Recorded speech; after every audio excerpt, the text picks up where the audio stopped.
I recognize you, sir. We have with us His Royal Majesty, Oba Alhaji Akadiri Momo, CON, the Olukare of Ikare Akoko, Kabesio. Let me recognize distinguished Senator Jide Ikmishagba, Senator representing the Ondo Northern Senatorial District. I would also like to recognize in our midst, Chief Mrs. Adenike Olawoye. Mama Shiriri, I recognize you. Ambassador Shola Iji, I recognize you, sir. You are welcome. Let me.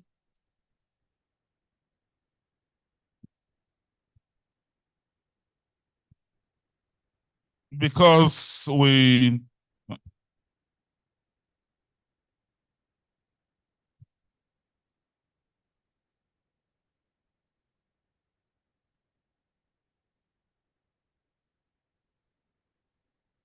Let me recognize the members of the Ondo State Executive Council here with us this morning. I would like to recognize the presence of the Honorable Commissioner for Women Affairs and Social Development, Dr. Shembosedi Osamaye. I recognize you. The Honorable Commissioner for Culture and Tourism, Honorable Afolabi Adesoji. I recognize you. The Honorable Commissioner for Commerce, Industry and Cooperative Services. I recognize you, Sir Pastor Bola Ademuagun. I recognize you, sir. You are welcome. I recognize former member of the State House of Assembly, Honorable Koko. I recognize you. You are welcome.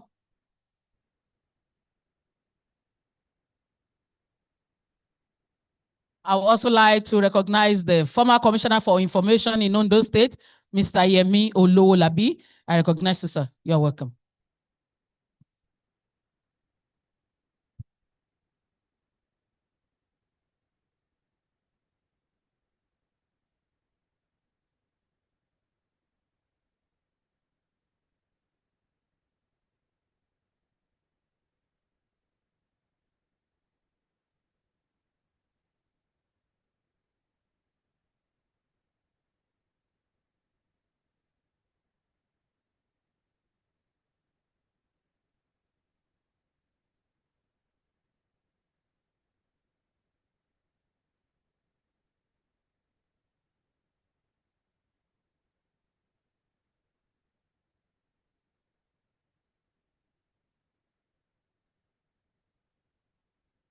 We earlier on recognized the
hello.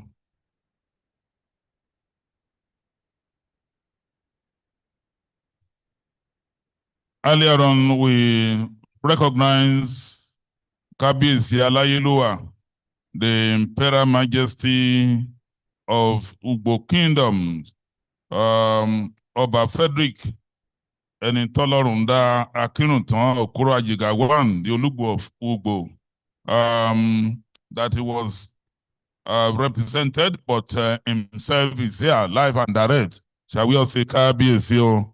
Kabiyesi, you're welcome. Thank you. We have past commissioners, past members of the State Executive Council that are here. His Excellencies, their Excellencies, former Deputy Governors, ambassadors, former ambassadors. Very shortly, we'll have ministers, serving ministers, officials of government, We also have past bureaucrats, permanent secretaries here, both serving and past. So let me use Mr. Bode Adebiyi as point of contact to all past permanent secretaries that are here. The contention between Mr. Bode Adebiyi and myself has ended today. Someone used to call the other person fake body, but there is no fake body. It is all of us are original body. So you're welcome, sir. Thank you so much for making it to this event. We also, very shortly, we will begin with the process of getting ourselves settled for the business of the day.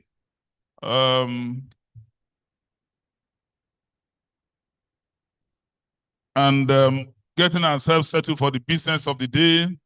We will do a recap shortly after the prayer and the national anthem, a recap of the keynotes, key outcomes of what happened in day one. After that, we will now go into the business of the day proper.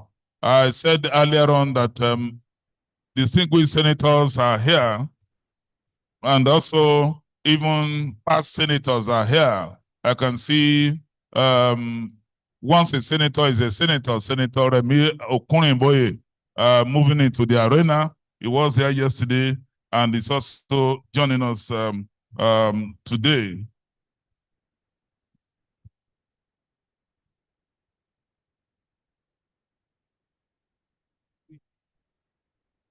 Let me recognize in our midst this morning former deputy governors from Oyo State. I would like to recognize His Excellency Moses Alake Adeyemo, former deputy governor of Oyo State. Baba, I recognize you, sir. Let me recognize in our midst Engineer Rafiu Aderemi Olaniyan, former deputy governor Oyo State. We also have in our midst this morning the Chief Judge of Ondo State, my Lord Honorable Justice Ayedun Olusegun Odushola. My Lord, I recognize you, sir. You are welcome. Let me recognize Chief Mrs. Animola, the Afenifere of Ondo State. I would like to recognize all the chairmen of our LCDA, using Chief Mrs. Olufowoshe and Dr. Akinola as a point of respect to all the chairmen and members of LCDAs in Ondo State. Let me recognize this morning Prince Olusegun Dashaolu, the President, Southwest Commodity Farmers Organization. I recognize you. I recognize the National Association of Nigerian Students, NAN Southwest, under the able leadership of Comrade Owolewa Taiwo. Great Nigerian student. I greet you all. You are welcome.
The former deputy governor of Oyo State, His Excellency, Engineer Rauf Aderemi Olaniyan. Daddy, I recognize you specially, sir. You are welcome, sir.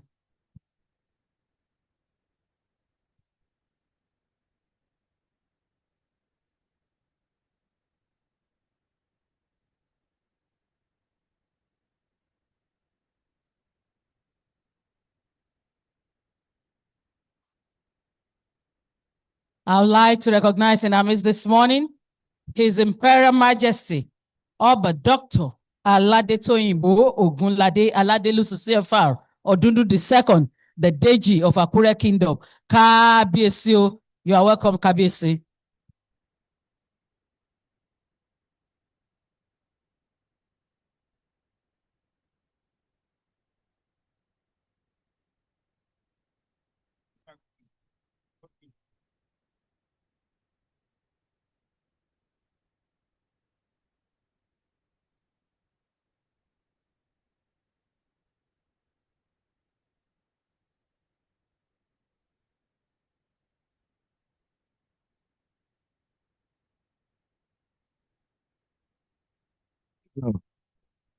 Tony.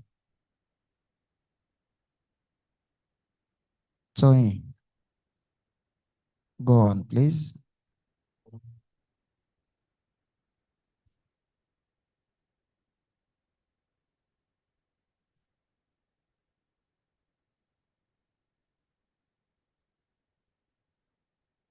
Tony, let me hear you.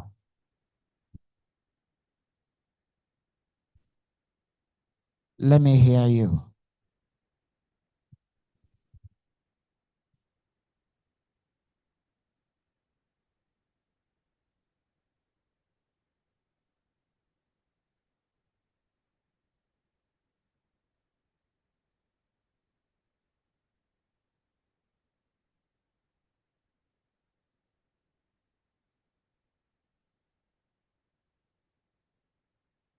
Hello.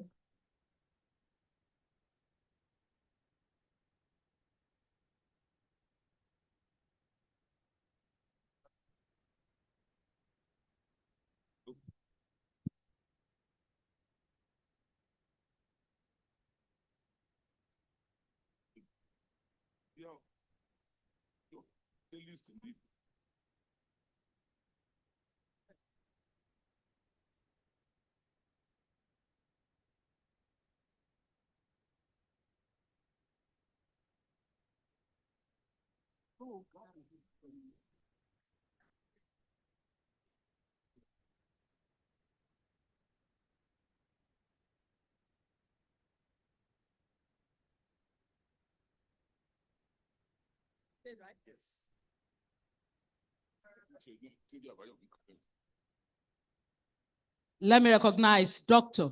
Tunji Abayomi. I recognize you, sir. You're welcome. We have our people from Ekiti State. Let me recognize Chief Jide Awe, former chairman APC Ekiti State. I recognize you, sir. Honorable Shola Eleshi, APC chairman Ekiti State. Mr. Alaba Abejide, chairman Ekiti State Local Government Service Commission. Honorable Barrister Bayo Idowu, former Ekiti State Secretary APC, former House of Assembly member, chairman Ekiti State House of Assembly Service Commission. Right Honorable Taiwo Latumbosun, former Deputy Speaker, Ekiti State House of Assembly, former Commissioner for Information, and former Acting Governor. Professor Dele Adetoye, a professor of political science from EXU. I recognize you, sir. You are welcome. Engineer Olumuyiwa Fatoba, former Permanent Secretary, Ekiti State. Alhaja Ogunjobi, the Iyaloja of Ekiti State. Let me recognize my Lord Honorable Justice Olusegun Ayedu Odushola, the Chief Judge Ondo State. My Lord Honorable Justice Prince Ademola Enikwemei. I would also like to recognize the presence of Senator Remi Okunriboye. I recognize you, sir. You are welcome. Ondo State Artisan Group, I greet you under the able leadership of Mr. Adefioye Gbenga, the National President of Iya Abiye Southwest, Chief Dr. Mrs. Adara Moye Mary. Mama, I greet you. National President, Iya Abiye Southwest. Mama Adara Moye, I greet you. Southwest Youth Parliament, under the speakership of Right Honorable Temitope Joseph, I greet you all. You are welcome. Chief Mrs. Adenike Asherere, Mama, I greet you. Good to see you again. All top government functionaries in Ondo State, the chairman of our local government, the Honorable Commissioner for Regional Integration and Diaspora Affairs, Otumba Wale Akinlosoto. I greet you, sir. You're welcome.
We also welcome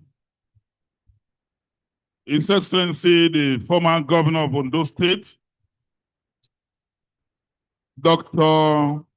Olusegun Mimiko. Your Excellency,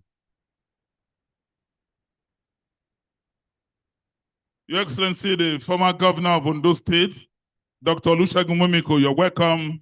You were here yesterday. We are glad to see you again today for this second day of the event.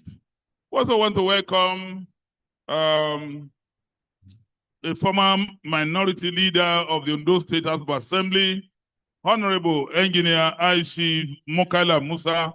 We are glad to see you, sir. You were here yesterday. You're also here today. Thank you so much. Your Excellency, the Deputy Governor of Fortune State. Your Excellency, we thank you. We appreciate you. You are here today.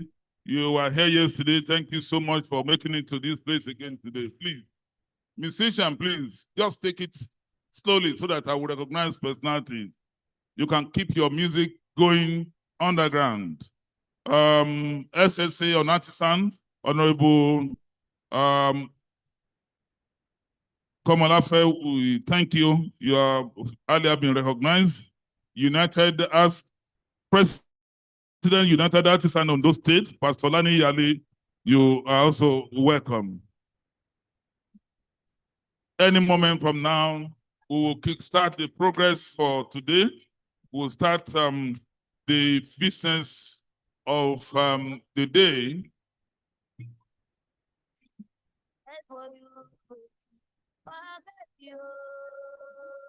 Also, we have Chief Ronke Ogunsanya, former APC woman leader, Ekiti State, and former commissioner for information in Ekiti State.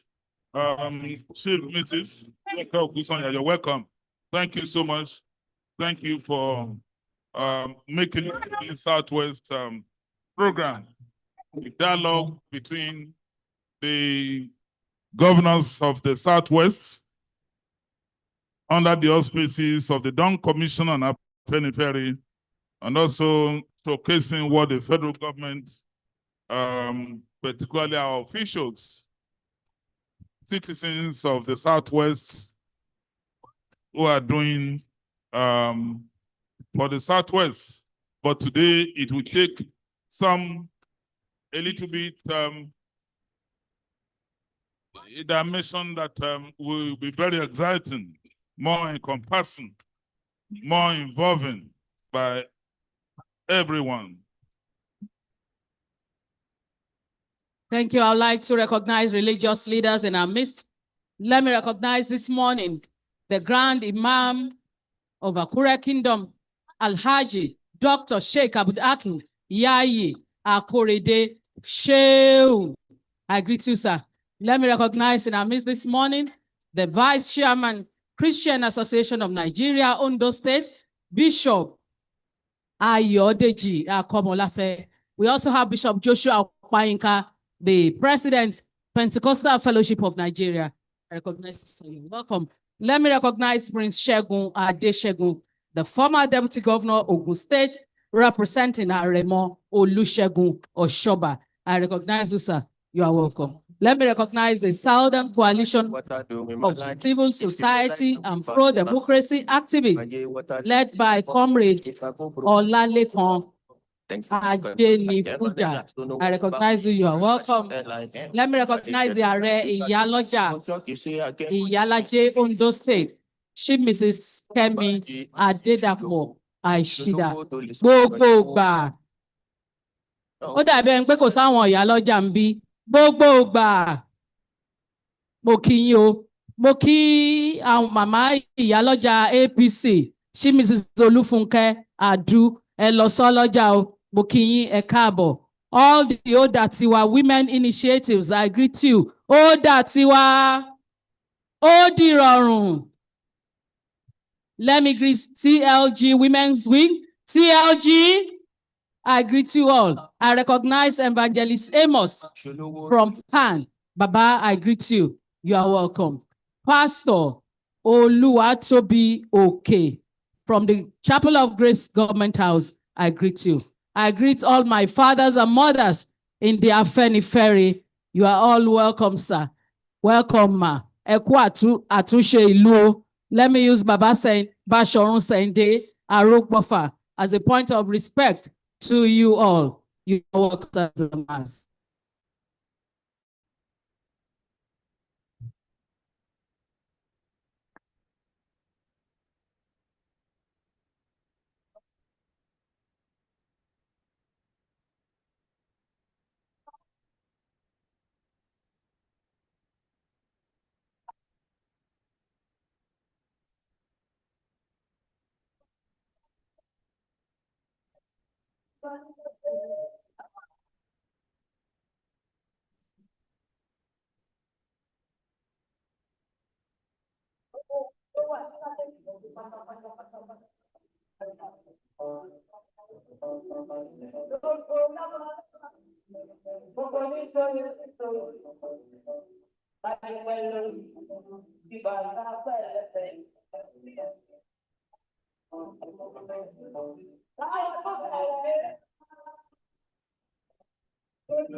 Thank you.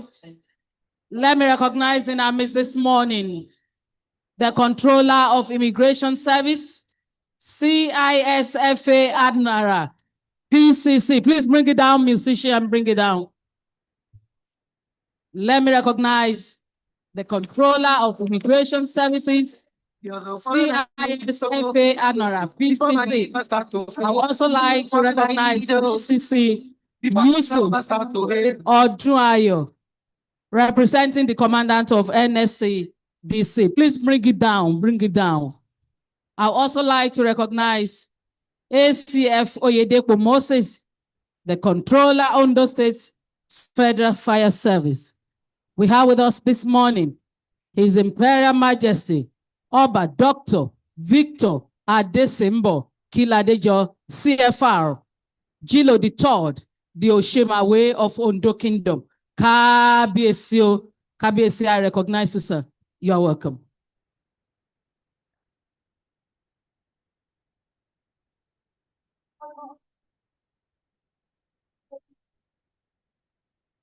Civil society leaders from the Southwest states, we recognize you all. You are welcome.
I merciful, wonderful, wonder.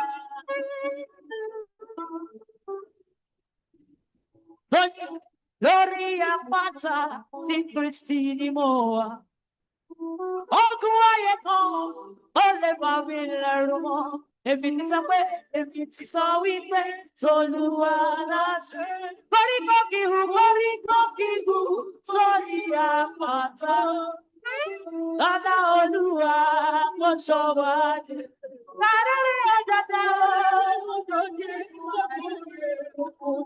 Thank you. Bring it down. Bring it down. Tony, bring it down. Bring it down. Bring it down.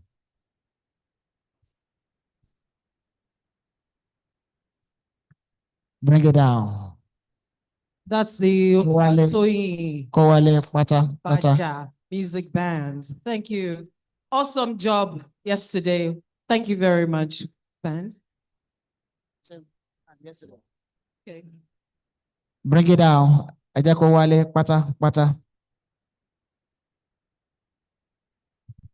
Aja Kowale, Pata, Pata. Thank you very much.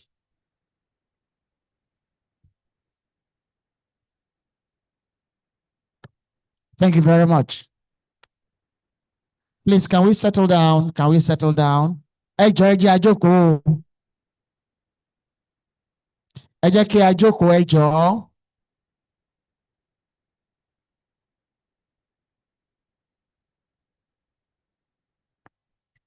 Abẹ̀yìn ẹ̀yin bàbá wa àti màmá wa. Ẹ jọ̀ọ́, ẹ jẹ́ ká jókòó. Ẹ jọ̀ọ́, àwa tá a sì dúró yìí, ẹ mọ́ ṣèpàdé yìí ń bí o.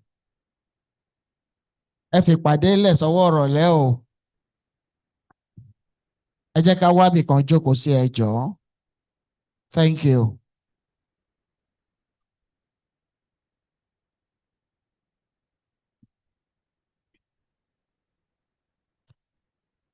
À ń dúró dè yìí kẹjọ, ẹ jókòó ká lè bẹ̀rẹ̀ ètò yìí, ẹ jọ̀ọ́, ẹ̀bẹ̀ lábẹ́.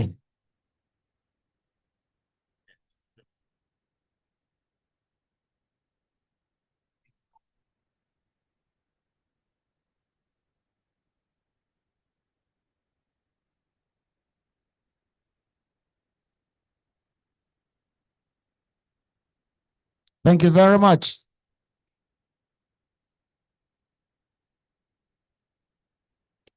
Please, shall we all rise for the national anthem on this second day of the Southwest Stakeholders Dialogue? Please, shall we rise? It will join us later. Your Excellencies are here, so we acknowledge that.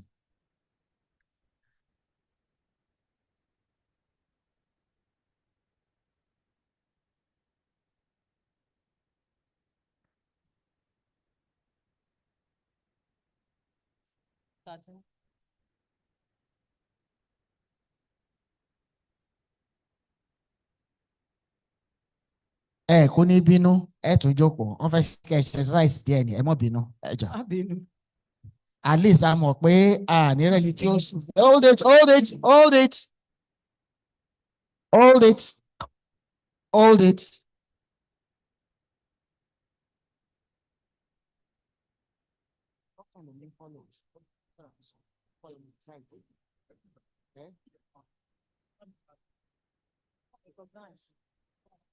Yeah. Ẹ ṣeun. Ẹ jẹ́ a jókòó. Ẹ jẹ́ a jókòó.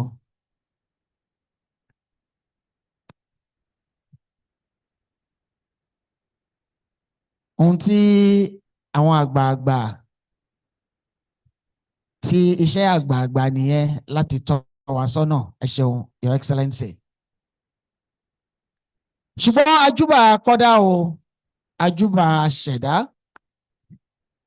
àjúbà gbogbo àwọn àgbààgbà tó tẹlẹ̀ idó,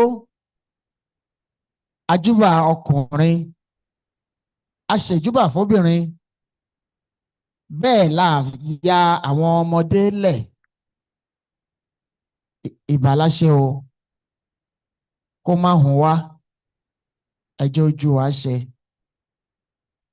Àwọn ọmọ Oòduà lápéjọ, àwọn ọmọ Oòduà lápéjọ láti ṣe àpérò, láti fikùn lukùn, ká wo ibi a ti ń bọ̀,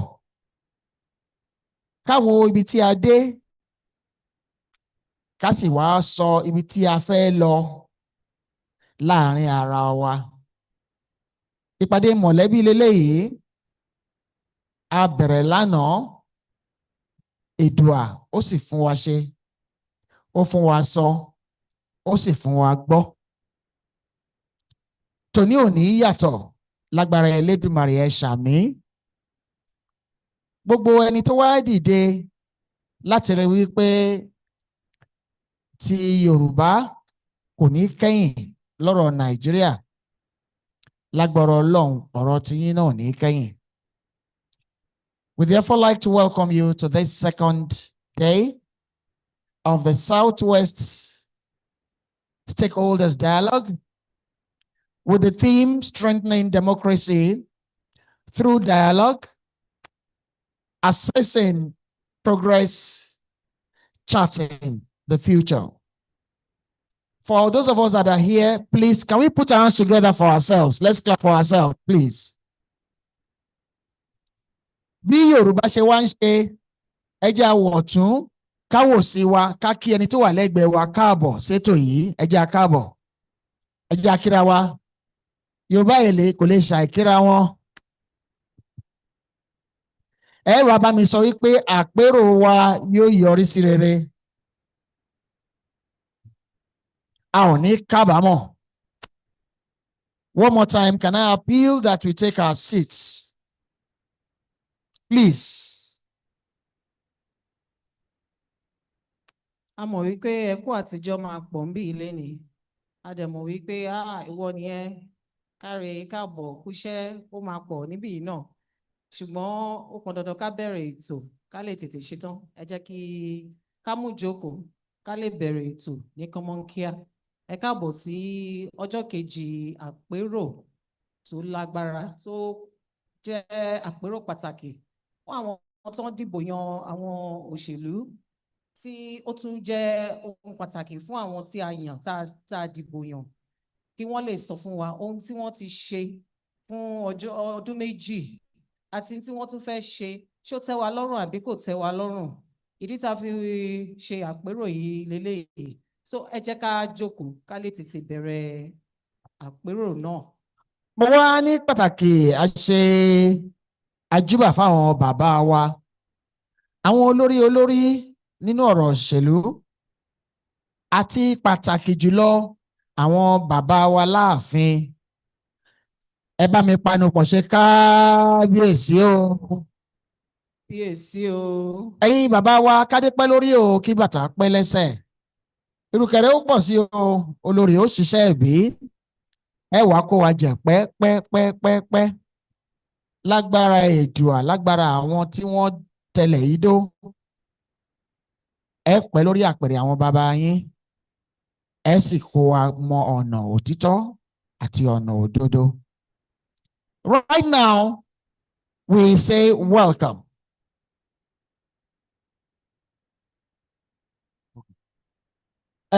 Níṣíwájú, a fẹ́ fi tolúwa síwájú bí a ṣe ṣe lánàá, torí kò sóhun tá a lè ṣe lẹ́yìn Èdùà. Àwọn mẹ́ta la pè.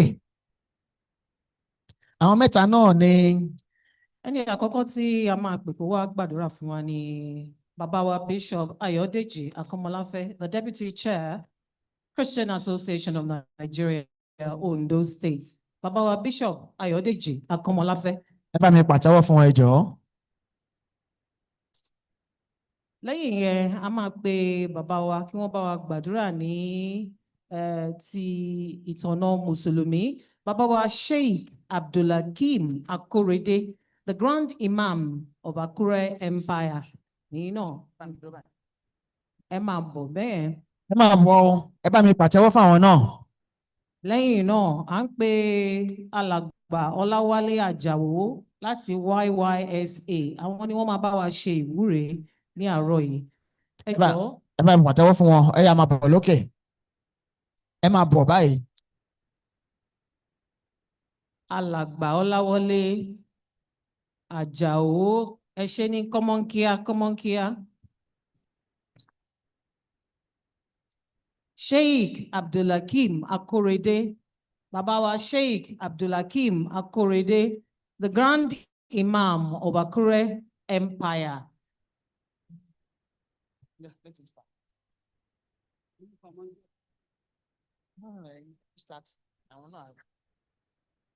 Ní ìtẹríba, ẹ jẹ́ kí gbogbo wa kó dìde dúró.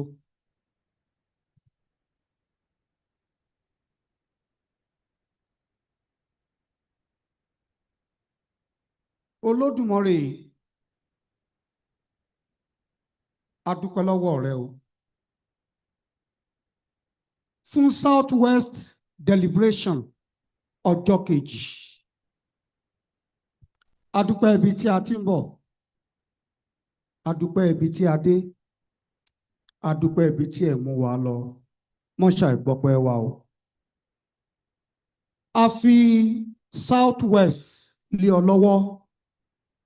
Lẹ́yìn ìjíròrò mọ́jà kábàámọ̀ o. A fẹ́ kí ẹ sọ ilẹ̀ wa ọlọ́ràá yìí di mọ̀ká fún orígun mẹ́rin àgbáyé jẹ́ orí bẹ́ẹ̀ o.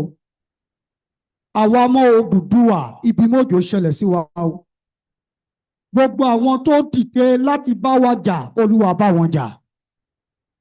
Àwọn tí ó ní ìfẹ́ wa, Olúwa ní ìfẹ́ wọn.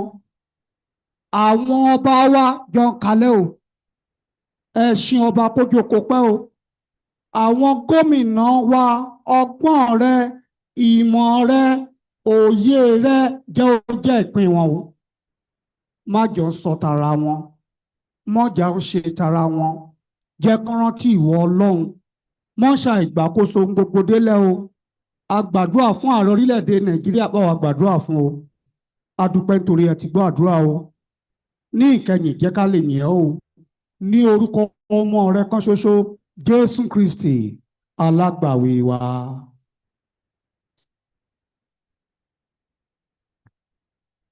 Bismillahirrahmanirrahim.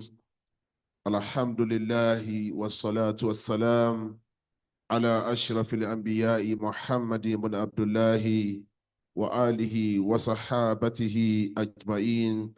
A dúpẹ́ fún Ọlọ́run fún ìpéjọpọ̀ wa ní àná tí Ọlọ́run ní kí ó yọrí sí dáadáa. A sì wá tún fẹ́ fi tènílé Ọlọ́run ọba náà lọ́wọ́. Gbogbo wa tí Ọlọ́run fún ní àǹfààní láti wà níbí lénìí pẹ̀lú àṣẹ Ọlọ́run. Gbogbo ohun tí a fẹ́ ṣe níbí lénìí, Ọlọ́run kó bá fi àlùbáríkà sí. Nígbà tí a bá máa parí ètò náà, ká máa tún dúpẹ́ fún Ọlọ́run.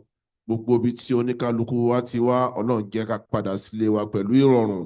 Àwọn ìjọba wa jákèjádò Southwest, abẹ́lọ́run nínú àánú rẹ̀, Ọlọ́run kó bá wa pẹ̀lú wọn. Ọlọ́run bá wa darí wọn. Aṣáájú wa ní orílẹ̀-èdè wa Nàìjíríà, bàbá wa Bọ́lá Ahmed Tinubu, Ọlọ́run má jẹ́ wọn ó ṣìṣe. Ọlọ́run a bẹ̀ ọ́, gbogbo èrò ọkàn wọn láti lè gbé Nàìjíríà dókè, Ọlọ́run jẹ́ kó ṣeé ṣe fún wọn.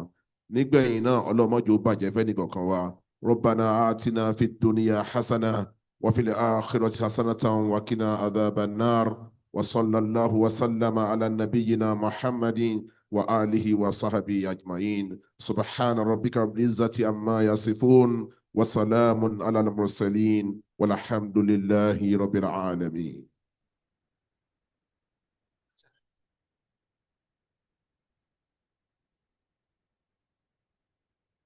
A dúpẹ́ lọ́wọ́ Olódùmarè ọba tó dá wa sí tó pa wá mọ́ lọ́wọ́ ewu ayé gbogbo. Òun náà ló ṣe Yorùbá lórí láàrin ẹ̀yà gbogbo lórílẹ̀‐èdè yìí tó fi jẹ́ pé ẹ̀yà Yorùbá ẹ̀yà ìwọ̀ oòrùn gúúsù orílẹ̀‐èdè yìí tó fi ń yá ìjọba àpapọ̀ lówó nígbà kan rí. Kí ògo Yorùbá lè padà sí bí a ṣe jẹ́ orí lórílẹ̀‐èdè yìí, òun la tó torí ẹ̀ pé àpérò yìí ká lè jíròrò lórí ọ̀nà àbáyọ tí Yorùbá tó fi padà sí ipò aṣáájú, tí wọ́n fi mọ Yorùbá nílà oòrùn àgbáyé, ìwọ̀ oòrùn àgbáyé, gúúsù àti àríwá àgbáyé. Bí a ṣe wá sí ibi lónìí tí à ń kásẹ̀ àpérò wa ọlọ́jọ́ méjì ńlẹ̀ lónìí, k'Olódùmarè kó wà pẹ̀lú wa, kó jẹ́ ó yẹ wá, kó má yẹ̀ ẹ́ lẹ̀. Ìtarùkù ní ṣàwó tarùkù, ìtarùkù ní ṣàwó tarùkù, ìtarùkù rùkù tatata, adíá fúngbà tí ṣàwó ròde Ọ̀yọ́. Wọ́n ní ó kàálẹ̀ ọjà ẹbọ ni kó wá ṣe, ìgbà arúlá ìgbà arúkàn.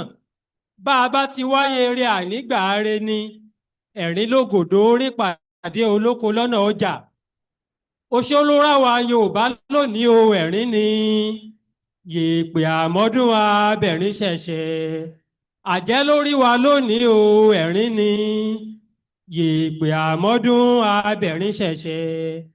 Ẹlẹ́bọ lóògùn lórí wa lónìí o, ẹ̀rín ni yèèpè àmọ́dún abẹ̀rín ṣẹ̀ṣẹ̀. Ìtawí Ọlọ́run jẹ́ ó ṣẹ tó àbálá ìṣù. bí mo dífá bí mo ríre ire mi kà ṣàìgbà bí mo bẹ̀rẹ̀ bí mo ríre ire mi. Ẹ wo ilẹ̀ Yorùbá látẹ̀rọ ẹjọ́. Mo ní mẹ́ta lọ́kan ni, kò síjà kò síta. Ilẹ̀ Yorùbá mélòó lẹ rí tí ẹbí Yorùbá mélòó lẹ rí tí ò ní mẹ́tẹ̀ẹ̀ta láàárín? Wọn ò sì gúnra wọn. Àwọn ò ní jà lórí ọ̀rọ̀ ẹ̀sìn lágbára láòràbí. Gbogbo ohun tí tó jẹ́ ìfọ̀kànbalẹ̀ lámọ̀rí ńlẹ̀ Yorùbá, ẹ bá ń ṣàmì àṣẹ. And so, Your Excellencies, we thank you for showing up. Our distinguished guests, we thank you for showing up. Our royal fathers, we are thanking you. Welcome to the second day of the Southwest Dialogue. Yẹmí, nígbà tí à ń ṣe ìwúre, tẹ́ bá wojú mi, ẹ rí i pé omijé wà ń bẹ̀. Tí n bá tún táyé wá, Yorùbá ni mo tún fẹ́ jẹ. Èdè Yorùbá ó lẹ́wà, ó ládùn, ó mú orí wú. Ẹ bá wa pàtẹ́wọ́ fún ilẹ̀ Yorùbá. Oh my God, that was really moving. We'd like to announce the arrival of our co-host governor.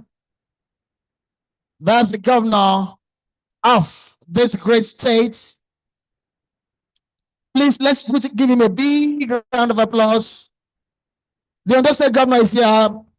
Excellency Lucky Orimisa Ayedatiwa. Ayedatiwa. Ó di rọrùn.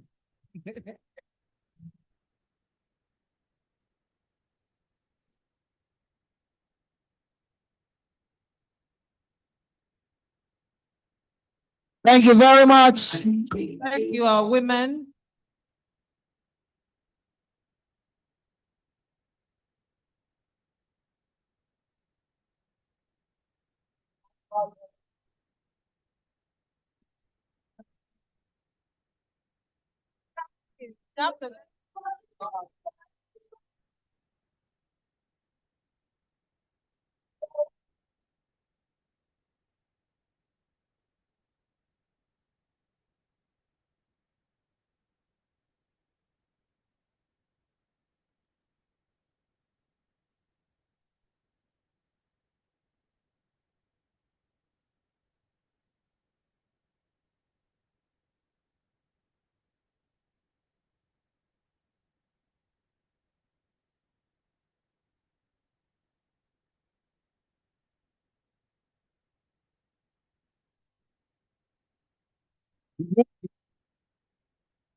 But we are going to take the national anthem at this point. We'll be waiting for you.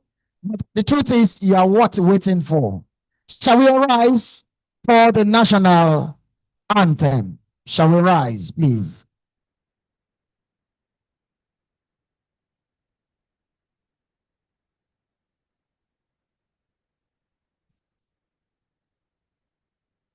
The national anthem, please.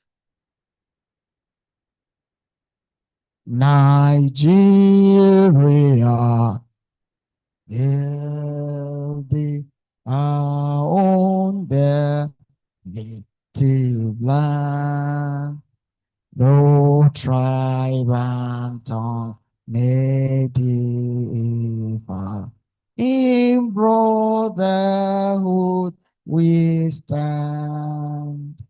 Nigeria's all are proud to serve our sovereign motherland. The Southwest Anthem.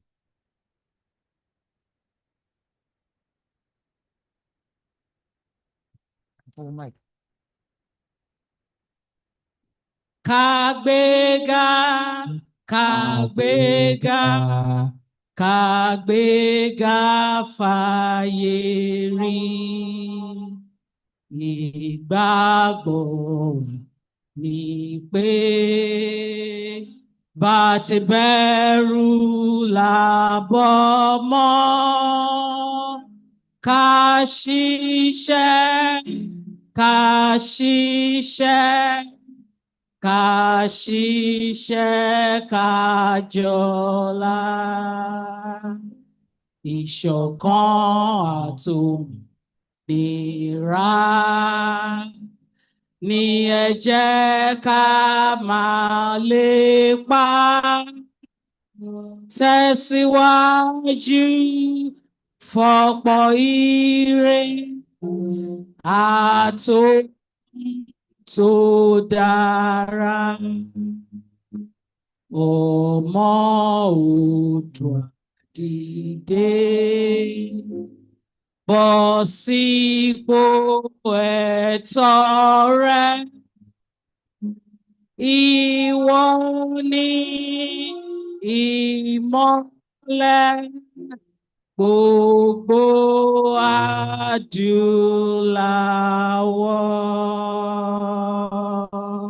Ẹ jẹ́ àwọn látẹ̀wé. Ẹ jókòó.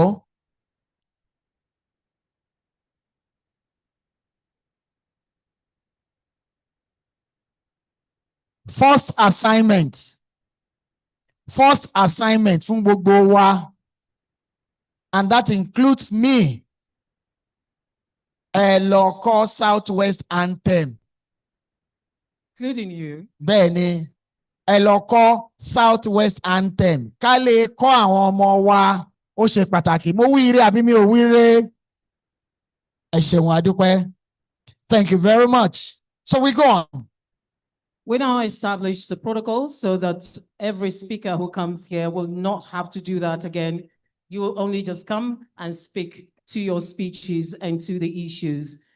Your Excellency, the host governor for this event, the Executive Governor of Ondo State, Mr. Lucky Orimisa Aiyedatiwa.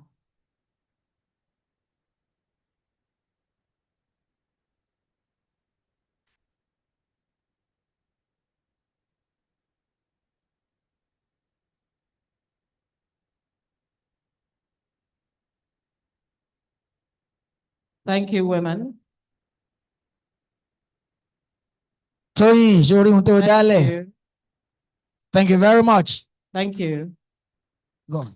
Your Excellencies, Governors of Southwest Nigeria, Your Excellency,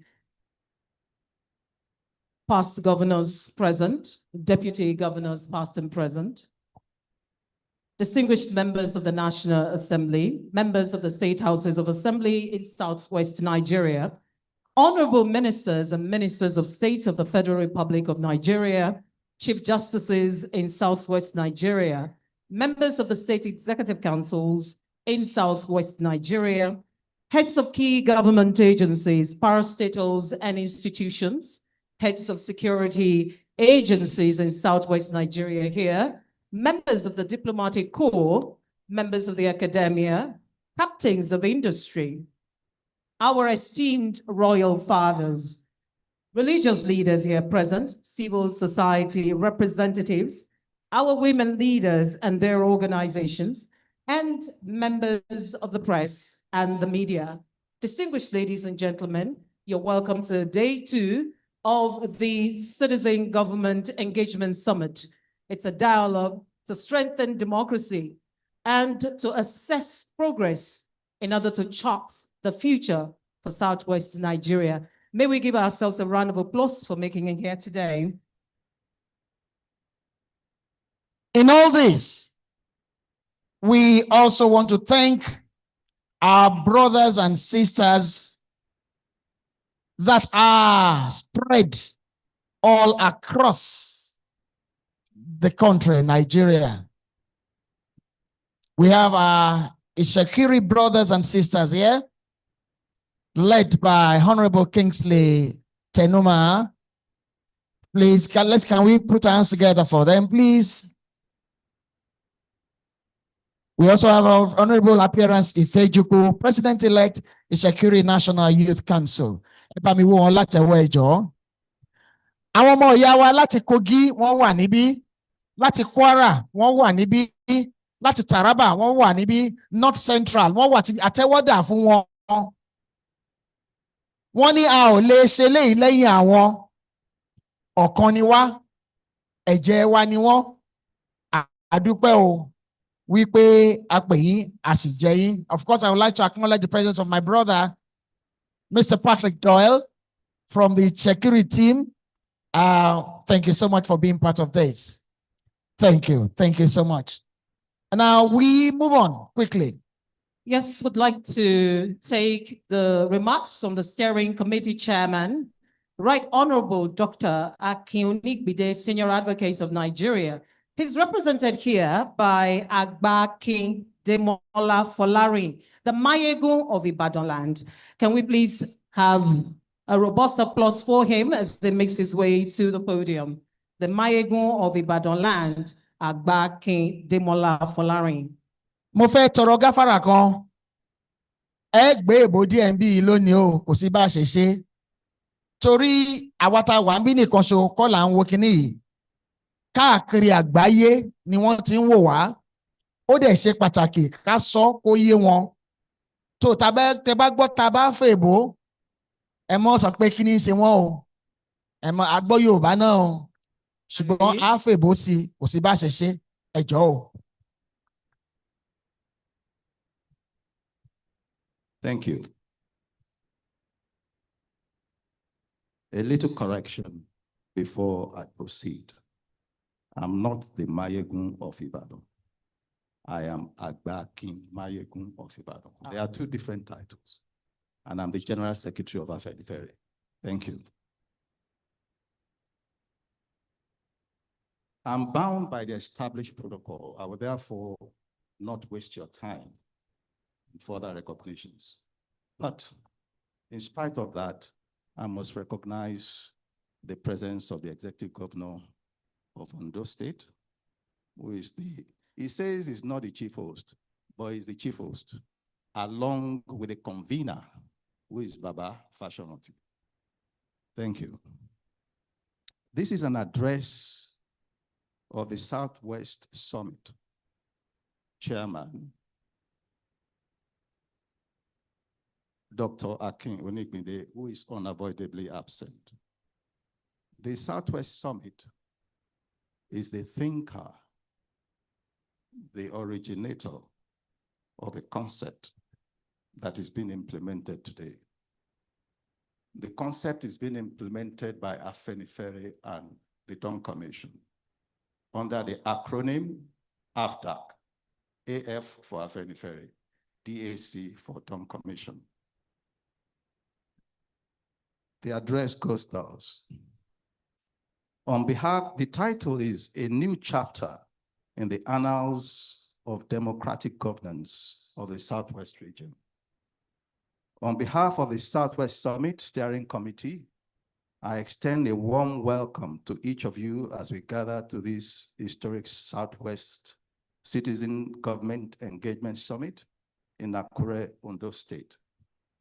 This summit represents a milestone in our democratic journey as a region. For the first time, we are creating an institutional platform where citizens can directly engage with the government on policies, programs, and priorities that affect our daily lives. This is democracy in action. Transparent, participatory, and accountable. This level of accountability is unprecedented, and I salute your courage, your commitment to participatory governance, and your willingness to subject your policies and programs to direct citizen scrutiny.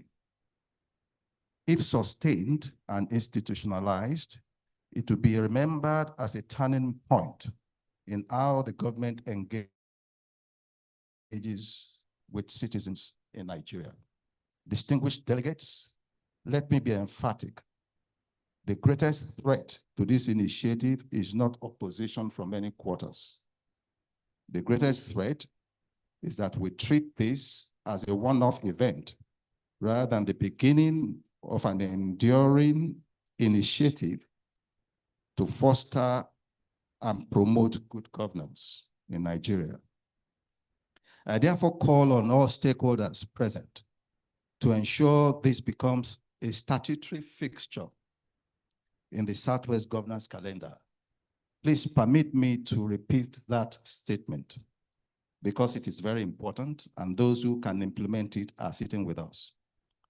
I therefore call on all stakeholders present to ensure that this becomes a statutory fixture in the Southwest Governance Calendar. Over the next 2 days, this should have been delivered yesterday. So over the next 2 days, you will witness the unprecedented dialogue between government officials and citizens across 6 critical thematic areas, from fiscal reforms to security, from economic development to human capital. Every sector that touches our lives will be openly discussed, assessed, and charted for the future. This summit is not just about dialogue. It is about commitments, follow-through, and measurable outcomes. We expect government representatives to present evidence-based reports, and we'll hold them accountable for the commitments they make here. And since my senior in school, Mr. Delia Lake, is sitting there, this is directed at you. You are the only minister here at the moment. This summit, I urge you to participate actively, speak truth to power respectfully, and leave here with renewed hope that together we can build a Southwest region that works for all its citizens. If this summit yields concrete alignment between policy directions and citizens' expectations, leading to policy changes that improve citizens' lives, then we'll have succeeded in our mission. But if this summit becomes just another event, just another gathering that produces resolutions that gather dust on shelves, or just another missed opportunity for genuine democratic engagement, then we will have failed, not just ourselves, but the millions of Southwest citizens who are counting on us to get governance right. I believe we will succeed. I believe in the vision we have articulated. I believe in the commitment of the stakeholders gathered here. And I believe that together we can build a Southwest region that is not just prosperous, but also just, and not just developed, but also humane, and not just democratic in name, but truly participatory in practice. Let us begin this important work with open minds, honest hearts, and a shared commitment to the welfare and progress of our beloved Southwest region. May our deliberations be fruitful, our engagements constructive, and our outcomes transformational. Thank you for your attention, and may God bless the Southwest region. May God bless the Federal Republic of Nigeria. Thank you. Right Honorable Dr. Akin Onigmede, Senior Advocate of Nigeria, Chairman, Southwest Summit Steering Committee. Something tells me the applause can be louder.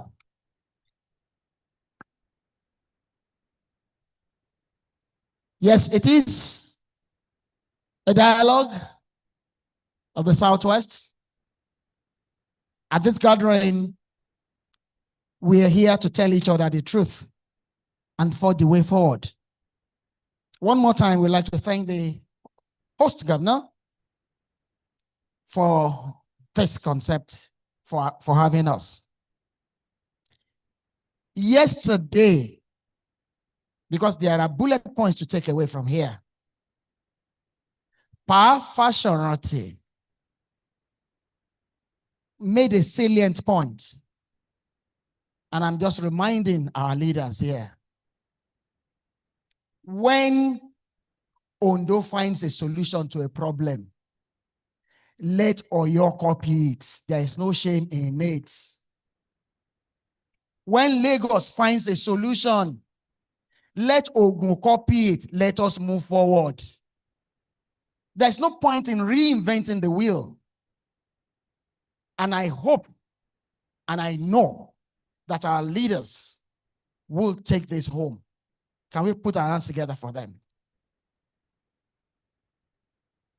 Honorable Minister for Solid Minerals, Mr. Dele Alake, it's a pleasure to have you here, sir. Can we clap for him? Can we clap for him, please? So we are moving on quickly, and it's time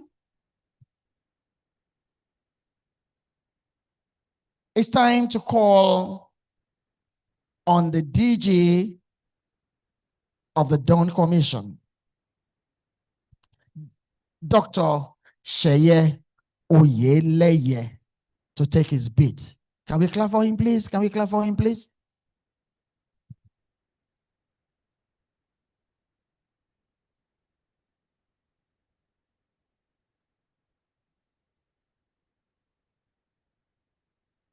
Your Excellency, the Executive Governor of Ondo State, Governor Lucky Ayedatiwa, the Executive Governor of Osun State, ably represented by the Deputy Governor, Barrister Kola Adewusi, Honorable Minister, Egbon Dele Alake, Kabiyesi's seated here this morning, the former governor of Ondo State, Governor Mimiko. Distinguished ladies and gentlemen, indeed our Afenifere leaders, good morning, and thank you for honoring our invitation. We are excited to have you on day 2. I must confess that when I was coming this morning, I expected an half-empty hall. Going by the audience and the attendance yesterday, I was pleasantly surprised we were met on ground. Thank you. It shows the confidence you have in us, one, and particularly the importance you are attaching to this event. I stand before you today not just as the Director General of Dawn Commission, but as a proud son of Southwest, deeply committed to the progress and prosperity of our beloved region. This moment represents something profoundly significant in our collective journey as a people. Now, since the announcement of this summit, I've been asked repeatedly, why is Dawn Commission partnering with Afenifere? And my answer has always been, if not Afenifere, who else? If not Afenifere, who else? Dawn Commission is open to every opportunity that helps us build institutions capable of bridging intra-regional divides. We seek platforms that create pathways to collaboration around our shared values, shared heritage, and shared destiny. So when Afenifere approached and presented this vision of a structured, inclusive platform for Southwest voices to engage with the federal government, we saw not just an opportunity, but a responsibility we could not refuse. History teaches us that progress is built on partnerships, not isolation. The European Union was born from the ashes of conflict when Jean Monnet and Robert Schuman recognized that cooperation, not competition, would secure prosperity. The Nordic Council has for over 70 years demonstrated that regional collaboration strengthens rather than weakens national identity. We therefore thank the originators and the enablers of this idea for their vision.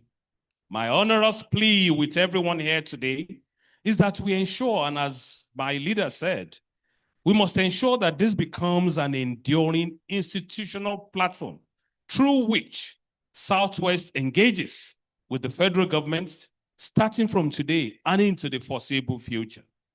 In a democracy, dialogue is a fundamental right, not a favor.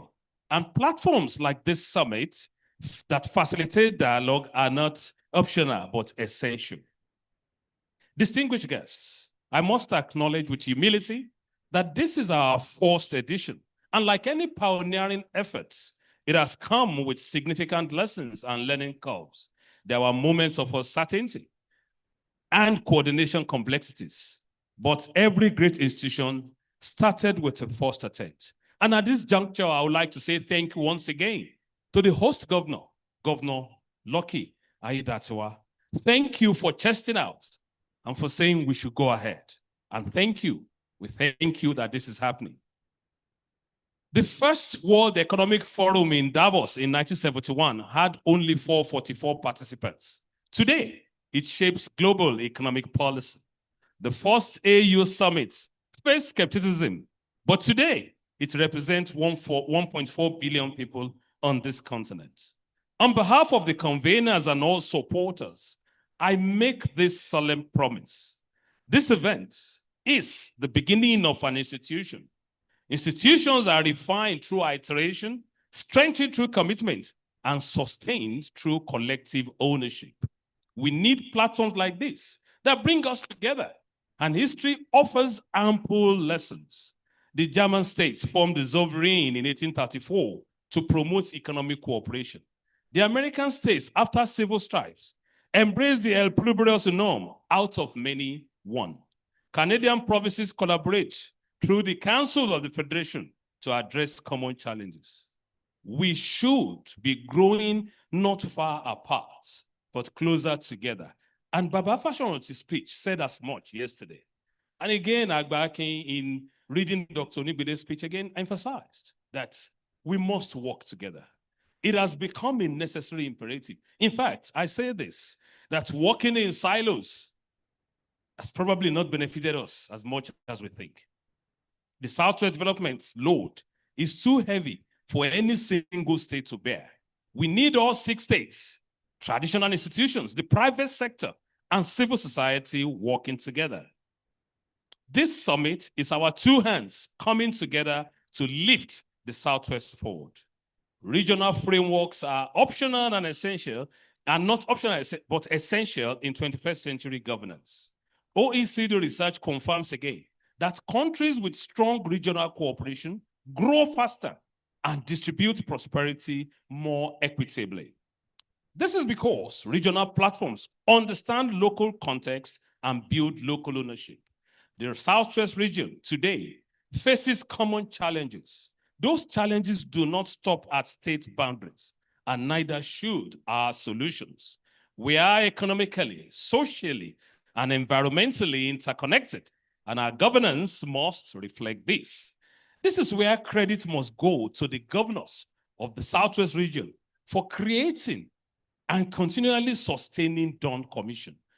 Thank you for that initiative that started 13 years ago, and you are still supporting it. We are not advocating separatism, but cooperative federalism, where regional coordination strengthens national unity. And here, I must acknowledge something significant. President Bola Ahmed Tinubu, GCFR, administration has demonstrated an unprecedented understanding of the critical role regional development commissions play in national progress.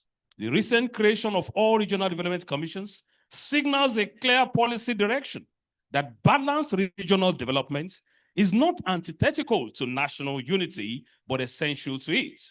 You cannot build a strong center on weak peripheries.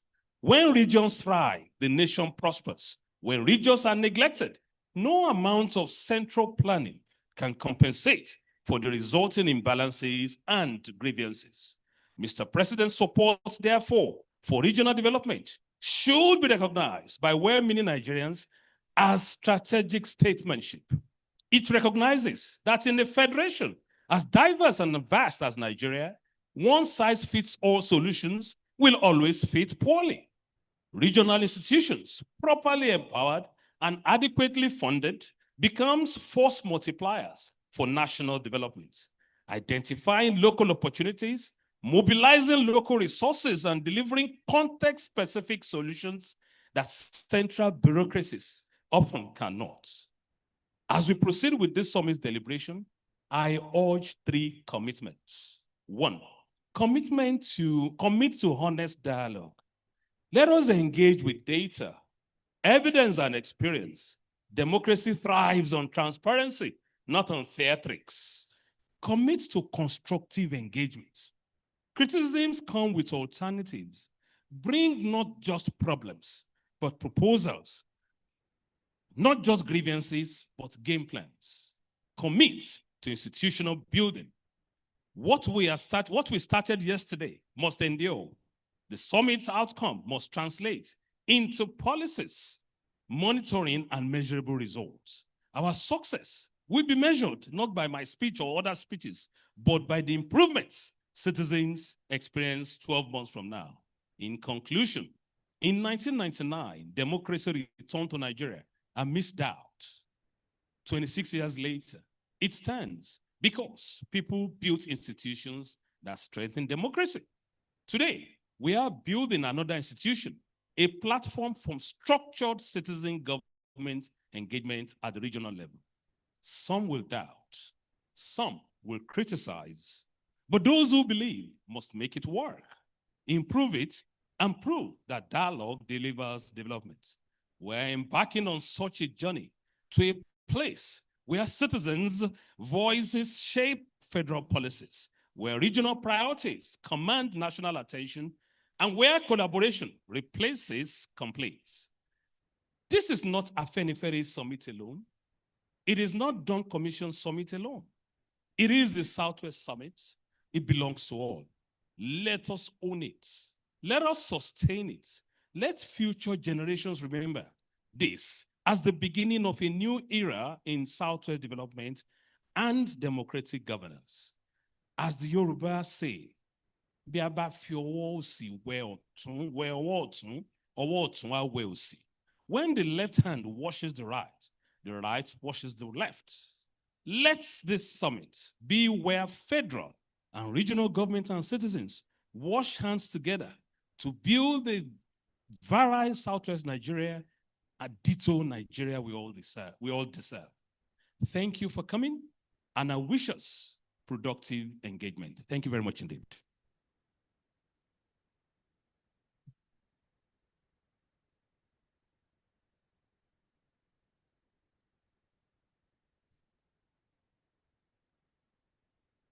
The Dawn Commission deserves a big round of applause, please. Yes, indeed. That is one organization that we are all very, very proud of to be part of. And we want endured for long. Oh, yes. Oh, yes. And we must not leave out the fact that proudly, we are associating with the giant strides of Mr. President Bola Ahmed Tinubu. Somebody should clap for this man. There should be. We can make the applause more robust. Underestimate that man at your own peril, because it's forging ahead, the reforms are going on, and of course, we are very proud of the progress. One more time, this country, Nigeria, deserves a round of applause. Particularly because the economy is recovering and Nigeria is on the path of progress under the able leadership of our own son of Yoruba land, Asiwaju Bola Ahmed Tinubu, our president. Please, another round of applause for him. Thank you. Ní báyìí, ọ̀rọ̀ fẹ́ bọ́. Ní wákàtí tí a wà yìí, bàbá wa fẹ́ sọ̀rọ̀. Bàbá yìí kò èèrà tí ò ní kìnnínú. And he's going to say it the way it is. And I'm sorry to say, no apologies. Please join us as we welcome respectfully our father, Archbishop Ladigbolu. A round of applause for him.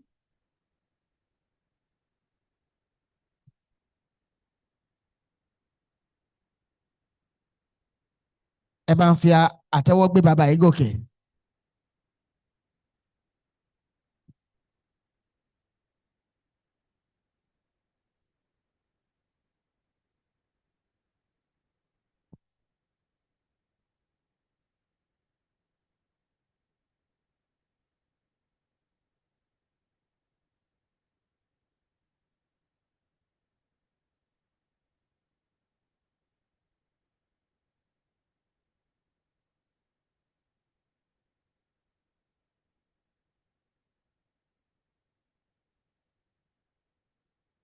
I would like to seek your permission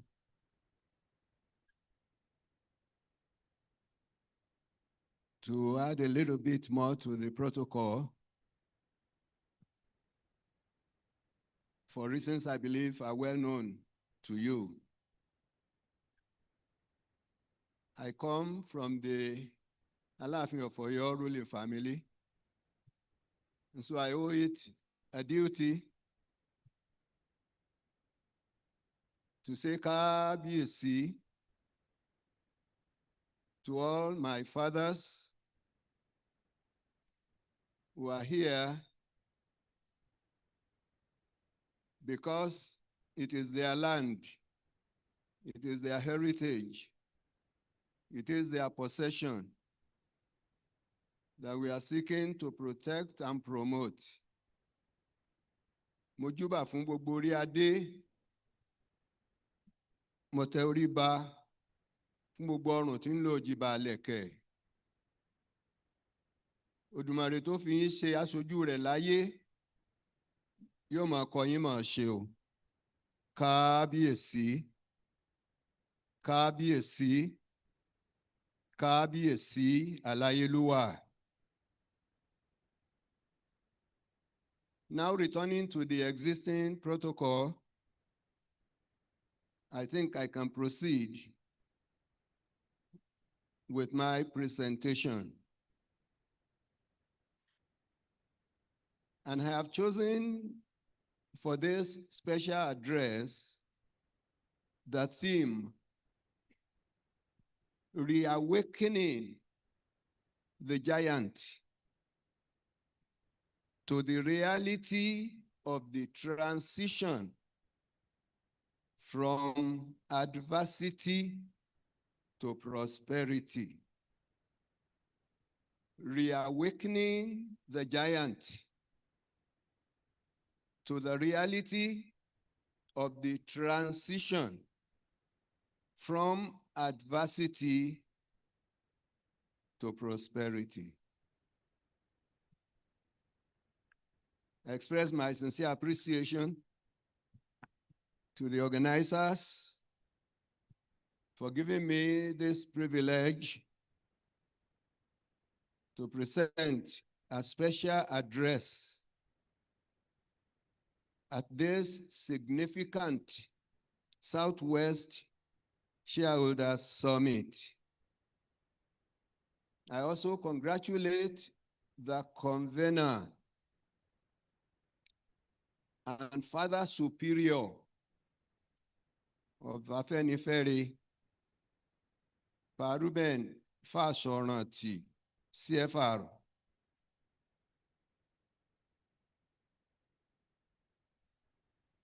Papa is not only my leader, he is also my teacher.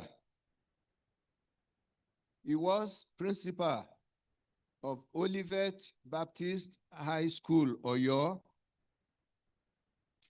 from 1973 to 1975. And I happen to be one of the very few honorary members of the Olivet Baptist High School, Oyo Alumni Association. As we assemble here, our memory bank is full of recollections of various Yoruba or Southwest summits, particularly those at which milestone resolutions were made. And I want to start with the Yoruba Agenda Summit of 2005. And I have brought along what came out of that summit. This is a copy of the Yoruba Agenda. I'm sure some of you still have copies, and I've kept mine jealously.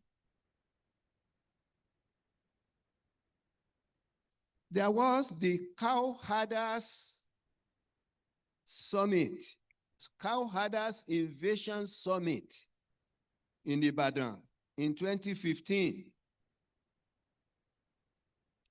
at the State House of Chiefs. What came out of that was what later became known as Yoruba Koya movement and the Sunday Igboho phenomenon. I am sure you remember. There was the State of the Nation Summit at Akure in 2018. And the impact of that summit was our protestation on Yoruba marginalization. And I'm happy the chairman of the think tank committee that worked for that summit is Senator Femi Okuromu, who is here with us today.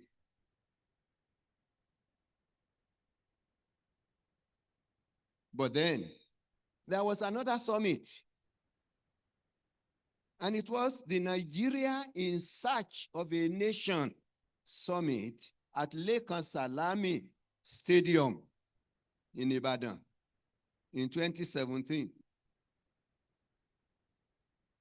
And the outcome of that was our total commitment, that is, as the Southwest, to press for the restructuring of the administration of Nigeria. Some of us here participated in that summit as well. But then there was another interactive summit of Yoruba and Southwest leaders of thought at Akure Holidays and Suits in Lagos. And that took place in 2023. And you will recall that it was at that summit that we sang the song Tiwan Tiwa to the high heavens. Actually, that song was composed in Akure, in the house of Abafa Shoranti. Yorùbá ò sọ pé kò ní ṣùmọ́ jiyàn tiwantiwa. Ọmọ aládé ò sọ pé kélépo má ṣe bẹ̀ o tiwantiwa. Ire tó wọlé tọ̀ wá, àwa ó sì ríre gbà tiwantiwa. Tinubu làwa tẹ̀lé o, yóò sì ríre gbà tiwantiwa. Yorùbá ò sọ pé kò ní ṣùmọ́ jiyàn tiwantiwa. Ọmọ aládé ò sọ pé kélépo má ṣe bẹ̀ o tiwantiwa. Ire tó wọlé tọ̀ wá o, a ó sì ríre gbà tiwantiwa. Tinubu làwa tẹ̀lé o, yóò sì ríre gbà tiwantiwa.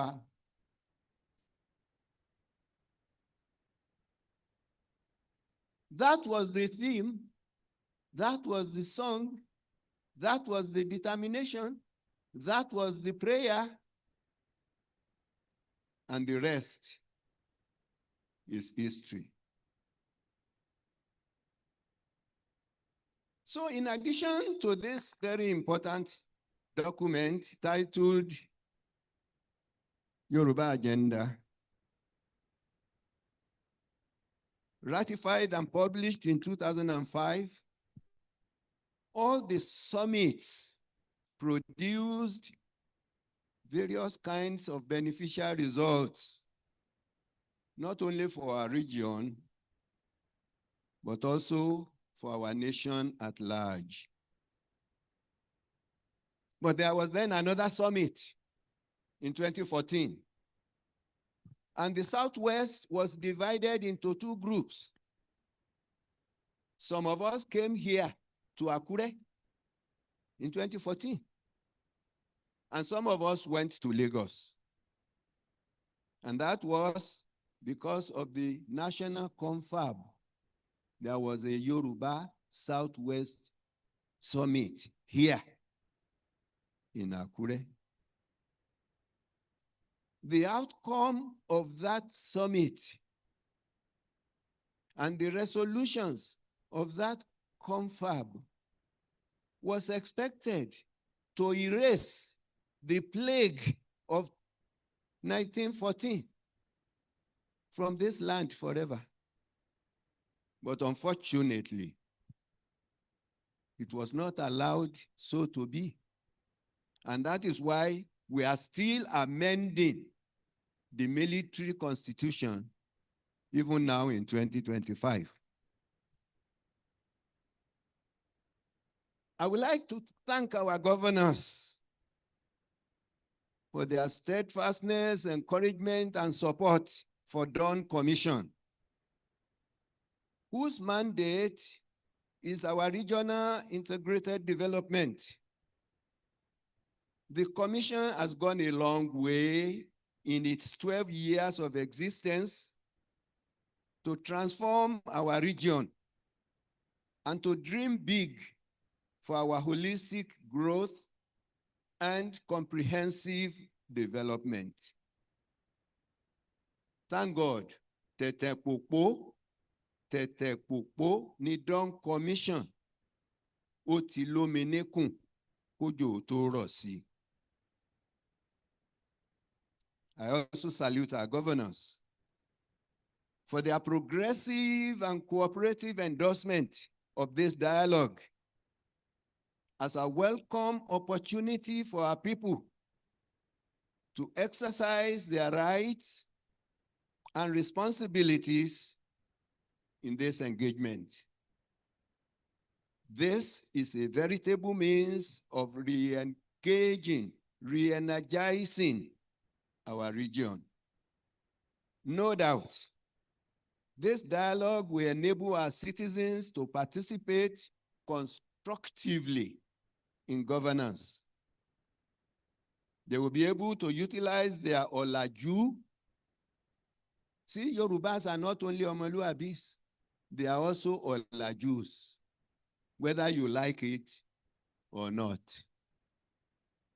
So we're going to be able to utilize our Olaju, our sophistication in pursuit of national growth and development. So now, let's talk to Yoruba the giant. Yoruba are much talked and written about.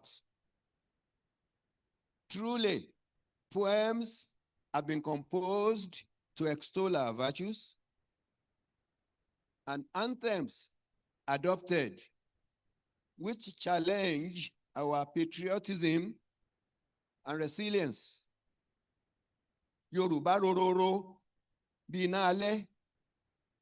Yoruba rerere, bí omi òkun. Yoruba, baba ni baba ń ṣe. We are, and proudly so we are, the trailblazers, the pace setters, and the pathfinders. Àwa ni àjànàkú tí migbó kìjikìji. Yes, Yoruba are long-distance runners. Somebody said, a Yoruba man built a car with no reverse gear and no side mirror because his motto is forward ever, backward never. Yoruba has given a lot to the world. Our hands have been on top for a long time, even here in Nigeria. We are found everywhere in the world, and we impact positively on every aspect of the lives of our host communities. Professor Rokpo Sekoni wrote a book titled Federalism and the Yoruba Character. And in that book, he enclosed a chapter titled, What Do the Yorubas Want? That is on pages 71 to 83. And he highlighted a few grand delusions worth mentioning. One, that restoration of true federalism is a mirage. That it is only God who can change Nigeria because he created it. That only violence can lead to ethnic liberation. And then he raised the question, can a brave president bring about true federalism unilaterally? He, that is the prof, pessimistically concluded that, and I quote, the future of the Yoruba in a Nigeria that is largely unitary is not a promising one. End of quote. He therefore, and that's the real message, he therefore urged all pro-democracy groups, diaspora bodies, and all lovers of Nigeria not to give up, but to utilize all available means to speak up and cry aloud, as we have sought to do at this dialogue. Àdé ìgbẹ́ àbí àdénú gbó ìfọhùn ilẹ̀ yẹ oko ṣe é su ní léni lórí. Cry aloud. Speak up. I had sought in my address to adapt the anthem of Oyo State, which says, Aṣíwájú ni wá, Aṣíwájú ni wá. Ipò aṣíwájú lolódùmarè fún wa nílẹ̀ Yorùbá. Ọmọ Yorùbá, ẹ jẹ́ ká ṣe gírí. Ọmọ Yorùbá, ká tẹpá wa mọ́ṣẹ́. Ká bára wa sọ̀rọ̀, ká sòdodo, ká ṣe ohun tó tọ́ tó dára nígbà gbogbo, níbi gbogbo fúnlẹ̀ Yorùbá. Ó ní kò ní rẹ̀yìn o, lójú mi kò ní rẹ̀yìn o. Kò ní rẹ̀yìn o, nípa tèmi kò ní rẹ̀yìn. Èmi á ṣe ohun tó tọ́ tó dára nígbà gbogbo, níbi gbogbo fúnlẹ̀ Yorùbá. Is that your determination? Is that your resolution? Because that is what Dawn Commission is all about. That is what we expect this dialogue to emphasize and promote. The sum total of which is high standard of living and improved well-being for our people. So this dialogue is a moral exercise in democratic participation that can greatly help in boosting Southwest development. It affords us the unique opportunity to engage directly with the federal government rather than listen to hearsay, hate speech, rumors, or fake news. Yoruba are good individually, but we can be better if we work together. Yoruba are good individually, but we can be much, much better if we work together. Instead of agonizing over our present conditions, we must, as we have done now, organize to change them for the better. It has been said that in the Southwest, many groups who claim to be speaking for the people are not talking to each other. I'm sure this dialogue will solve part of that problem by enabling us to harmonize our positions and present united resolutions, united recommendations. I remember late Dr. Tunji Otegbeye, while he was addressing a group of Yoruba leaders at the Institute of Church and Society, Samanda Ibadan, on July 6, 2007. And he said, I quote, "I have ceased to deify man since I was disappointed by Zeke. But same is not true of Awo, who lived and died for Yoruba unity and one Nigeria. He lived and led by example." End of quote. Sure, We know we cannot recreate Obafemi Awolowo. Neither can we recreate Adekunle Ajasin.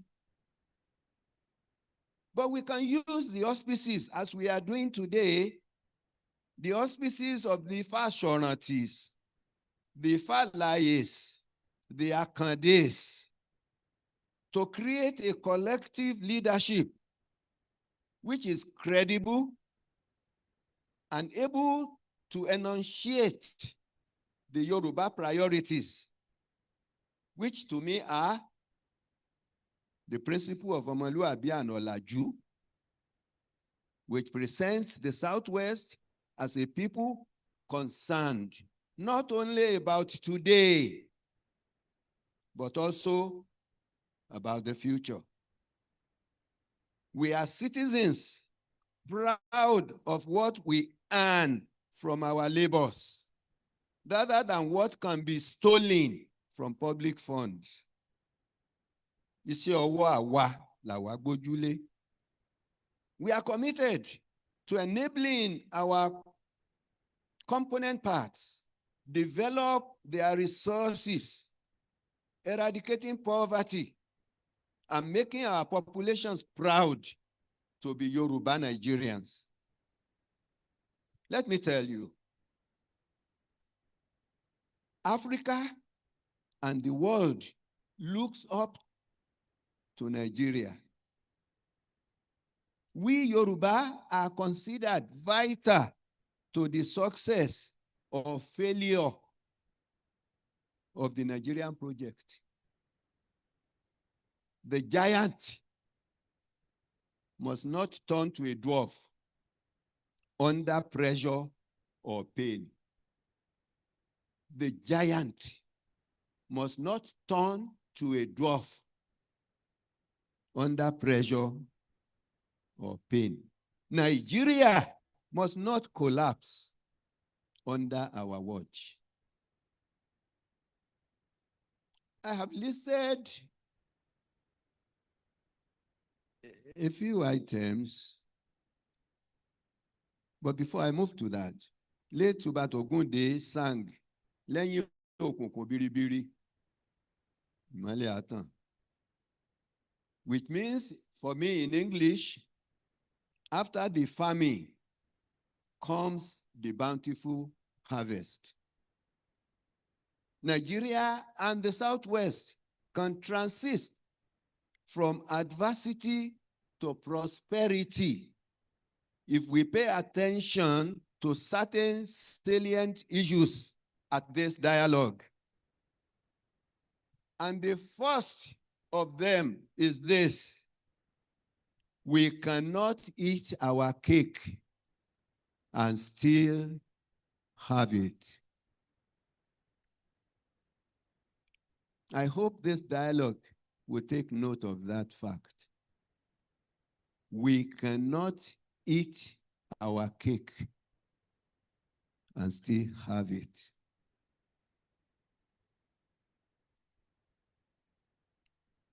This dialogue has provided the opportunity for us in the Southwest to ask all the relevant questions and obtain all the necessary answers. We must obtain all the available data. How much has been earned? How much is being saved? What are the infrastructure plans on ground? What effect will they have on the people? Is Nigeria rich or poor? What are the statistical details to back up our assertions? Should we continue to consume what we do not produce? How does the global wars impact our economy, particularly what's going on in Ukraine and in Israel? How much of our needs can we produce locally?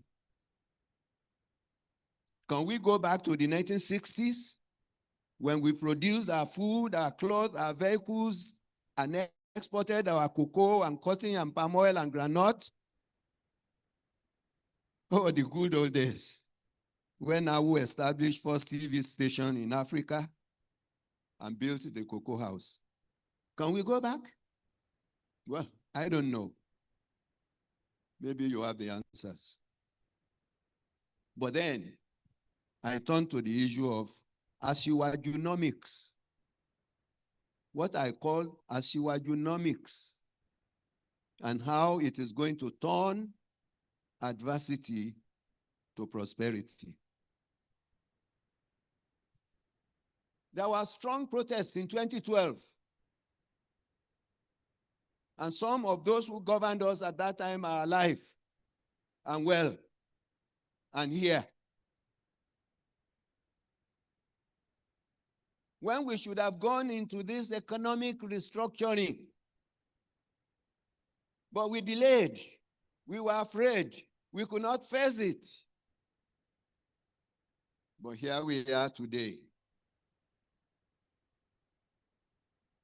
So I am strongly convinced that if we do not repeat the experiences of 2012, wherein we resisted the full and complete implementation of the current economic policies of the federal government, our endurance and patience this time around can yield, among others, these are my own projections, can yield, among others, the following dividends. Number one, it will make more money available to the federal government,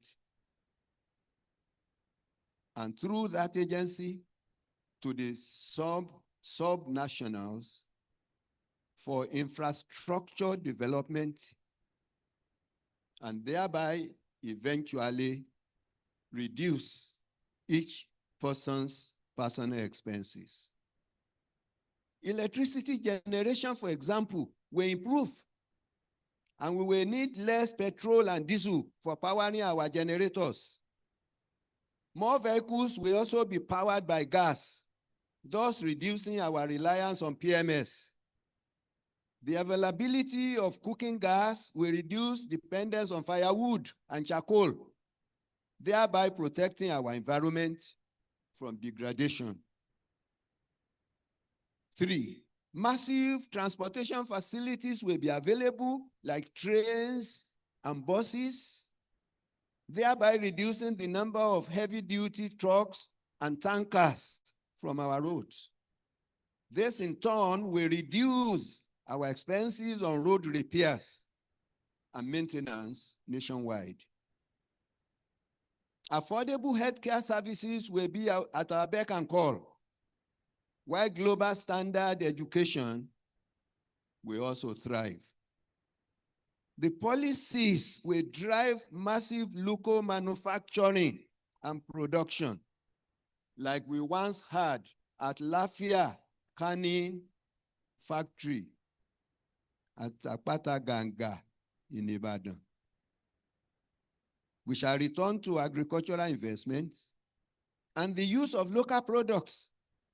And our engineers and technologists will embrace innovation and creativity, producing appropriate tools and machines for our small, medium, and large-scale industries without needing to use the dollar to import them from America, from China, or from Korea. I believe our flashy, showy-fish, and extravagant lifestyles will be curtailed, and more will live within their means. Wasteful, careless spending will be under control. Our number of personal vehicles and luxury automobiles will be curtailed, and unnecessary travels avoided. And as we grow wiser, but not miserly, more Nigerians will ask questions from our government and make them accountable for the disbursement and management of public funds. 9, Public office holders nationwide will be more careful and watchful, and corruption will be drastically reduced. The price of PMS, gas, pipe-borne water, and other utilities will reduce as we all determine to sacrifice for our great nation, Nigeria. And the fear of God and brotherly love will permeate every aspect of our reformed lives, affecting both the leaders and their followers. For, according to the Bible, in Proverbs 29:2, when the righteous are in authority, the people rejoice. Before I draw to a close, I'd like to raise the issue of new tax law and mention the miracle of the bite busters. Before closing, permit me to call on the Federal Inland Revenue Service, the Ministry of Information and National Orientation Agency, to consider organizing special meetings nationwide for the enlightenment of our people on the implementation and implications of the new tax law. It is on record that one Yoruba king was forced out of the palace by women protesting against taxation. I don't want to mention the location. Another king was also removed from office on the basis of tax-related allegations. Taxation is a most essential but sensitive aspect of any economy. Let us prepare our people for this important civic responsibility ahead of its implementation. Next is the digital education for innovation and economic development. Because this is currently being promoted by Odua Investment Foundation, chaired by Our Excellency Ambassador Dr. Olatokunbo Awolowo Dosunmu. I was part of the audience at the project presentation in Ibadan on October 24 this year. This novel project is nurturing our future by giving young people in secondary schools wings to fly in spite of geography or money. It is demonstrating the transformative power of digital education through different kinds of apps designed and executed by pupils from rural and urban schools in the Southwest. The amazing apps include those for security, for health technology, for educational technology, and for entertainment. It even includes one version of a popular television show, Who Wants to Be a Millionaire?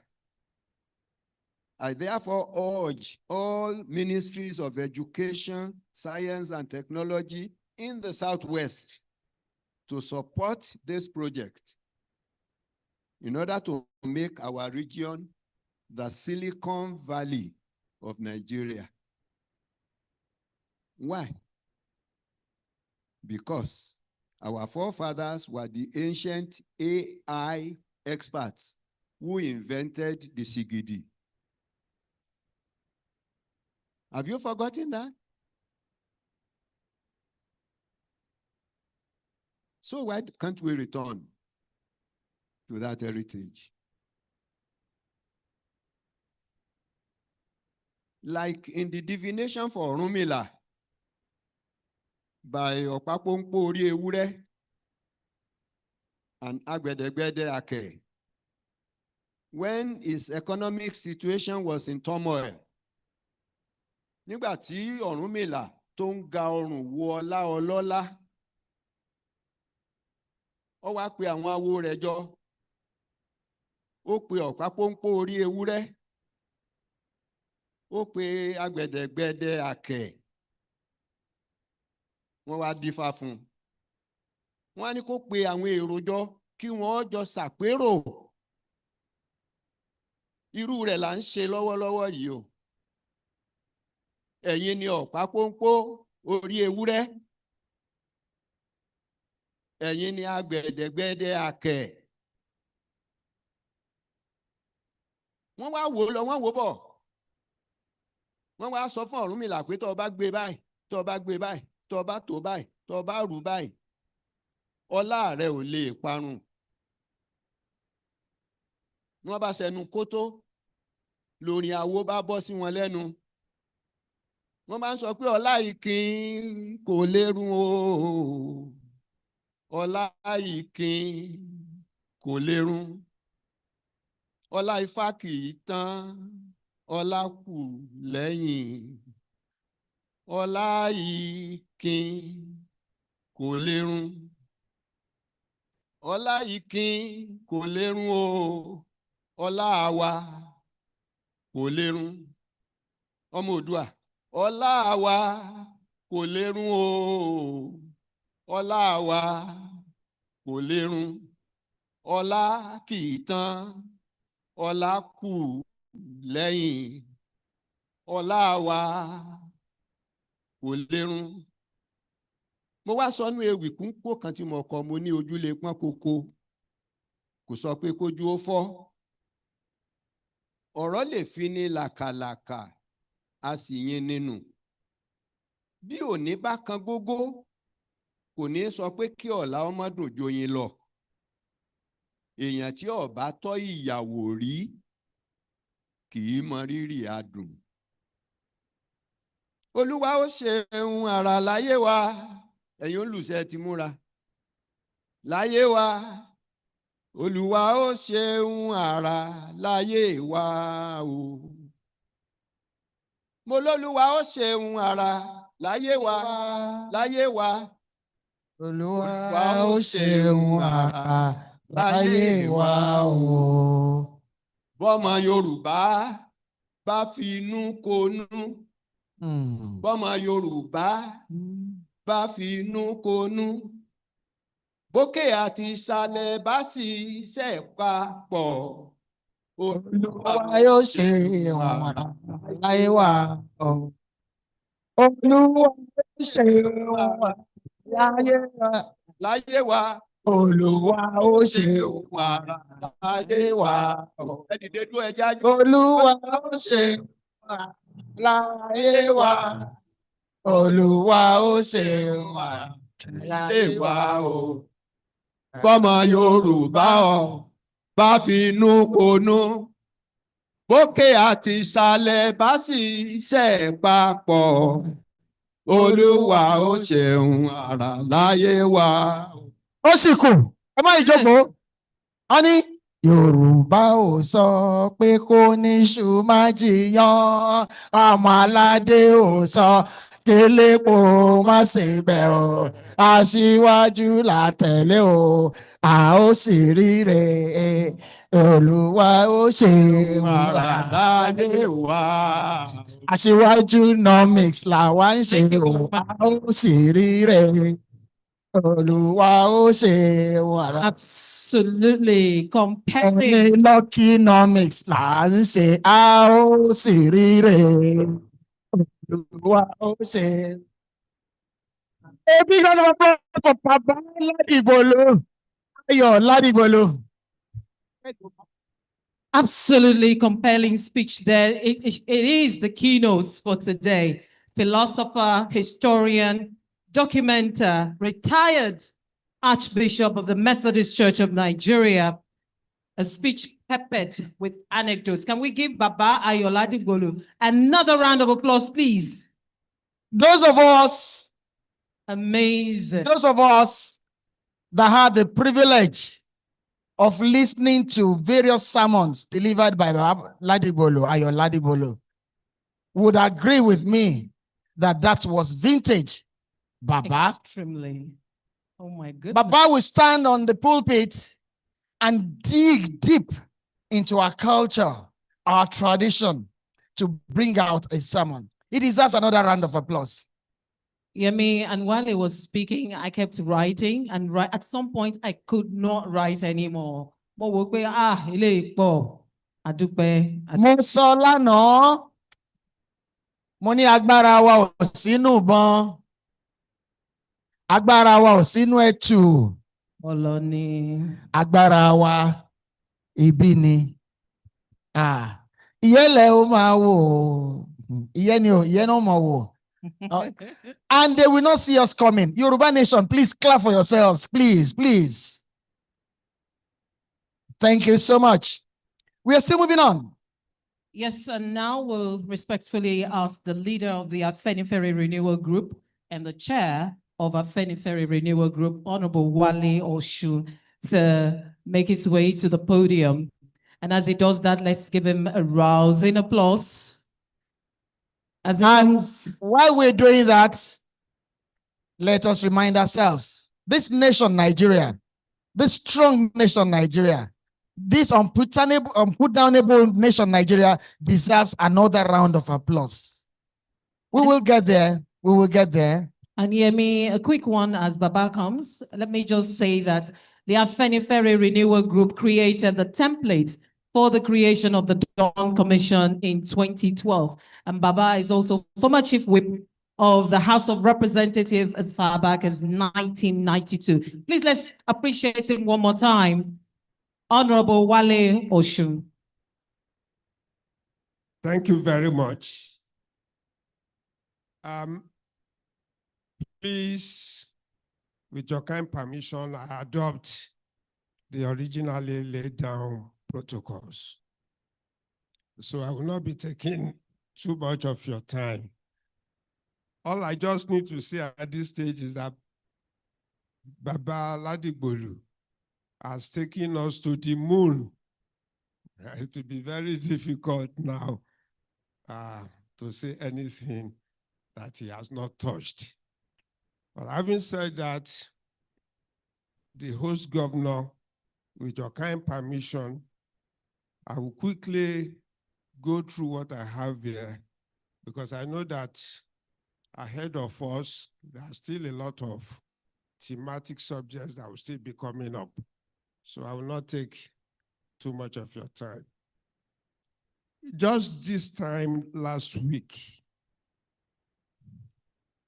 the social-political group and self-determination groups, they are all represented here, collaborating under the umbrella of Yoruba Assembly, converged at Airport Hotel, Lagos, to deliberate on the state of the nation with particular emphasis on the place of the Yoruba nationality within it. The most poignant outcome of that assessment is the acknowledgement of the bold economic reforms undertaken by the government of President Bola Tinubu at the entry port of the new administration on May 29, 2023. The complete removal of the fuel subsidy and the harmonization of the foreign exchange rates from both the formal and informal sectors, even if unforeseen or considered improbable due to its absoluteness, were long considered essential for the survival of our country. The meeting at Airport Hotel also acknowledged that no policy, especially economic policy, is perfect. The consequences are mostly always twin-edged. Hence, bestowing on policymakers the responsibility of ever being alert to maximize the inherent advantages and minimize the disadvantages. We had then called on all our governors in general, but in particular the Yoruba state governors, to focus on social and infrastructural development by striving to obtain optimum value from the bounteous and unexpected revenue accrual that is now their lot. They are also to manage their cost of governance efficiently so that their citizens, we, the ordinary citizens, can benefit maximally from the policy changes in the economic proposition of the federal government. Having acknowledged the giant stride attained in the economic terrain and pleaded for measures that could facilitate maximum benefit for the preponderance of our citizens, I, here at this summit, plead that the federal government should now shift its focus to facilitating a political policy transformation that would ensure for all its nationalities and citizens equity, justice, and peace. Successive governments in the Fourth Republic have always deprioritized the concept of carrying out constitutional reforms, believing that they owe no such primary obligation to Nigerians during their tenure. Yet, they have been mistaken, for there is no single one of them, be it the Obasanjo regime, the Yaradua Jonathan regime, and the Buhari regime, that had not been beset by deep destabilizing and political crisis, much of which stemmed from the inequitable and military-inspired unitary constitution described falsely as federal constitution. The president, Senator Ahmed Bola Tinubu, sometimes in August 2024, informed the patriots, led by Chief Emeka Anyaoku, that constitutional reform will be considered after his administration consolidates economic reforms, which at that time called his top priority.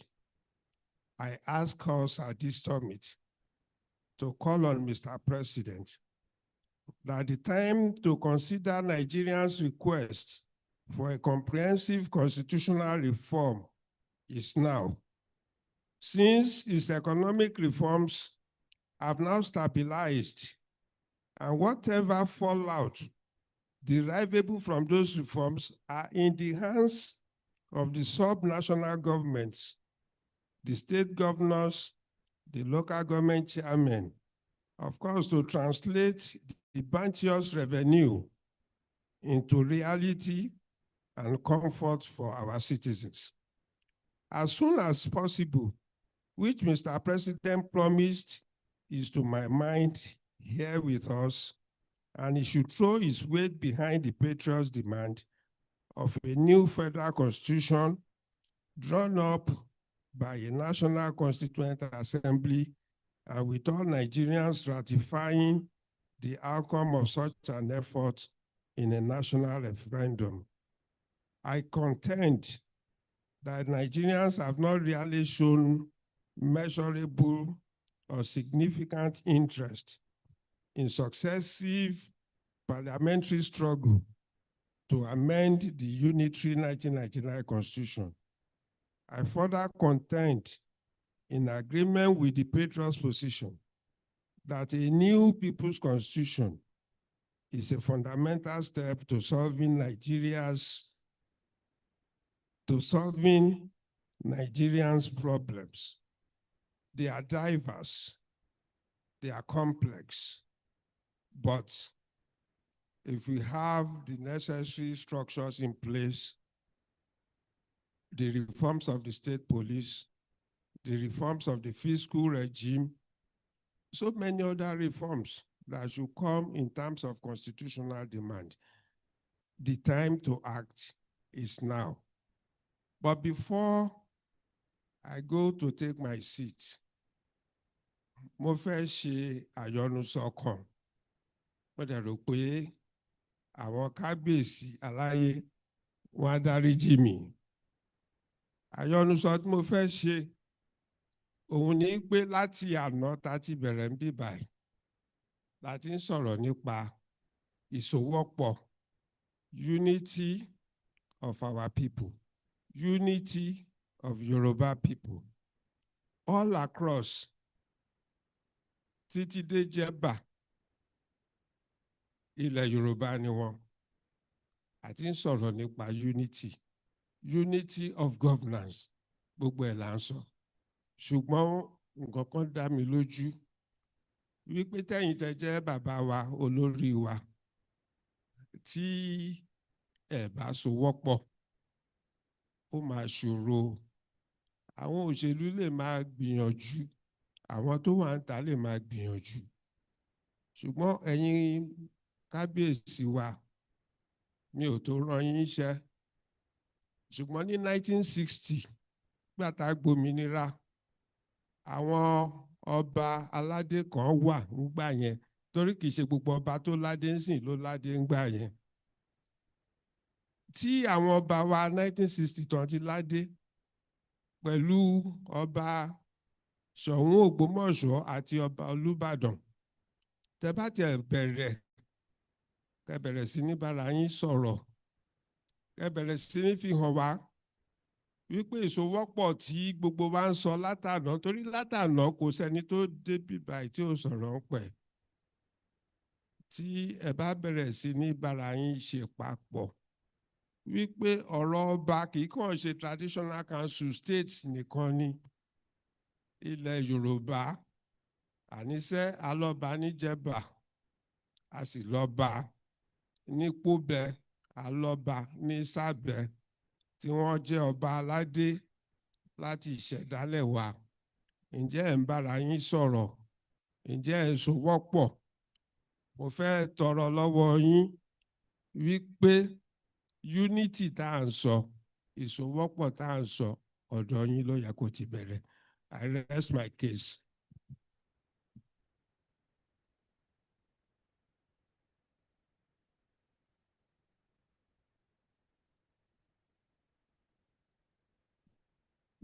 Yes, distinguished ladies and gentlemen, please let's make it a robust applause for Honorable Wale Oshun, the leader and chairman of Afenifere Renewal Group. Ẹ ṣeun bàbá wa. Words of wisdom there, insight into what we're doing today. Up next, I have the honor of inviting a group that champions socio-political consciousness among Yoruba youths, a pan-Yoruba socio-cultural group known as Think Yoruba First, Ugo Adulawo, and representing them is one of the directors of the organization, Ms. Lola Lawal, who is a special advisor, Human Rights Committee at the National Assembly. Please let's make her welcome as she takes the podium. Please let's clap for her. Think Yoruba First, Ugo Adulawo. These are our youths. All the while we've been listening to our elders. Now we want to listen to the youths. Think Yoruba First. Ẹ káàsán gbogbo ilé, ẹ káàsán ẹ̀yin bàbá wa.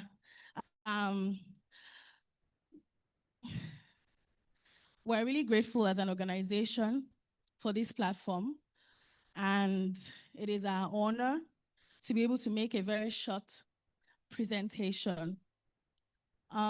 We had a presentation that was about 28 pages for a proposal, and we've been able to distill it into 2 pages. So the title of our presentation is Ensuring the Safety and Future of Yoruba Land. It was prepared for the Southwest Summit. The authors are Dr. Bukola Adeniji, who is my leader at the Think Yoruba First organization, and myself. This proposal, structured for a summit of Yoruba leaders, integrates the security analysis, political philosophy, historical evidence, and successful international models to form a decisive call to action. The urgent crisis in Yoruba land. And I don't mean to alarm anyone, but there is an urgent crisis in Yoruba land. And we're hoping that when we make this presentation here, it will spur actions and conversations in different parts of Yoruba land to be able to come to the aid of the young people that are facing this daily. So we gather today because Yoruba land faces an existential threat, a steady erosion of our political power, economic strength, land ownership, and cultural identity. The crisis is rooted in the structural anomalies of the Nigerian state. We are proud Nigerians. I think we always say that Yorubas are one of the foundations that is still holding Nigeria as it is today. But we must not sacrifice our rights or our identity to be able to uphold that, to be able to uphold Nigeria as it were. So we have identified some issues, and I'm just going to quickly touch on them. So we've identified the demographic and land crisis. The threat is starkly visible in our demography. Statistical projections show a clear decline in the Yoruba ethnic population in the Southwest, not just the Southwest. The Nigerian construct make us use Southwest a lot, and I'm so grateful for Baba that just spoke earlier, talking about Jeba, our people in Moro, our Okun people, and our people in Delta State, the Shekiri people, the Use of Edo State. Southwest, while other ethnic groups, the statistical projections show a clear decline in the Yoruba ethnic population in the Southwest, while other ethnic groups, driven by higher growth rates, are on track to surpass the Yoruba population in approximately 40 years. This demographic shift is compounded by the loss of land and escalating conflicts, such as the farmer herders crisis, placing Yoruba land under threat. The political and legislative threats as well. We have contentious bills that has been brought up. There was a recent bill, indigenous bill. I'm proud to stand here that our organization were one of the people that wrote and spoke in a different constitutional review to stand against it.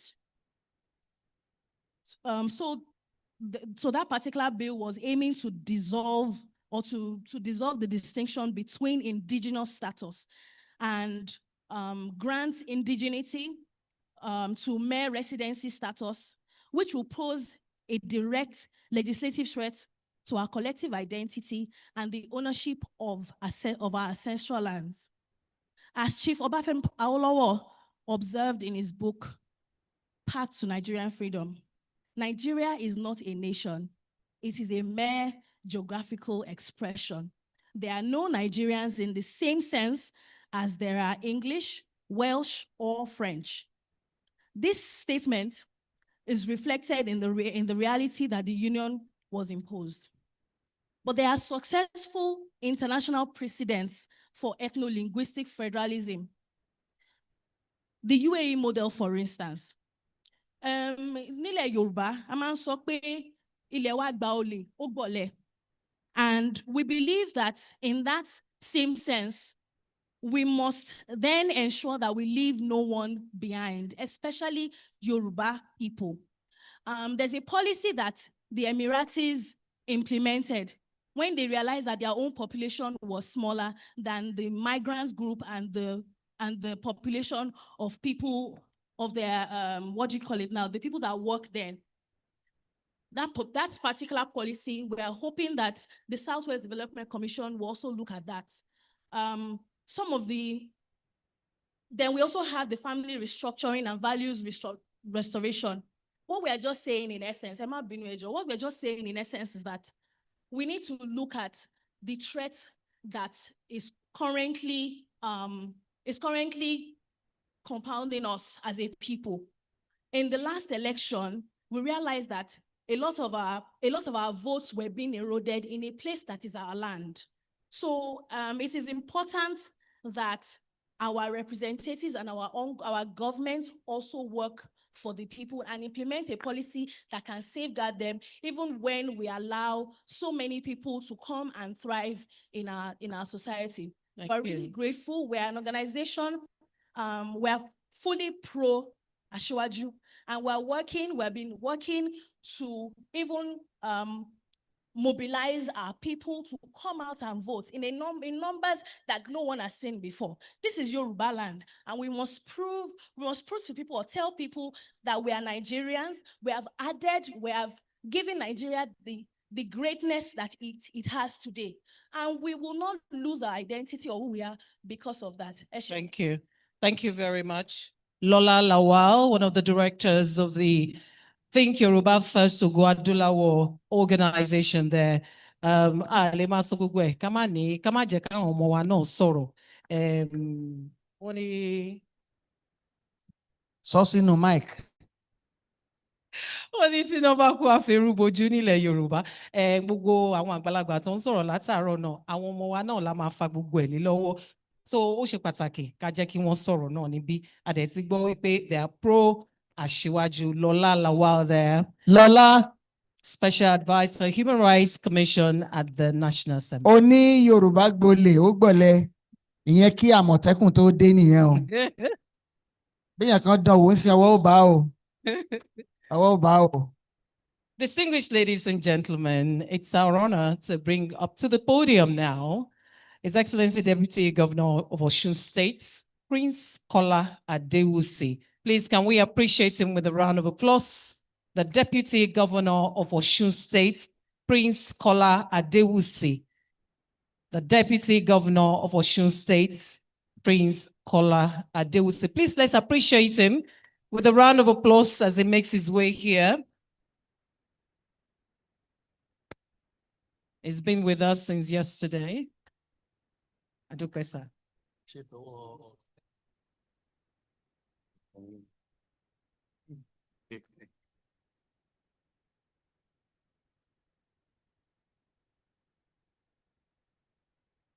Good afternoon, everyone. I am Prince Kola Adewusi, the Deputy Governor of Osun State. I'm here to represent my principal, His Excellency Senator Ademola Jackson Nadeleke, who would have loved to be with us since yesterday, but is occupied with some other important state matters. So he sends his apology for not being here physically. Your Excellency, the Executive Governor of Ondo State, the chief host of this important dialogue, all other excellencies here present, members of the National Assembly here present, our fathers, our mothers, I recognize you all. Ẹ̀yin bàbá mi, mo kí gbogbo orí adé tó wà ní ìkàlẹ̀, yóò mọ ju wá ṣe nílẹ̀ Yorùbá. Please permit me to make one or two comments before I go on to read my principal's remarks for this program. I've been here since yesterday, and I watch keenly,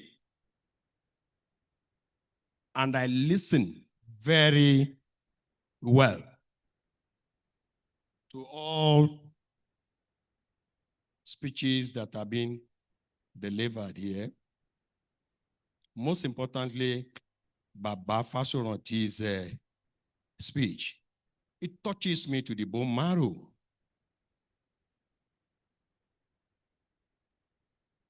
And I want to suggest that if the copy of that speech can be reproduced, particularly to government functionaries, we should have a copy in our various offices, at least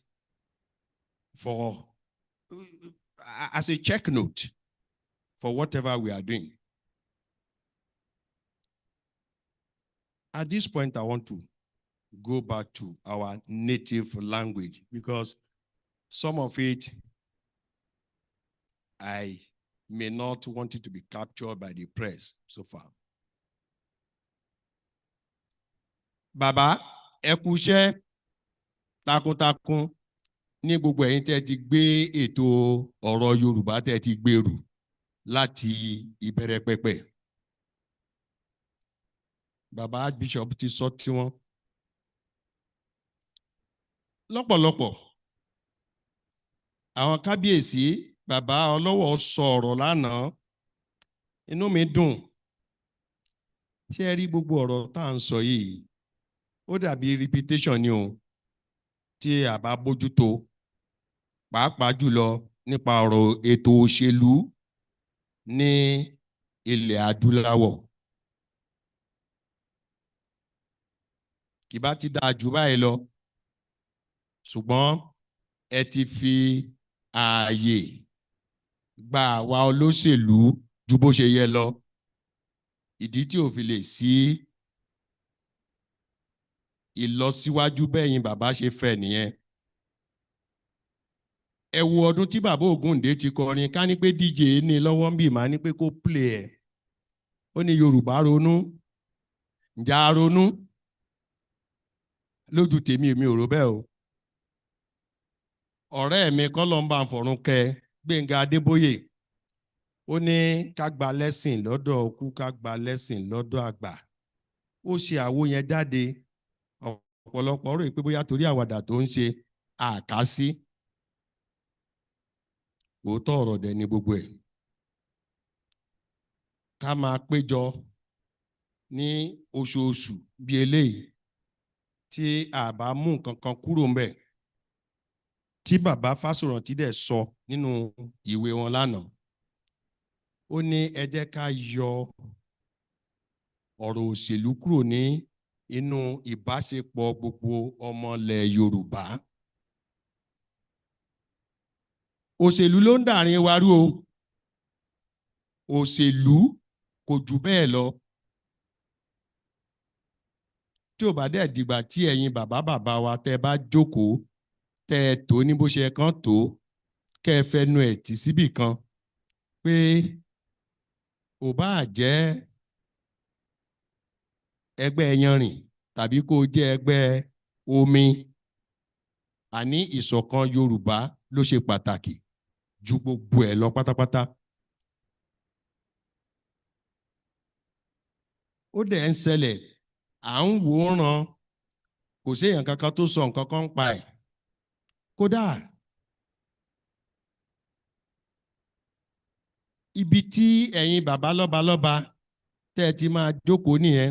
Ṣé ẹ mọ̀ pé àwọn olóṣèlú tó bá dìgbà election ní ìsìn báyìí, ẹ̀yin là ń bọ̀ wá wọlé bá láàárọ̀ lọ́sàn-án lóru.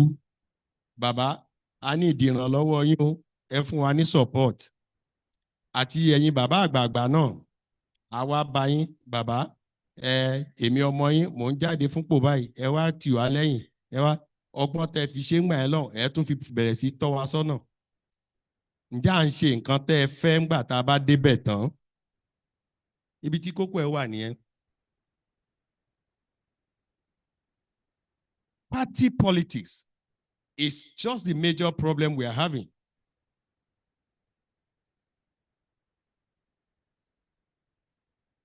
Ẹ jẹ́ kí n ṣe àpèjúwe. Ó dùn mí pé èní ni mo tó ráàyè sọ̀rọ̀, ká ní pé lánàá ni tí gbogbo àwọn ministers wa tán kún bí. Ọmọ Oòduà tọkàntọkàn lèmi o.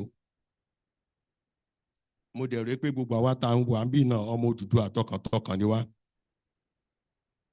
Èmi ò gbọ́ kéèyàn kankan sọ pé ọmọ Oòduà tọkàntọkàn lòun o. Ọmọ Oòduà tọkàntọkàn lèmi. bàbá wa tó dẹ̀ wà lórí àpèrè náà lónìí ọmọ Oòduà tọkàntọkàn ni wọ́n. Gómìnà Èkó sọ̀rọ̀ ńbí lánàá, gómìnà Oǹdó náà sọ̀rọ̀ ńbí lánàá, gbogbo àwọn ministers wa wọ́n sọ̀rọ̀ ńbí lánàá, orí tèmi wú. Ṣé rí kò yẹ kó tún dùn jù báyìí lọ lásìkò tá a wà yìí. Tí Southwest, what we are benefiting today from the present federal government, it has never been so. Àfi èèyàn tó bá fẹ́ tan rẹ̀ jẹ ló kù. Torí bá a wí á kú náà ni. Ṣùgbọ́n ẹ jẹ́ ká sòótọ́ ọ̀rọ̀ níbi tó bá ti wáyé. Fẹ́mi Adé something ó ṣe presentation kan bí lánàá. Gbogbo àwọn ministers wa ní Southwest wọ́n gbé fọ́tò wọn sí orí àwòrán bí. Níbi tí mo jókòó sí inú mi dẹ̀ ń dádùn pé ńjọ́ wo la rí báyìí rí. Ṣùgbọ́n wà ń bẹ̀ o. Ẹ jẹ́ ká múra álẹ̀. Ẹ̀yin tẹ́ bá súnmọ́ bàbá wa ẹ jẹ́ ká para gírí. Ká bẹ̀rẹ̀ sí wò pé ṣé yóò mọ rí báyìí lọ. Tí ò bá ní rí bẹ́ẹ̀ lọ́la ǹjẹ́ à ń prepare alẹ̀ fún un. Ìyẹn ló fẹ́ mú mi lọ sí ọ̀rọ̀ pé a padà sí bá a ṣe wà látijọ́. Mò ń sọ lédè abínibí wa torí pé kí wọ́n mọ̀ sọ pé àbí Yorùbá tún ti ń gbèrò nǹkan míì ni. Tí a bá padà sí bá a ṣe wà tẹ́lẹ̀tẹ́lẹ̀ ńgbà táwọn yòókù tán ń jowó wa. Southwest ló ń sanwó jù fún gbogbo òṣìṣẹ́ láyé ìgbà táwọn bàbá wa ń sọ WNBC Cocoa House gbogbo ẹ̀ Southwest wọ́n dẹ̀ ń jowó wa ní. Àárí àwọn ẹ̀yà míì tán ń wá sí Ìbàdàn nígbà tán wá ń gbaṣẹ́ títorí pé ọrọ̀ ajé wa ó bú jáde. Àwọn bàbá tó wà ìjánu ètò ńgbà náà orí wọn pé dáadáa wọ́n dẹ̀ tó bó ṣe yẹ.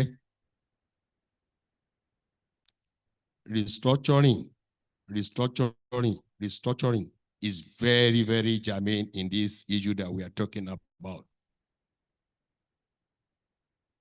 Ẹ̀yin aṣòfin wa tẹ́ wà ń kalẹ̀ ẹ jọ̀ọ́ iṣẹ́ dọwọ́ yín o. Ṣé ẹ mọ̀ pé bàbá kọ́ ló máa dá ṣe? Ẹ pè gbogbo àwọn èèyàn yín mọ́ra lókè lọ́hùn pé ibi tí ó yẹ ká máa fojú sùn nìyẹn o. Mo wá fẹ́ bá àwọn gómìnà ní Southwest sọ̀rọ̀.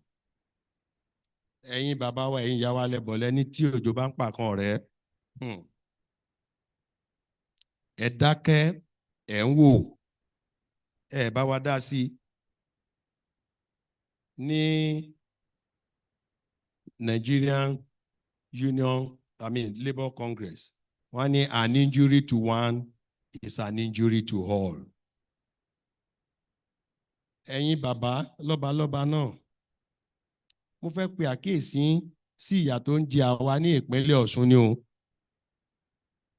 Torí pé tá a bá sọ pé ilẹ̀ Yorùbá ìṣọ̀kan kò sẹ́ni tí ò fẹ́ kí ìṣọ̀kan wà.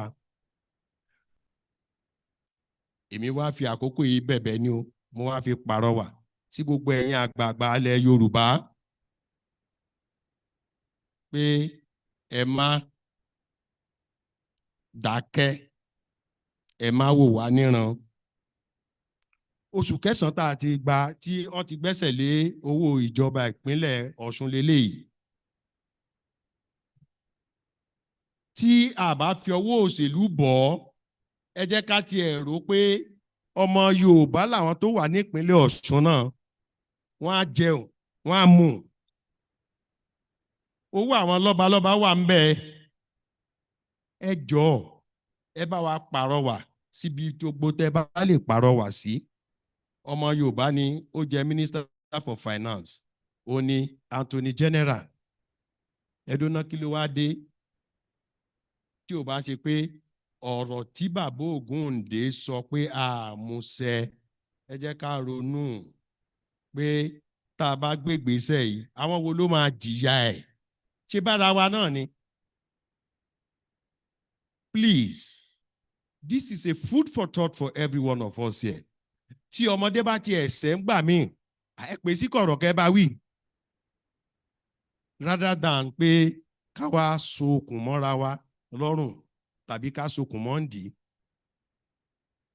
I'm just saying this as an appeal to all our fathers and mothers that are here to please look into this seriously, and we should not allow party politics to destroy the Yoruba nation that we are talking about. It is a special appeal. And that is my personal feelings from what I've heard so far since yesterday from this dialogue. May God help all of us.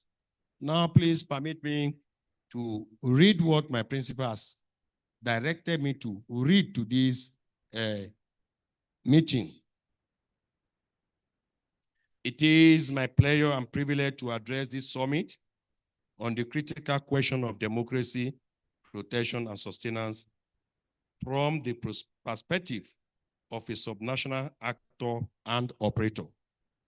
Osun State has a lot to share within the framework of true federalism, positive interaction between national and subnational entities, as well as corrective lessons the Federation should embrace to reset and perfect democratic practices.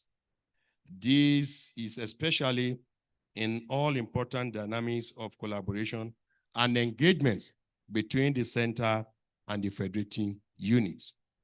Let me start by commending the organizers of this conference for their foresight and thoughtfulness. In reality, Osun State should have been the host as it presents an ongoing case study in national and subnational interactions. The Osun scenario manifests a subsisting infraction and trampling on the express rights of the subnational entity by the national authority. There is an ongoing willful breach of the Constitution to deprive a subnational entity its due right simply because it does not belong to the same party with the ruling party at the center.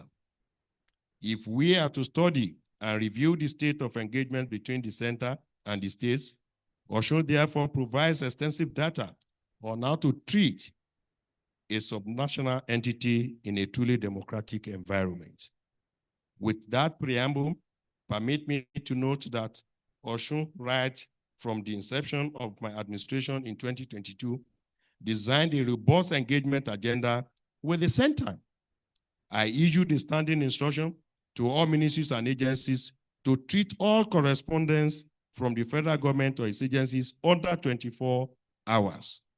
I further directed robust attendance of Osun State officials at all federal events. All requests for data from federal levels are responded to within 48 hours, even as Osun is deliberately involved in no peer review any federal agency organizes. We set out as a government to deepen federal-state partnership across the real sector of the economy, as well as in the soft areas, including fiscal governance. From 2022 to date, Osun holds the record of constant participation and mention in critical federal reports. Interestingly, our state won quite a number of medals in national sectorial review organized by the federal government. I'm happy to announce that our state is ever ready to host federal sectoral events. From 2022, we have hosted more than 12 of such events, all in our bid to demonstrate willingness for partnership with the federal government. In the area of real sector collaboration, our government took up reconstruction of federal roads. Up to date, we are still struggling to get a refund. We sought to facilitate the takeoff of many federally abandoned projects, we met brick walls. Our only brand to enhance collaboration is clouded by political partnership actively promoted by operatives of the ruling political party at the center. We discovered over time that partisan consideration has become the yardstick for federal interactions with Osun State, a development that threatens to fracture intergovernmental relations. Distinguished scholars and guests may want to note that Osun stands in a unique position among the southwestern states on the subject of this conference. Osun is the ancestral home of the head of the federal government. We have party differences with the party controlling the center. Even with the best of positive reach out, it is sad to know that some operatives of the ruling federal party have adopted an adversarial approach to Osun State. Federal projects and initiatives are now being routed through party structures instead of Osun State government machinery, especially. Nominations and access to federal opportunities are channeled through party organization with official state structures deliberately excluded. The dynamics of interaction between national and subnational entities is not only undermined, but threatened. A troubling dimension was introduced earlier this year when the rule of law was replaced with the rule of the thumb. The issue here relates to handling of the state security and local government matters. It is trite in every democratic order that rule of law within the ambit of the Constitution is the regulatory framework for wielding of state powers. In the case of Osun, federal power is being applied outside the regulation of the Constitution, as the public have known since the beginning of this year. Politicization of federal power application poses serious stress to peaceful and productive intergovernmental relations. It will interest the audience to know that in Osun State, some security agencies openly protect and defend ruling party operatives, even when they act in ways and manners against the law and the Constitution. In Osun today, federal party officials boast of powers to deploy security apparatus to witch-hunt state officials. On many occasions, officials of the federal ruling party have openly declared their readiness to hijack the state, whether the people voted for them or not. Worse still, they have security cover when making such provocative declarations. As if that is not enough, the Osun local government fund was seized without any court order from earlier this year. Duly elected local government officials were not allowed to assume office, and those sacked by a substituting court order were forced on the local government secretariat by federal power and security apparatus. All the facts are in the public domain. SARS and MARS. With political interference in governance, there can never be unity that we are preaching here today. And that is why I'm appealing that we should not allow political divide or political affiliation to affect the unity of the Southwest. So far, certain states have been treated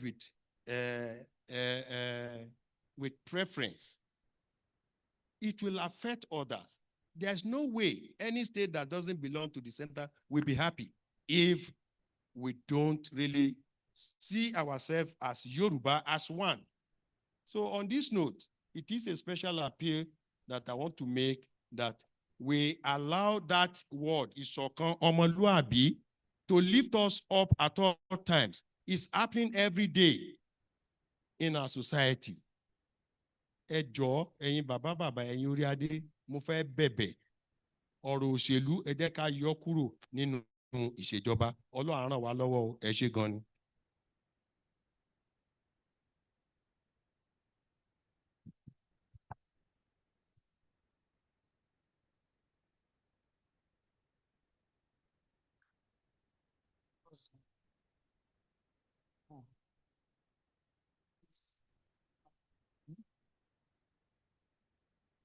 Can we have a big round of applause for the Deputy Governor from Osun State, Prince Kola Adeose, representing the Governor of the state, Senator Adeleke. Thank you so much. It can be louder. It can be louder. Ẹ jẹ́ ká pàtẹ́wọ́ fún wọn. Wọ́n ní ohun tó bá ń dunni ní pọ̀ lọ́rọ̀ ẹni. Òun ló mú bàbá yìí sọ ọ̀rọ̀ tí wọ́n sọ pàápàá síwájú. Ìdí tá a ṣe péra wa jọ ń bì láti bára wa sòótọ́ ọ̀rọ̀.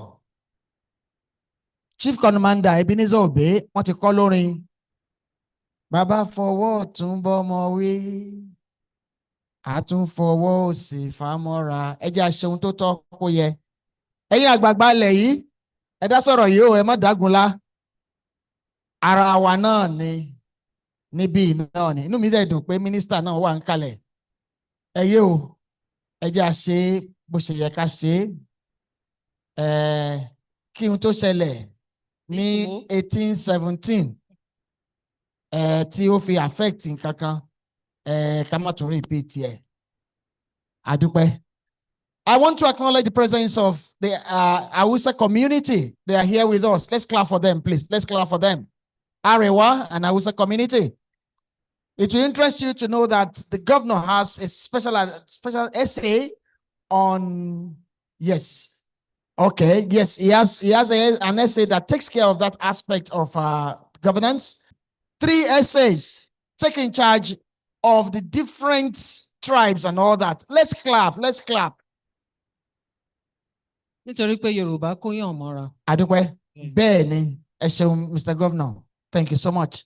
Now, we are moving to the Ministry of Solid Minerals. The man that has been appointed to take charge of this ministry, I was to add that he was formerly and is still in charge of national conscience. They've now added solid mineral to his portfolio. Former commissioner in Lagos State. For information and strategy. Yes. And presently is a minister for solid minerals. But is one man that packs so much into what he's doing, it goes beyond solid minerals. But however, join me as I welcome, proudly I will say my Egbon, Honorable Dele Alake. Please, let's give him a warm welcome. Journalist, activist, technocrat, current Nigerian Minister of Solid Minerals, former Commissioner for Information and Strategy in Lagos State, serving from 1999 to 2007. Arguably, one of the best strategists in Nigeria. Àwọn òṣèlú tí wọ́n bá ti dáwọ́lé, tí wọ́n bá ti dá sí, ó máa ṣe é ṣe ni. Ẹ bá wa fún wọn látẹ́wọ́ bí wọ́n ṣe fẹ́. Sọ fún wa kí ni pàtó nǹkan tí ministry titi wọn tó ti ṣe ní bí ọdún méjì sẹ́yìn sí, àti wípé kí ni ilẹ̀ Yorùbá tó máa jàǹfààní ní ministry táwọn ń ṣe. Ẹ tún bá wa fún wọn látẹ́wọ́ lẹ́ẹ̀kan sí.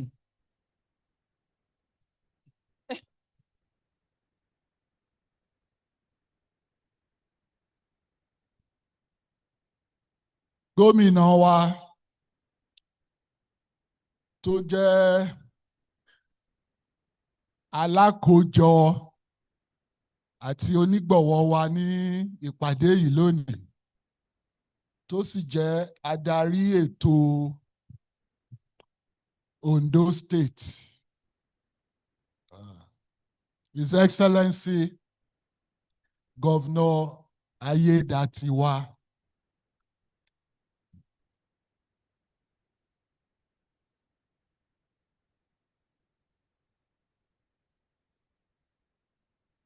Ẹ ṣe rí orúkọ yẹn, gómìnà tó kọjá ní ìpínlẹ̀ Ondo mo rí àwòrán kan tí gómìnà yẹn fi ń sọ pé tí ó ń ṣe àpèjúwe gómìnà Ondo lénìí, ó dẹ̀ sọ bí àṣẹ, ó pe gbogbo orúkọ ẹ̀ títí kan ayédatiwa, ó wá ní ayé ti da tiẹ̀. Ayé ti da tiẹ̀, ṣùgbọ́n orúkọ yẹn ń ro gbogbo wa ní ilẹ̀ Yorùbá, ní ilẹ̀ káàárọ̀ ojíire. Ayé ti da tiwa.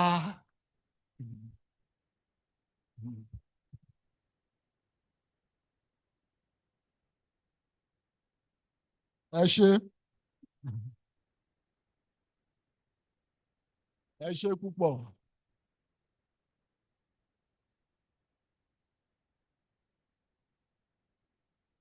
Ẹ ṣé, ẹ ṣé, ẹ ṣé.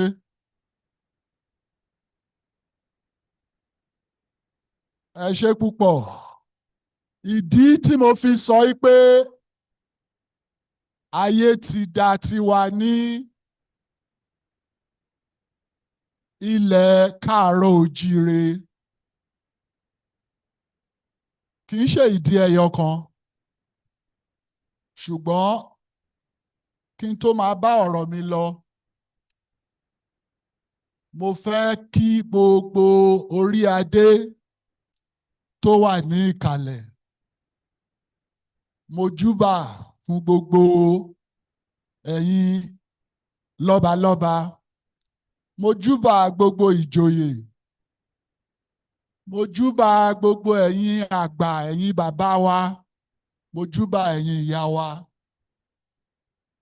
mo sì júbà gbogbo àwọn tó ti ṣe gómìnà wa kọjá tí wọ́n wà níjókòó. Mo júbà gbogbo àwọn amòfin. Mo sì tún júbà gbogbo ẹbí àti gbogbo ará. Pátápátá mo wá júbà gbogbo ẹ̀yin tẹ́ wà níkàlẹ̀ lónìí àtàwọn tó ń wò wá níbikíbi lórílẹ̀ àgbáyé. Mo dúpẹ́ gidigidi lọ́wọ́ gbogbo yín àti àwọn tó kó ètò yìí jọ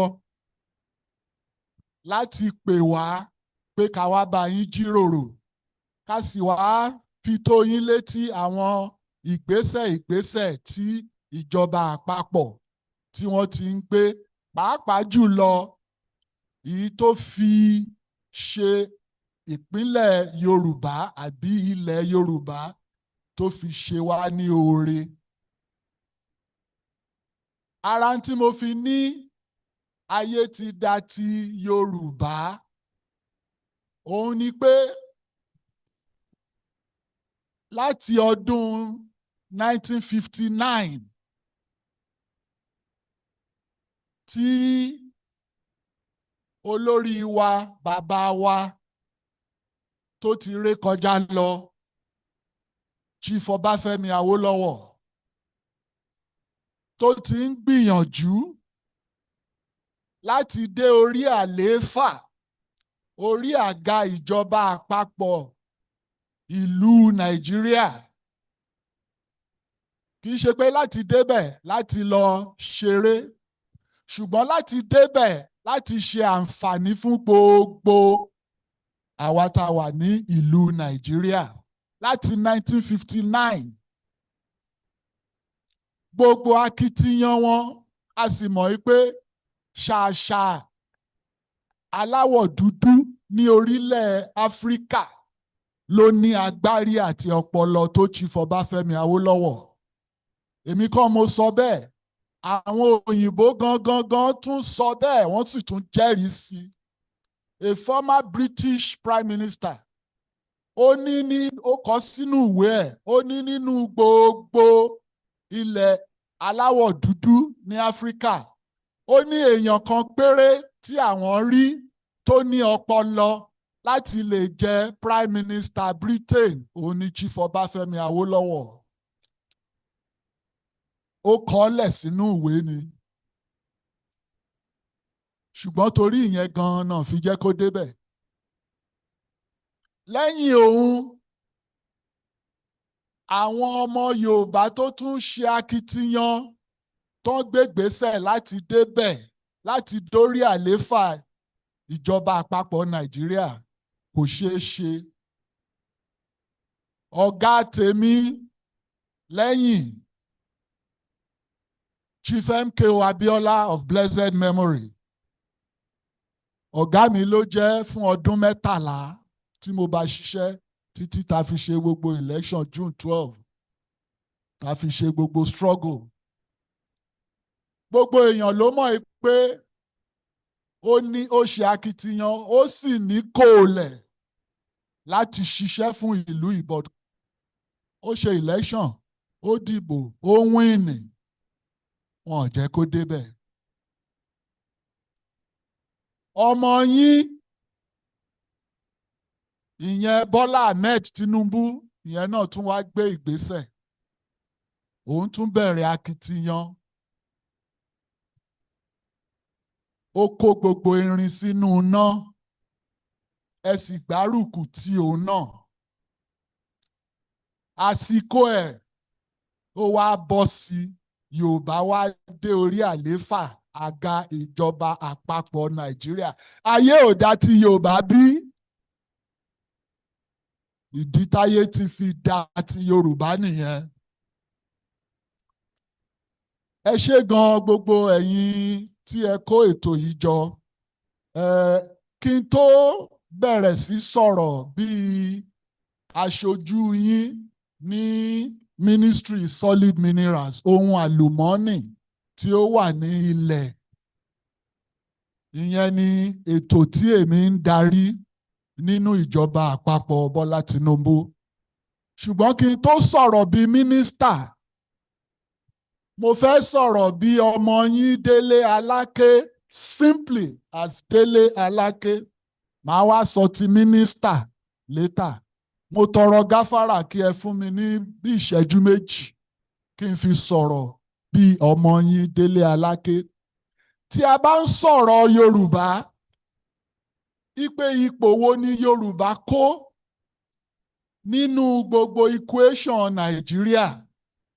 Àwọn aṣojú wa, àwọn bàbá wa, Archbishop Ládìgbòlù, wọ́n ti sọ gbogbo ohun tó tọ́ àti tí ó yẹ.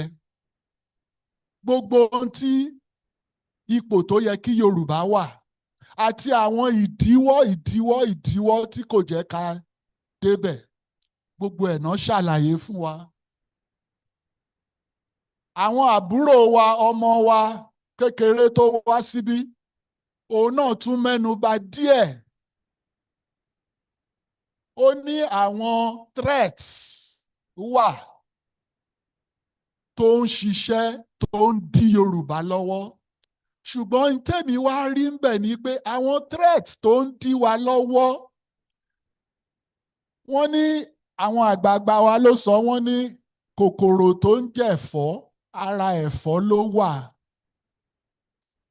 Àwọn external threats, àwọn threats tó ń bọ̀ láti òkèèrè, bóyá farmer herders clashes, àwọn kidnapper, terrorists, banditry nǹkankan, àwọn tó ń wá láti ìlú òkèèrè sí wa, díẹ̀ ní tiwọn. Àwọn ìdíwọ́ tó wà láàrin ara wa, Honorable Wálé Ọ̀ṣun fẹnu kò, Bàbá Ládìgbòlù fẹnu kàn. Òun náà ni pé àṣepọ̀ àgbájọpọ̀ ọwọ́. Deputy Governor Ọ̀ṣun náà wọ́n sọ ń pa ẹ̀. Àgbájọpọ̀ ọwọ́ òun ni wọ́n ní a fi ń sọ àyà. Ṣùgbọ́n tá a bá lè parapọ̀ ká sọra wa di oṣù ọwọ̀, ká sọra wa di ẹyọ kan, ká ní ìmọ̀ kan, àti lọ síwájú ilẹ̀ Yorùbá á le díẹ̀. Deputy Governor Ọ̀ṣun ó sọ̀rọ̀ kan, ó ní party politics ó ń dà wá láàrin rú, kò sí rọ́ńbẹ́. Mo rántí ọdún 2003 ní Àkúrẹ́ ń bí báyìí. bàbá wa Chief Olúfàlàyé wọ́n ń ṣe nǹkan bóyá ìgbéyàwó fún ọmọ. Àwa wà níjọba lÉkòó, Aṣíwájú ń ṣe gómìnà lÉkòó, mo dẹ̀ wà nínú ìjọba yẹn as Commissioner for Information and Strategy. Aṣíwájú wa ní kí n wá represent òun níbi àṣeyẹ Chief Olúfàlàyé lọ́dún náà 2003 inú stadium Akure ń bí láti ṣe. Mo wá ń jíṣẹ́ Aṣíwájú fún bàbá Fàlàyé pé wọ́n ní kí n yé o, wọ́n ń ṣe báyìí ṣe báyìí ṣe báyìí ṣe báyìí. Bàbá Fàlàyé wá sọ fún mi pé ó ní sọ fún Bọ́lá wípé ìkankan náà ni wá. Wípé lénìí a lè wà nínú ẹgbẹ́ kan àbí ẹgbẹ́ míì pé ṣùgbọ́n tá a bá ti ń sọ káàárọ̀ ojíire ìkankan náà ni wá. Ó wá sọ nǹkan kan tí mi ò lè gbàgbé láéláé. Ó ní tí wọ́n ń pè ní òṣèlú, ó ní pátì. Pátì lòyìnbó ń pè é. Ó ní tá a bá máa pè ní Yorùbá, a ní pátì, pátì. Ó ní pátì yẹn gangan pé tá a bá wo ọ̀rọ̀ yẹn ní Yorùbá, pátì. Ó ní ìtumọ̀ ẹ̀ ní pé ká pátì. Ká pátì, ká wá ṣe ti ara wa. Ní tí mo fẹ́ sọ as ọmọ yín Délé Aláké lénìí ni pé ẹ jẹ́ ká pátì. Ká ṣe ti ara wa bí káàárọ̀ ojíire. Kí ẹ̀yà wa lè máa ní ìlọsíwájú tá a ti ń ní tẹ́lẹ̀tẹ́lẹ̀. Kò sí nǹkan tí Ọlọ́run ò fi jíǹkí wa nílẹ̀ Yorùbá. In fact, tẹ́ bá sọ̀rọ̀ economy, àwa ni. Political liberalism, àwa ni. Àkóyànmọ́ra, àwa ni. Tá bá wá fi àwọn yìí sẹ́gbẹ̀ẹ́ ká wá wo àwọn indices of progress. A ní population. A ní coast. A sì tún ní vegetation.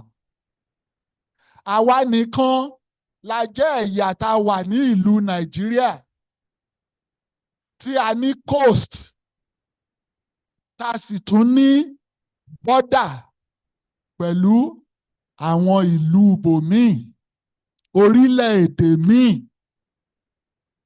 Tí ẹ bá wo àwọn ìpínlẹ̀ tó ní border pẹ̀lú orílẹ̀-èdè míì, another country, wọn ò ní coast.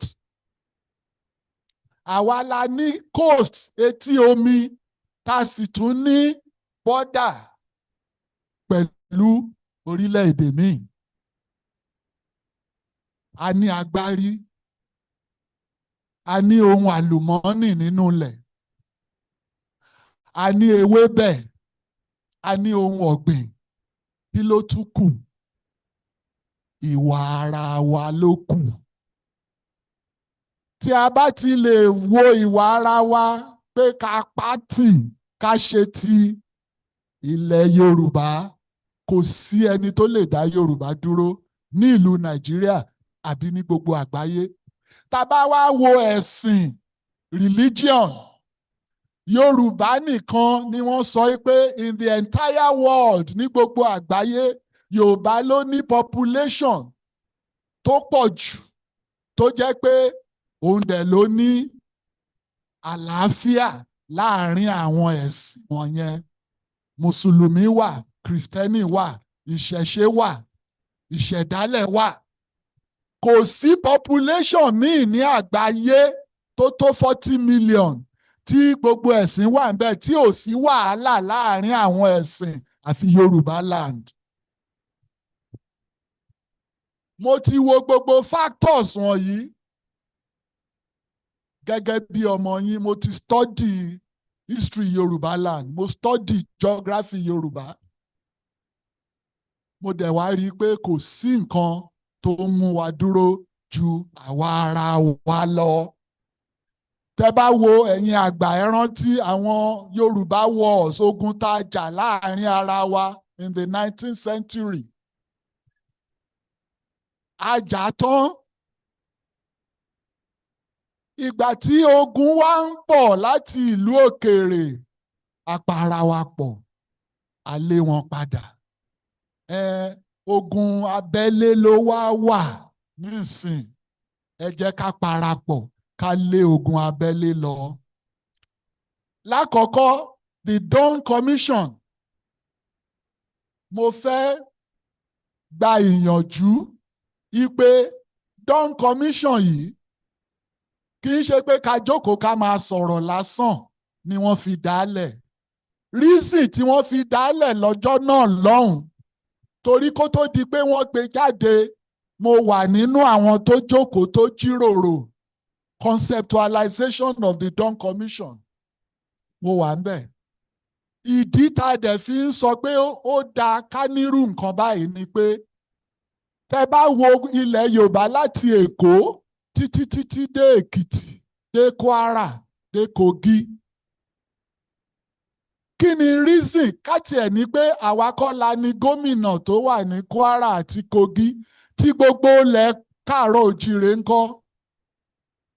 By now, in táwa envisage ta rò pé ó yẹ kó ti ṣẹlẹ̀ through the Dawn Commission platform ní pé kó mú gbogbo gómìnà ìjọba ìpínlẹ̀ gbogbo Yorùbá mú wọn lọ́rùn. À ń dúró de federal government kó ṣe Lagos Ìbàdàn highway, kó ṣe Akure Iléṣà highway, kó ṣe kinní kan lé. Ìyẹn kọ́ ni Yorùbá. Yorùbá máa ń dára wa gbé ni. Ó yẹ ká ti dára gbé jù yẹn lọ. Kì í ṣe Yorùbá ló ṣẹ̀ṣẹ̀ máa dúró a máa wá lọ tọrọ kinní kan lọ́wọ́ federal government. No. Kò sí nǹkan tí ó ṣe àwọn ìjọba wa láti Èkó dé Èkìtì tí wọn ò lè pawọ́ pọ̀. Títì ti federal ọ̀tọ̀, káwọn wá create highway tiwọn pẹ̀lú léènì 10. Kí each state máa gbé ní ìkó tó bá kọjá ọ̀dọ̀ ẹ̀ kó responsible fún. Kí Èkó gbé dé ibi tí bọ́dà ẹ̀ dé, kí Ọ̀yọ́ gbé láti ibẹ̀ dé ibi tí bọ́dà ẹ̀ dé, kí Oǹdó gbé, kí Ọ̀ṣun gbé, kí Èkìtì gbé.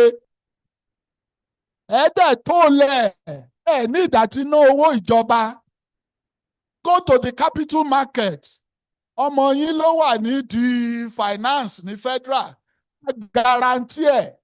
Ọmọ yín ni olórí gbogbo àpapọ̀ Nàìjíríà. Wọ́n á guarantee ẹ̀. Ẹ create títì yẹn highway need the federal government. You don't. The same thing pẹ̀lú railway. Tẹ́ ẹ bá bọ́ sí China, Russia, anywhere, àwọn tó ń ṣe PPP, wọ́n á ná owó wọn, wọ́n á ṣe. Wọ́n á dẹ̀ máa collect owó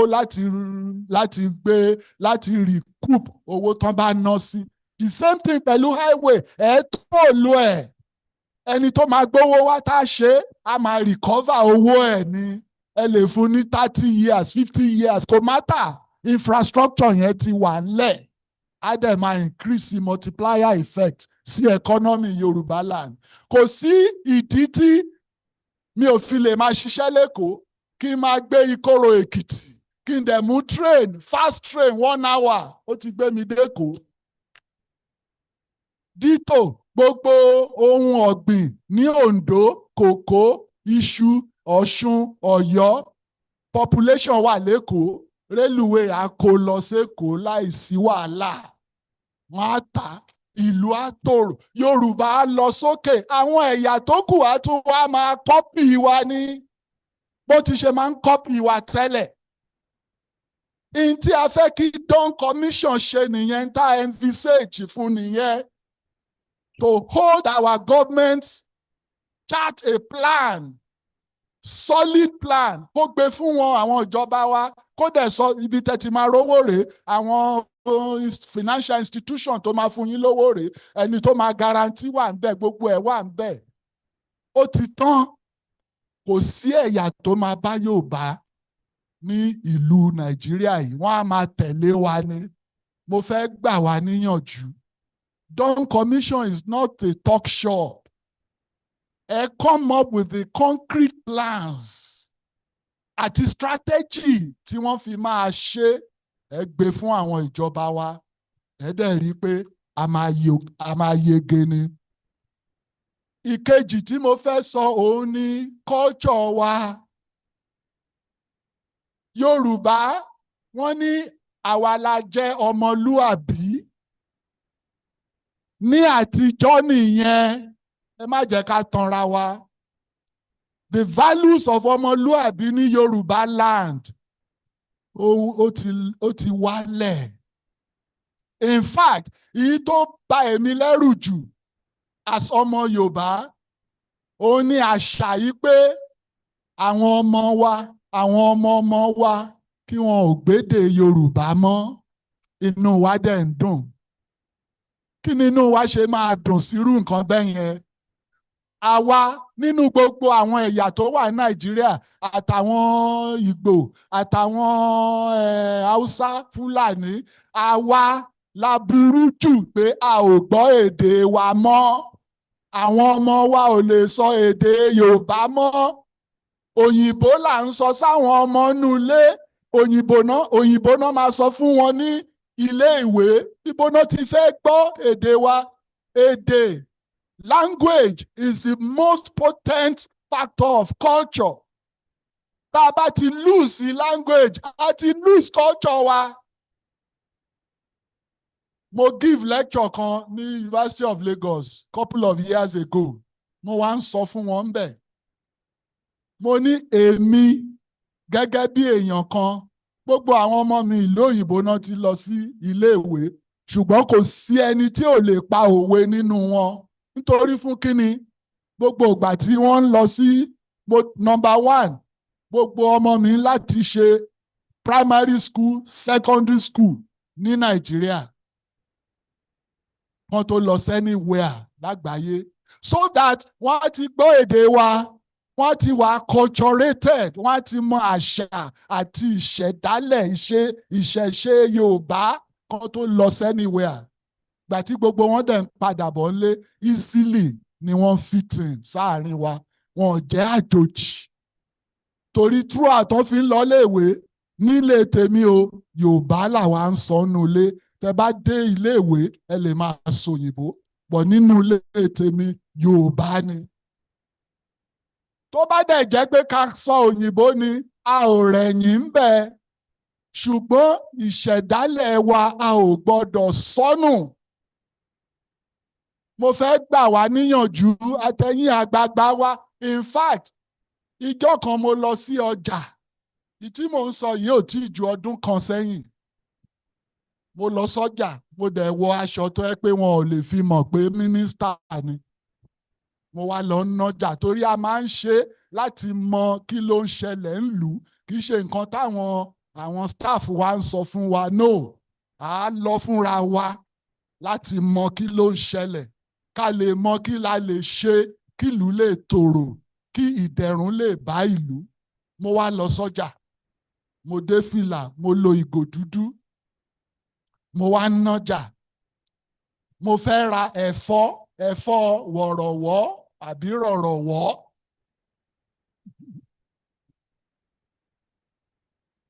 Ìyá tó ń ta ẹ̀fọ́ fún mi, ọmọ ẹ̀ kékeré ó dé láti iléèwé lọ́sàn-án bíi aago 2. Òyìnbó ni ìyá yẹn ń sọ sọ́mọ yẹn nínú ọjà, ìyá lọ́jà. Mo wá sọ fún ìyá yẹn pé mi ò ní bá ẹ ra ẹ̀fọ́ yìí mọ́ tó o bá sọ Yorùbá sí ọmọ ẹ̀ ní inú ọjà. Kíá ó yí sí Yorùbá, ọmọ yẹn náà dẹ̀ ń dá lóhùn. Mo wá ra gbogbo ẹ̀fọ́ tó lé sórí ọjà. Mo ní because nígbà tẹ́yìn ìyá ọlọ́jà tẹ bá ń sòyìnbó sí ọmọ, kí ni kí tíṣà kó ṣe sí ọmọ ẹ̀? So ẹ jọ̀wọ́ ẹ̀yin bàbá wa, ẹ̀yin ìyá wa, ẹ mú ṣe kókó tẹ bá délé, ẹ spread kìíní yìí, ẹ má jẹ́ kí àṣà wa kó sọnù. Èdè wa òun dẹ̀ ni kókó àṣà wa. Tá a bá ti sọ èdè yẹn nù, a ti sọ àṣà wa nù, a ti sọ identity wa nù. Olúwa fún wa ṣe o. Mo fẹ́ wá sọ̀rọ̀ bí mínísítà. Mo tọrọ gáfárà láti sọ òyìnbó because àbúrò mi ó sọ pé àwọn tó ń wò wá ní gbogbo àgbáyé kì í ṣe gbogbo èèyàn ló gbọ́ Yorùbá. So màá sọ̀rọ̀ mínísítà lóyìnbó. Today is historic in the annals of our crusade for a Nigeria that works for the people by enabling us to realize the objectives set out in the last stanza of our national anthem, which is to build a nation where no man is oppressed, and so with peace and plenty, Nigeria may be blessed. That's the last stanza. Today is very historic because it speaks to that last stanza of our national anthem. And the renewed hope agenda of your son, President Bola Ahmed Tinubu, GCFR, is the contract with the Nigerian people. It seeks to revive the hope that Nigerians voted for on June 12, 1993. And that hope was encapsulated in the manifesto of President Moshood Kashimawo Abiola of blessed memory. Mark my words, I said President Moshood Kashimawo Abiola. It is deliberate. That manifesto of his was crafted as a welfareist manifesto. And that manifesto, I had the rare privilege of being part of the people that crafted that manifesto in March of 1993, before the June 12 election. And that manifesto was titled Farewell to Poverty. The renewed hope agenda of President Bola Ahmed Tinubu is a potent declaration that those who have conspired to murder the hope of the oppressed, that MKO symbolized, only killed the body. They could not kill the mission and the vision of the man who gave hope to the hopeless and brought smiles to homes and communities all over the world. This renewed hope agenda is also a stoic acknowledgement that the struggle for the development of the Nigerian state as a country whose immense resources have positioned to be the giant of Africa, that struggle must continue. Thus, all of us in the Federal Executive Council are privileged to be led by a man of vision, a workaholic who thinks on his feet, the financial genius who constantly innovates the economy, the political titan whose grasp of the logistics and permutations of power has no equal. At the Ministry of Solid Minerals Development, we follow that path of the president by developing the 7-point agenda to position the solid mineral sector for domestic consolidation and international competitiveness. These entailed reforms designed to clean the sector's Augean stable of inefficiencies and dysfunctional values and, of course, processes. We brought to bear the ethos of Omoluabi, the values of probity and integrity, compliance with the law and consequences for violation, inclusion and fairness to the art and craft of governing the mining sector in the last 2 years. Today, we can beat our chest confidently and declare that our reforms are working. Yes, it is true, there is still much to be done, but the trajectory is progressive and even in several cases, very revolutionary. We have introduced certain revolutionary policy initiatives into the mining sector that this country had never seen before. Insecurity, for instance, was a major headache in Niger, Kebbi, and Kogi states. Artisanal miners clashed with bandits as farmer-herder confrontations ensued. In Zamfara state, recurrent bandit attacks on gold mining communities, targeting of miners for kidnapping, extortion, and raids were so prevalent that the Buhari administration banned mining for 5 years in Zamfara state. In collaboration with my brother, the Minister of Interior, Olubunmi Ojo, I drew over 2,000 strong men from the Nigerian Civil Defense Corps to establish, first of its kind in the history of mining in Nigeria, the mining marshals. This is a security architecture specifically designed to combat illegal operations in the mining sector. The mining marshals to date have restored over 90 mining sites, recovered these sites from illegal operators, and restored these sites to their legitimate owners. And to date, the mining marshals have arrested or apprehended over 300 illegal operators, illegal miners. And as we speak, over 150 of them are undergoing prosecution. And we have secured convictions of over 20 in the last 1.5 years. And of course, we are still counting. And these convictions, or those convicts, include foreigners, not just Nigerians, foreigners as well, have been convicted after prosecution. And we are not resting on our oars.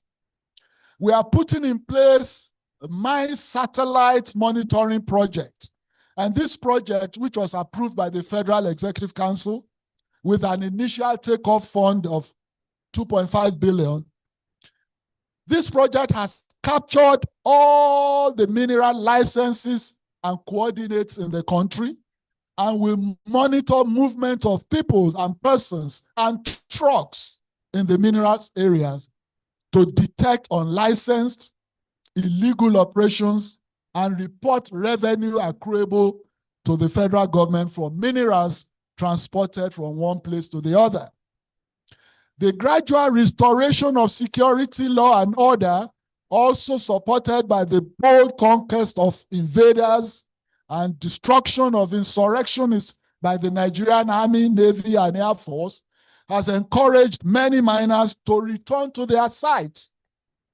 The resumption of legal extraction and operations has increased the number of persons employed, the royalties and fees paid, and this has boosted government revenue.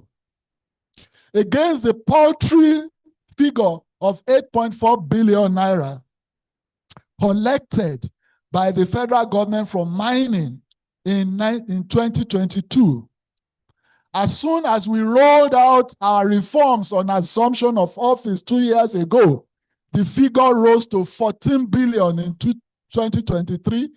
And as we introduced more measures, it rose to 38 billion in 2024. Meaning that, in fact, there is statistics recently released by our certification agencies that the solid minerals sector in the last 2 years had overperformed its budgetary expectation and target by 100%.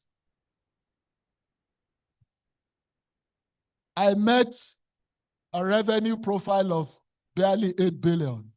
And within a year, with the policy reforms and initiatives and the creativity we've brought to bear on the sector, that 8 billion rose to 38 billion. And it is with pride that I announce authoritatively here today that between January and September this year, we have recorded over 30 billion as total revenue. And wait for this, the Southwest contributed 7.2 billion, making Southwest the highest contributor to mining revenues of the federal government. The Southwest is thus well positioned to benefit from these reforms. First, the Southwest has the most successful gold mining project in Nigeria, and that is the Segilola Thor project, which in 2024 declared a turnover of $193 million at its international headquarters. This Segilola gold mining project in Ilesha, Osun State, employs over 2,000 workers, and 80% of them are youths below 40 years of age. Segilola pays the highest tax and royalties in the gold mining subsector, and much of this credit for growing Nigeria's gold mining phase in the global gold sector, this credit goes to another of your sons, Segun Lawson, who is the managing director of Segilola Gold in Osun. He is the chairman, MD, chief executive. And that is the gold project that we use in marketing Nigeria at various international fora. I just came in yesterday from Beijing, China. That's why I wasn't here yesterday. I landed Abuja yesterday from China to market Nigeria, and I was still showcasing Segilola Gold to a lot of international investors. And that's one of your sons. Secondly, with massive mineral deposits given by Olodumare, Southwest has gold, has lithium, limestone, granite, clay, silica, sand, feldspar, kaolin, laterite, quartz, mica, beryllium, and the world's best gemstones, not to mention bitumen, which is the world's second largest deposit here in Ondo State. Our records show that companies from the Southwest hold 1,801 mineral titles out of the total of over 9,000 in the entire nation. These include 630 exploration licenses, 51 mining leases, 284 quarry leases, and 836 small-scale mining licenses. And as at October 15 this year, Ogun State has the highest number of titles with 481, followed by Oyo, 440, and Osun, 374. The fact that the Southwest has the largest concentration of quarry leases in the country also explains the concentration of companies manufacturing mining explosives. The Solar, Niger Chem, and Intrachem operate from Ogun State and feed the mining sector through dealer farms such as Dynatrack and Tontais. And another mining explosive company is coming up in Ikoro Ekiti. I am glad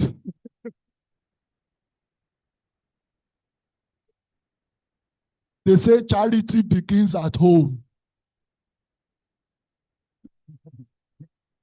I'm glad that our people are fully involved in the mining value chain. We have issued licenses for 46 private mineral buying centers, and 369 cooperatives with 5,000 members. I must emphasize that establishing the cooperatives is the non-kinetic, non-persuasive component of our strategy to secure the sector by reducing illegal mining. I need a little bit of explanation here. In our 7-point agenda, I did mention that combating insecurity is a critical component of it. And when I surveyed the landscape and found that this was a terrible challenge militating against the progress of the mining in Nigeria, I went to the president to report to him that we needed a creative approach to create a different security architecture specifically to combat mining, illegal operations in mining. And the president graciously approved the proposal, and that led to the establishment of the mining marshals. Now, the mining marshals constitute or comprise the kinetic approach because we have a two-pronged approach, two-pronged strategy, the persuasive and the coercive, the kinetic and the non-kinetic. The coercive is the mining marshals, is a coercive authority. They have guns, they have batons, they have all the arsenal of coercing you into compliance. But being a Nigerian, being an Omoluabi, being from the land of Karo Ojire, we always look at all the ramifications before we conceptualize policies, before we enunciate policies, before we execute the policies, and before we monitor such policies. So in the process of this policy conceptualization, we realize that coercion alone will not solve the problem. We had over 2 million artisanal miners, mostly referred to as illegal miners, because these are unlicensed, unregulated, unstructured. But we can't push them into the sea or into the desert because they are Nigerians. So while we established the coercive authority to enforce compliance, we also established and created the persuasive, not coercive, but persuasive, that is reasoning, through the establishment of the cooperative societies, which means we encourage these artisanal miners to form cooperatives. When they form cooperatives, they become structured, they become formalized, and they become bankable. They can approach the financial institutions to obtain loans to expand their businesses. And above everything, they become legitimate operators. They become licensed. And then government can also retrieve obligations in form of taxes, royalties, and other charges that hitherto were lost to government because this set of miners were unstructured, were unregulated. And so we call that the cooperative. Since we established this non-kinetic approach, I'm glad to inform you that we have registered over 300 of such cooperatives nationwide. And from our records, we have over 158 in Osun alone, cooperatives. Osun has the highest number of cooperatives in the mining sector. We have 77 in Oyo and 77 in Lagos. Oyo is 47. We are compiling the list for Ondo, Ekiti. Currently, we are digitizing the register of these cooperatives, and not less than 80 of them have been captured so far in our digitization system. While we encourage more investment in the country, we insist that our people should not be cheated. We encourage all communities on mineral-bearing land in Nigeria to set up committees that can engage and negotiate with investors to negotiate a kind of CSR, corporate social responsibility, that these investors will put, and we call it in mining, local beneficiation. The beneficiation that will accrue to the local communities that host these mine sites.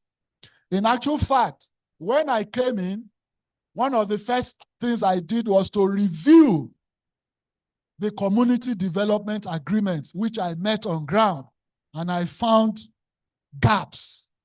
So we went ahead, we reviewed this community development community development agreement, so as to give more back to the local communities that host the mine sites.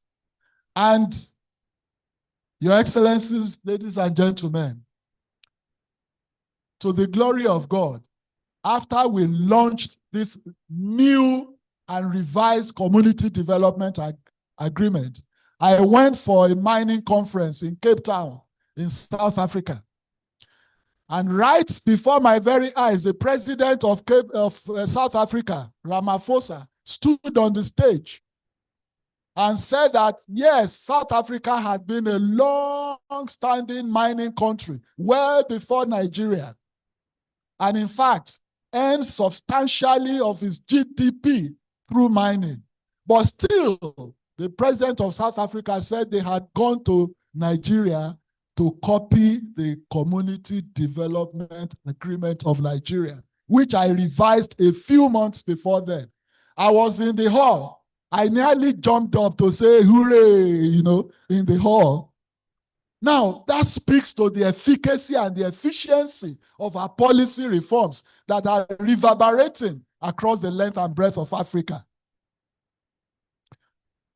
Today, a mining company must sign a CDA, that's a Community Development Agreement, stating in clear terms how it intends to impact the development of the host community before commencing operation. And from our records, 99 CDAs have been signed in the Southwest till date. Significantly, nothing less than 45 communities in the Southwest signed CDA between September 2023 and now, indicating the aggressiveness with which we have implemented the policy by doubling the CDA records of over 15 years in just 2 years. The record of CDA agreements signing that we met in 2023, which was 15 years old, we doubled that record in 2 years. As part of the 7-point agenda, we set up the Nigerian Solid Minerals Company as successor in title to the defunct Nigerian Mining Corporation.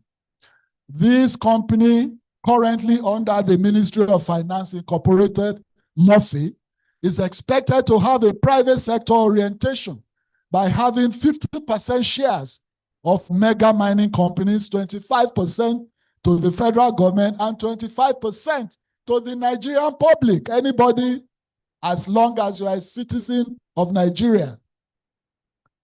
This company will engage in joint venture projects with local and international investors on brown and green fields, encourage skills transfer, promote gainful employment of Nigerians to create the capital formation necessary to reposition the mining sector as Nigeria's next major revenue earner, and as I love to call it, economic jugular. Our reforms of the rates regime in licenses and royalties have accelerated sectoral stability and boosted revenue. In the last 2 years, I've had cause to revoke over 3,700 licenses through one form of default or the other. It's in your title. Once you are given a mining title, you develop it. There's a clause in the Nigerian Mining and Mineral Act that says use it or lose it. If you don't use it, you lose it. And I discovered that so many people were obtaining licenses for speculative purposes, not using it, clogging up the mineral landscape and the mining sites of Nigeria, preventing serious investors from moving into the sector. So I dusted up the files, looked at all the clauses of defaults. One is failure to pay annual service fees. The other is the dormancy, which means it's dormant. You are not using it. So in the process, I started to revoke, to clear the table and allow serious investors to move in and invest and bring in the needed foreign exchange. To date, like I said, I've had cause to revoke 3,794 titles for this dormancy and failure to discharge civic obligations. Again, the royalties that I had to increase have substantially boosted the revenue accruing to the federal government from this sector and have raised the bar of industrial consciousness by encouraging mergers and acquisitions. Before, you had a single individual owning 35 licenses, mining licenses, and not operating a single one. And there were investors with capital, but without a single mining license. So there are some that we also saw, miners or mining license owners, who were too financially insolvent to move into the business. Mining is not a cheap business. It's capital intensive. Most of the machineries are imported anyway.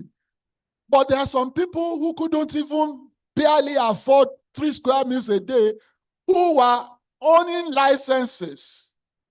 And so with the raising of the charges payable, some of these people were forced to go into mergers and acquisitions.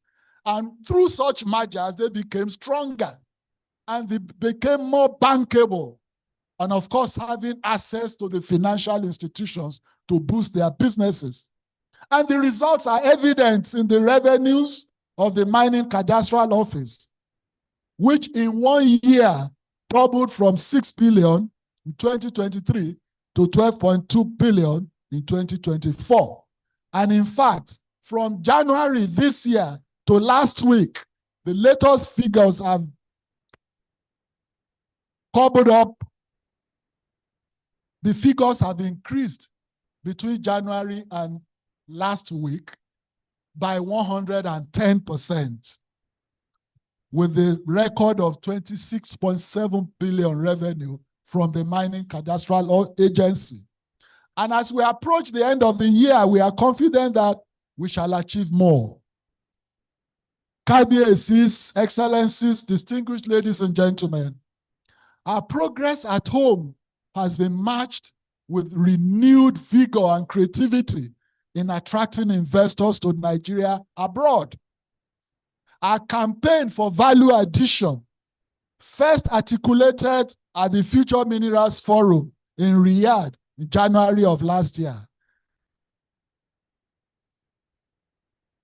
One of the most critical elements of our 7-point agenda is this policy, local value addition, which means, in essence, that no more would we allow our raw minerals to be taken out to countries abroad for processing. You must process the minerals right here locally. And the reasons are not far-fetched. I gave a presentation on this policy in Riyadh, January last year, at the Futures Minerals Conference. And I told the audience, most African ministers of minerals were in attendance. If you look at the historical trajectory of Africa, it's been from one subjugation to degradation to poverty. Look at it from slavery to colonialism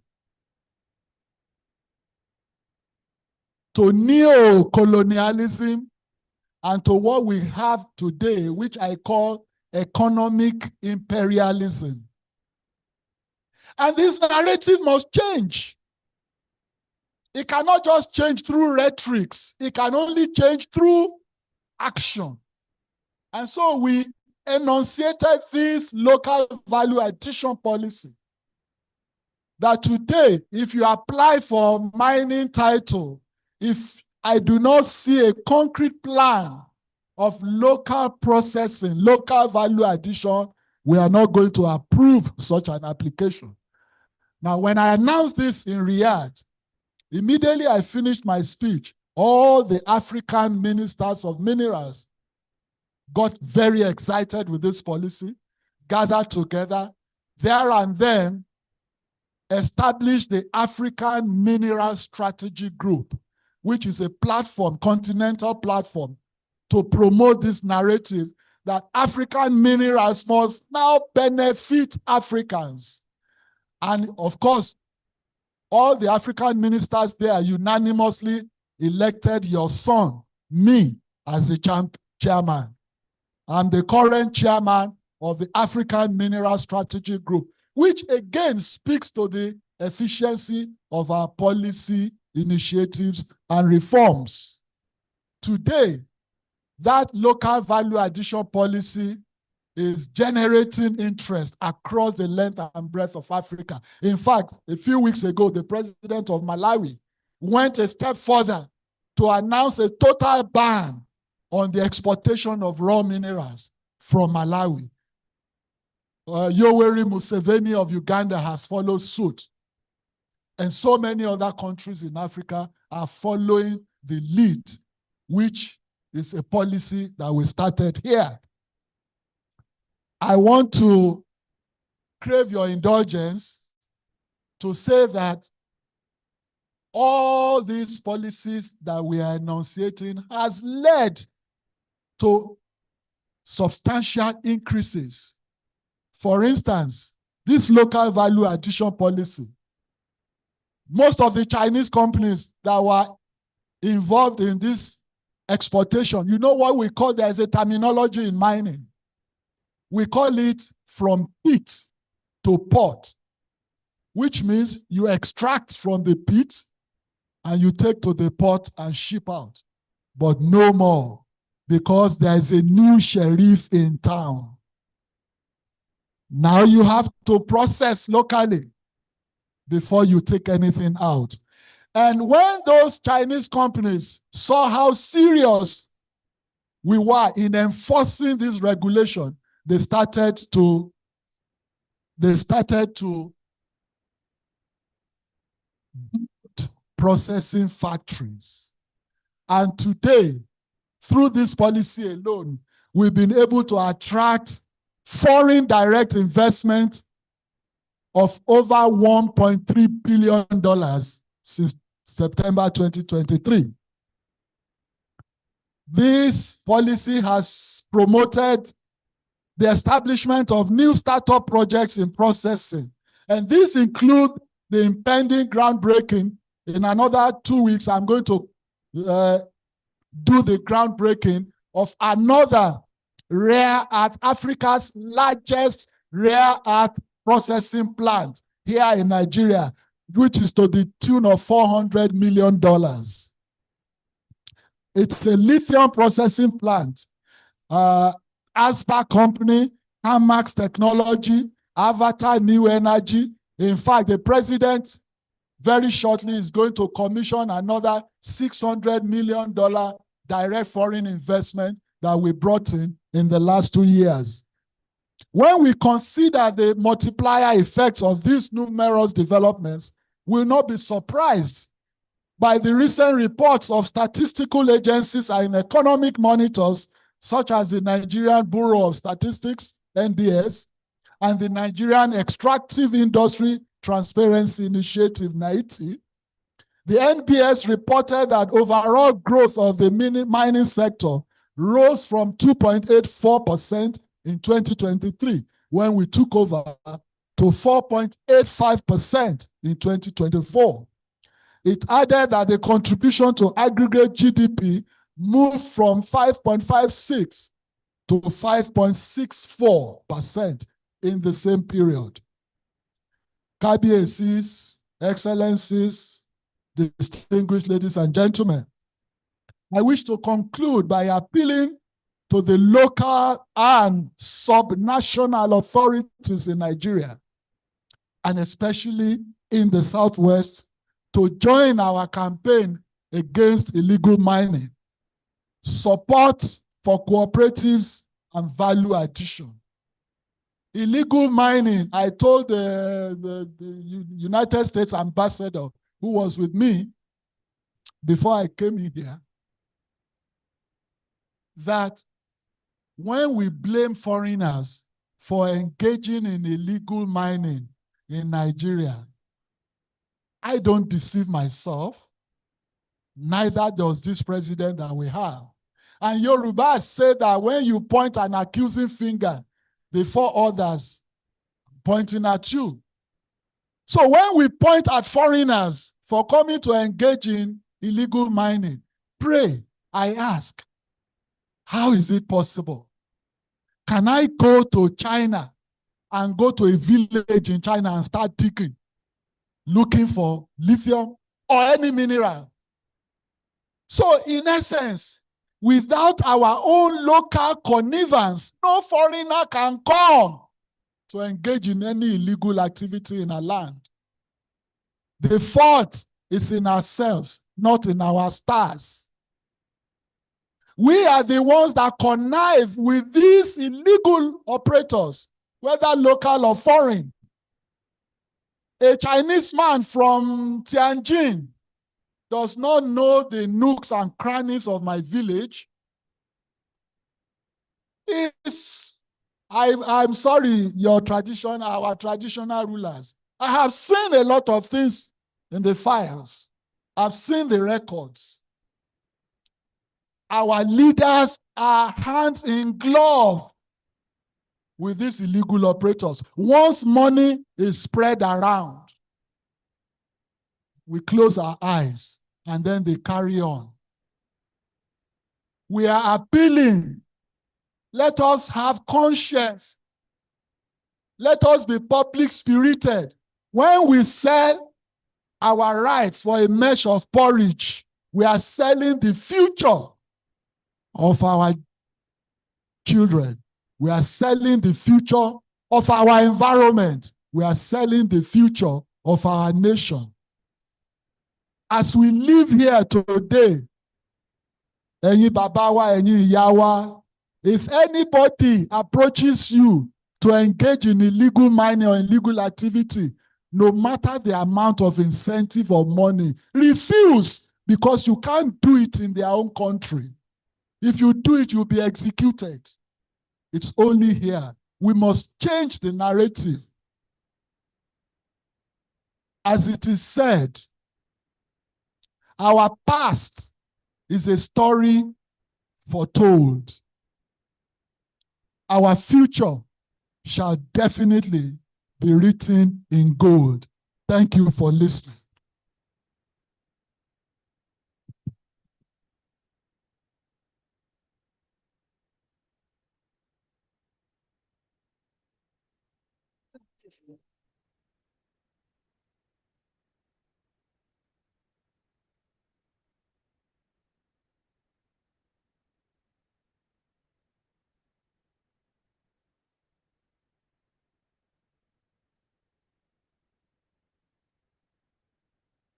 A detailed scorecard there.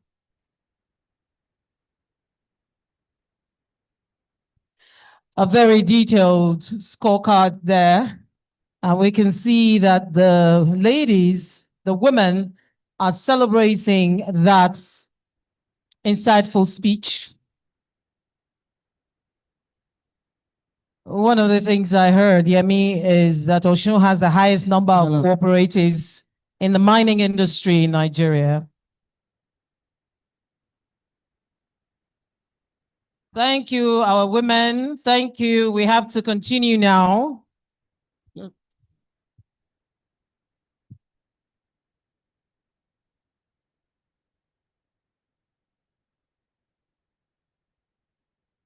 Thank you very much. Thank you so very much. Let's settle down. Let's settle down.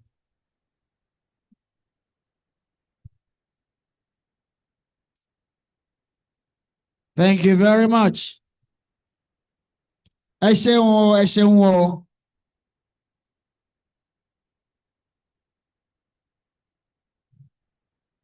You know, thank you very much. Please, let's settle down. Let's settle down. You know, from this experience, next time we will organize, please, shh, ẹ̀yin ìyá wa, ó ti tó o. From this experience, next time we will organize a special Southwest Summit on Dele Alake's performance. Can we put it together for him? Bọ́mọ ẹni bá dáa ká wí ẹjọ́, eléyìí ó ṣe é mú yangàn. Àtẹ́wọ́dà, àtẹ́wọ́dà, àtẹ́wọ́dà. Ẹ̀gàn ni ẹ̀. So we move on quickly. Iṣẹ́ ṣì wà, ọ̀rọ̀ ṣì wà, tá a ṣe. All right, Yemi, just before we go on, I just wanted to quickly commend the Honorable Minister, Dele Alake, for starting his speech for like 30 minutes. He was speaking on diluted Yoruba language. That is leadership, and that is being a role model for as many young people as are watching us live at this moment. It's important that we'll be able to speak our language. I keep wondering, is there any topic or issue that Chief Commander Ebenezer Obey has not sang on under the sun? It was Obey that said, ẹni tó nọ́kà kan sọmọ́là kejì o, mẹ́rin tó kù kò má jẹ́ tiwọn o. Ẹ má jẹ́ àti lọ bẹ̀. All right, then. Let's move on now to the next speaker, who is the chairman of Southwest Conference of Speakers.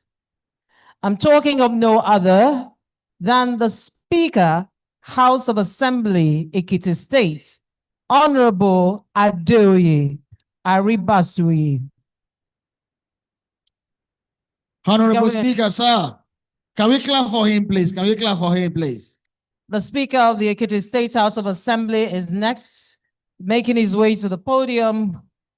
He's also the chairman of Southwest Conference of Speakers. Is speaking on the behalf of the Ekiti State government. Thank you. Mo kí gbogbo àwọn orí adé tó wà níbí tó wà níjókòó, ẹ̀yin bàbá wa, ká dé pẹ́ lórí, kí bàtà kó pẹ́ lẹ́sẹ̀. Wọ́n ní kí ìrùkẹ̀rẹ̀ kó máa pọ̀ sí ní báyìí. Ẹ ṣé ẹ̀yin kábíyèsí wa. The governor of Ondo State, who is our host, His Excellency Governor Lucky Orimisan Ayewa Dati gbogbo wa. I greet you, sir. Thank you very much.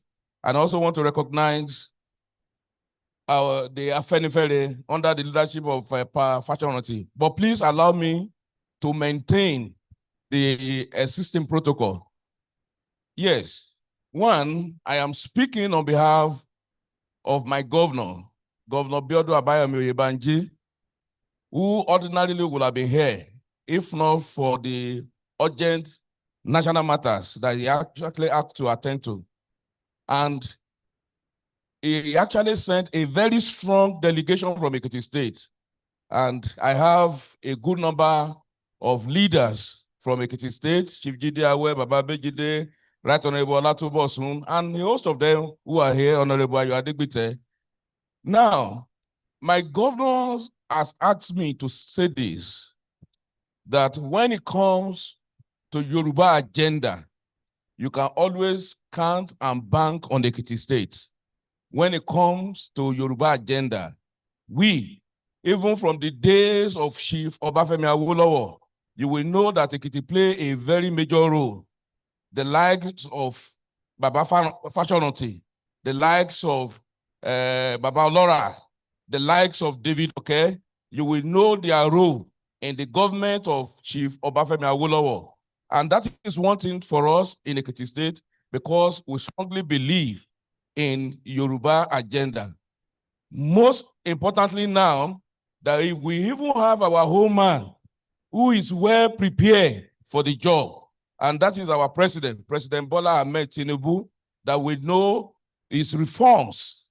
He is actually reinventing the spirit behind why we have the first television station in Nigeria and in the whole of Africa, right in the Yoruba nation.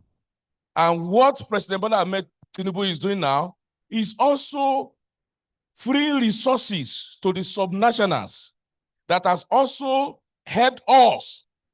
For example, in Ekiti State, we have reforms of President Bola Ahmed Tinubu that has enabled us to construct new roads. His reforms has enabled us to renovate general hospitals in all our local government.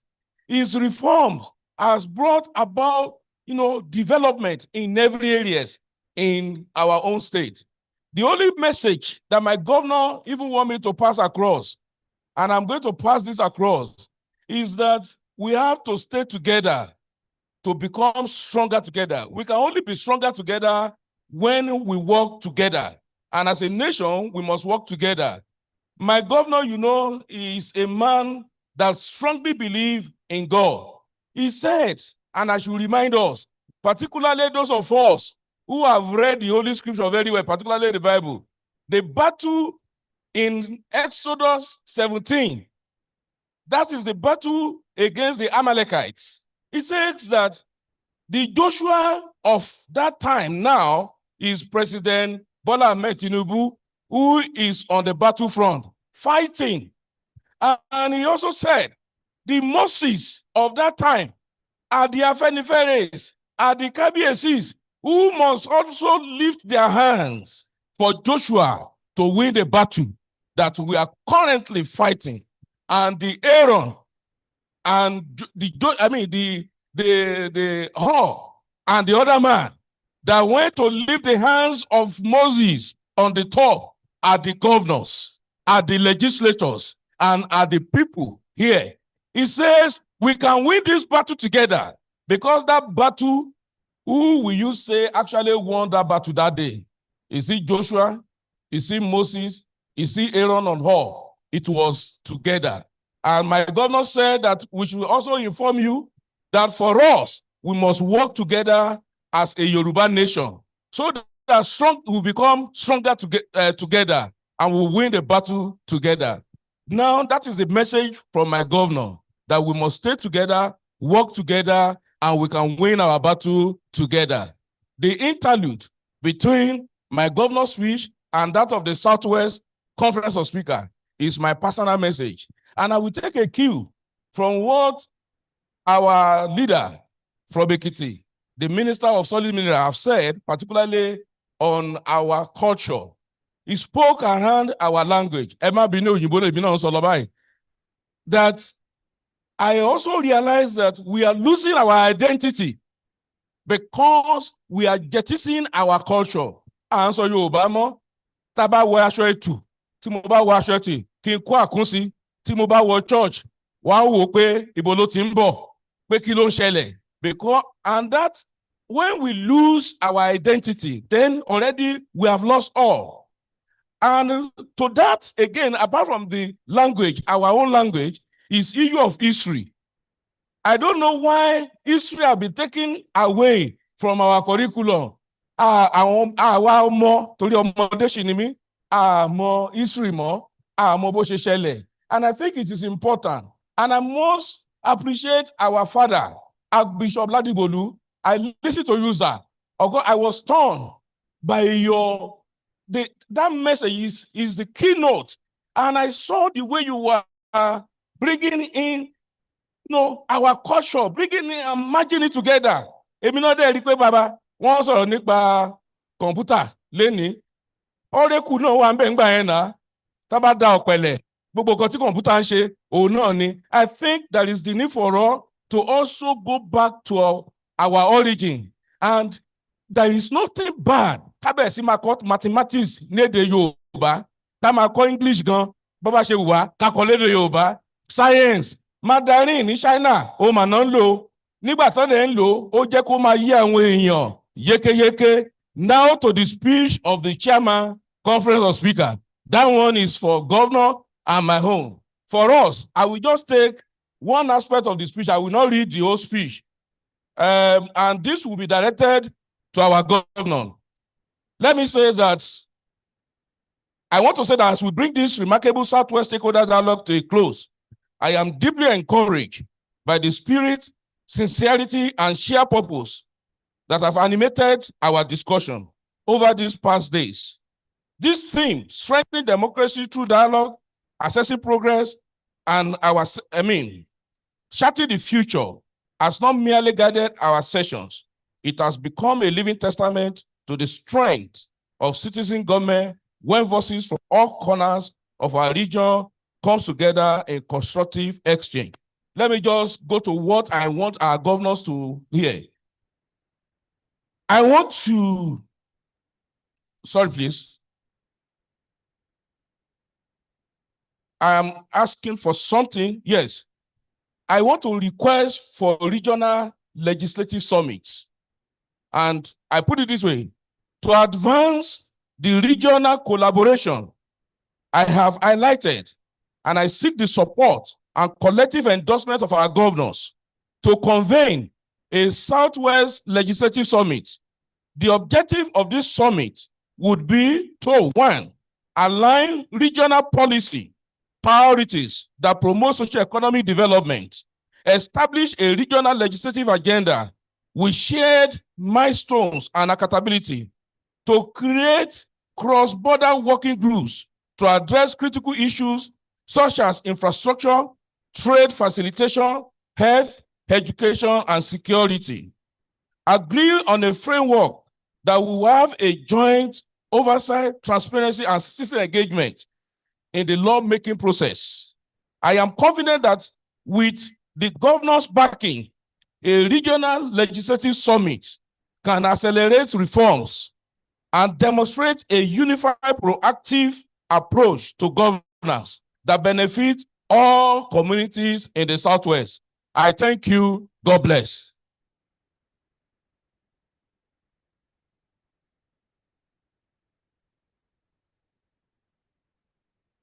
Thank you. Thank you very much.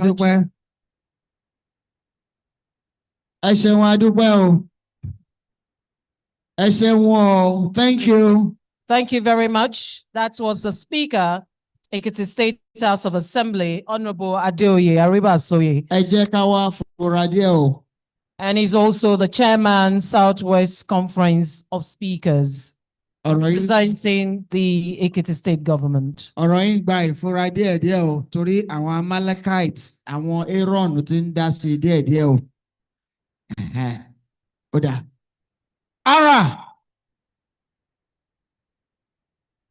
At this point, we're presenting, let's lighten up the mood. We're presenting one of our very, very best, and an icon of our culture and tradition, a prominent and internationally acknowledged talking drummer, and of course, an entertainer par excellence. Please, Ara, take us there. A few minutes. Take us there.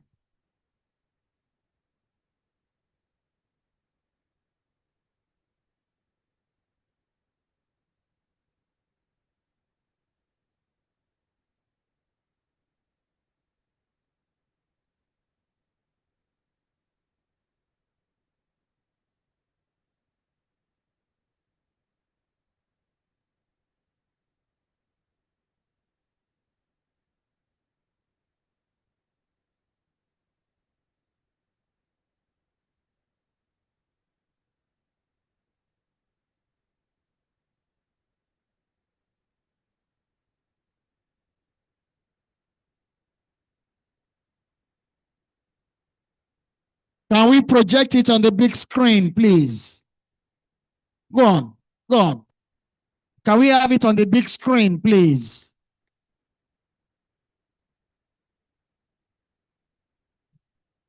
Thank you.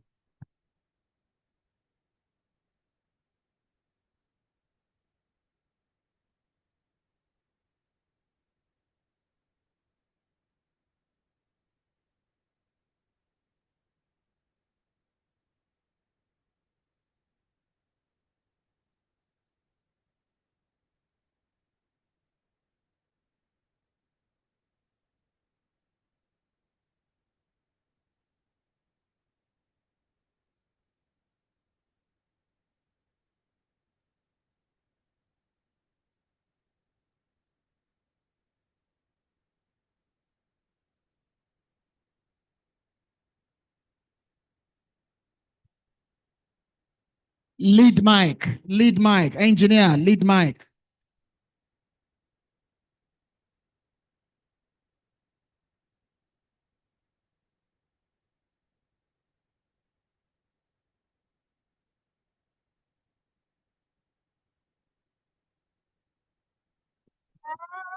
Ọmọ Yorùbá ni mí, bàbẹ́, wọ́n kọ́ mi mo kọ́.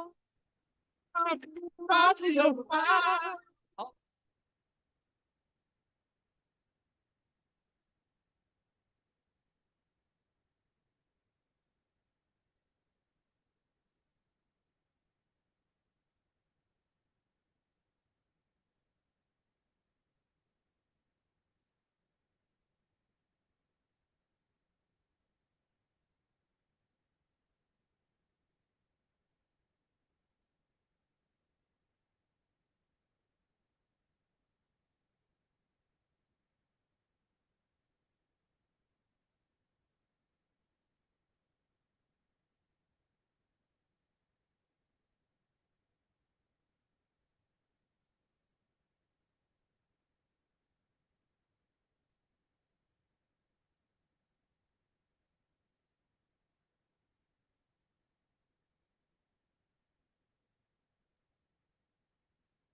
Yes.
Yeah.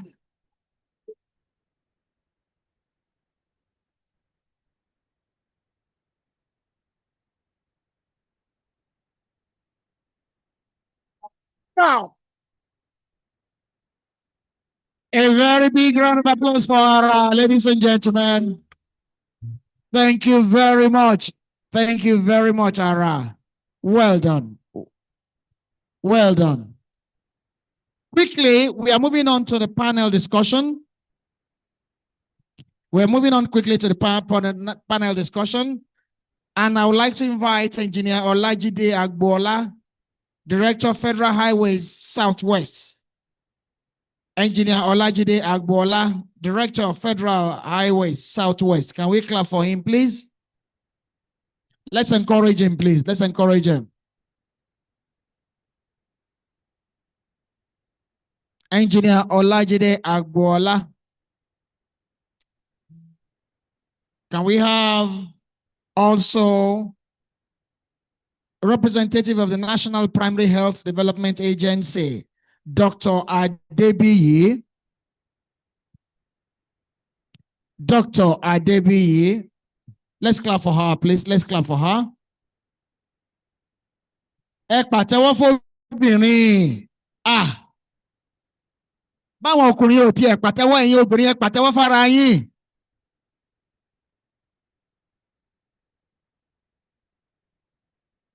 You're most welcome, ma.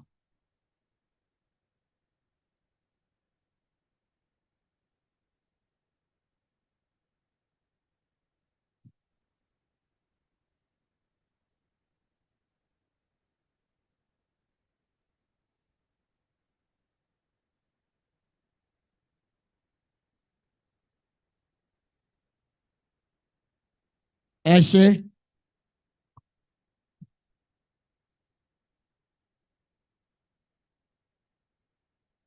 Ní release record rẹ pàtẹ́wọ́ la wí. Ẹ ṣé. One more time, Engineer Olajide Agbola, Director of Federal Highways Southwest. Please join us. Chief Okpeyemi Agbaje, Chairman PENCOM. Chief Okpeyemi Agbaje, Chairman PENCOM. Please join us. Can we encourage him, please? Can we clap for him? I've also got Senator Olubunmi Adetumobi, Chairman SWDC.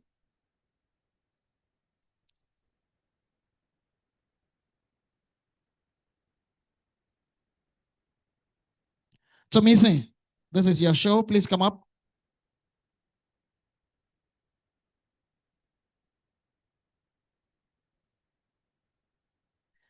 Lẹ́ẹ̀kan sí adúpẹ́ lọ́wọ́ gbogbo ẹ̀yin èèyàn wa tí ẹ bá farabalẹ̀ kópa nínú ètò tí a gbé kalẹ̀ yìí yóò ju àṣẹ. A ti bẹ̀rẹ̀ láyọ̀, a sì parí rẹ̀ láyọ̀.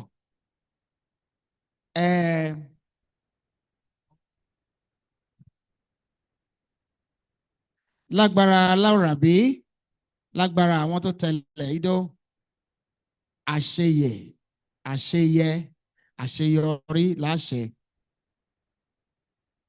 Tómísìn, ó yá o.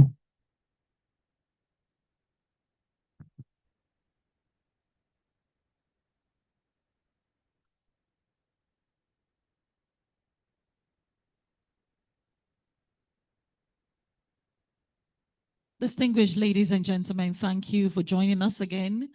This is yet another panel, and it is my pleasure to host this set of conversations that will be focusing on agencies of government and parastatals of government that affect your lives directly. Our conversation would begin today from the National Primary Healthcare Development Agency, National Primary Health Development Agency. And we have with us Dr. Adebiyi. I'd like to take your brief, and then we're taking a few questions. Please, if you have questions for us, write them down and prepare to pass them to the front, because we would want to keep the time, and we want to spend as little time as possible on the question and answer forum. But please, today we will be taking questions. So please write down your questions right before we call for it. Thank you. Over to you, ma'am.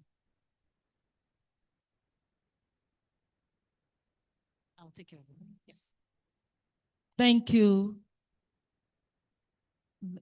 Permit me to stand on the already established protocol. Your Excellency, sir, the Governor, please permit me to stand on the already established protocol.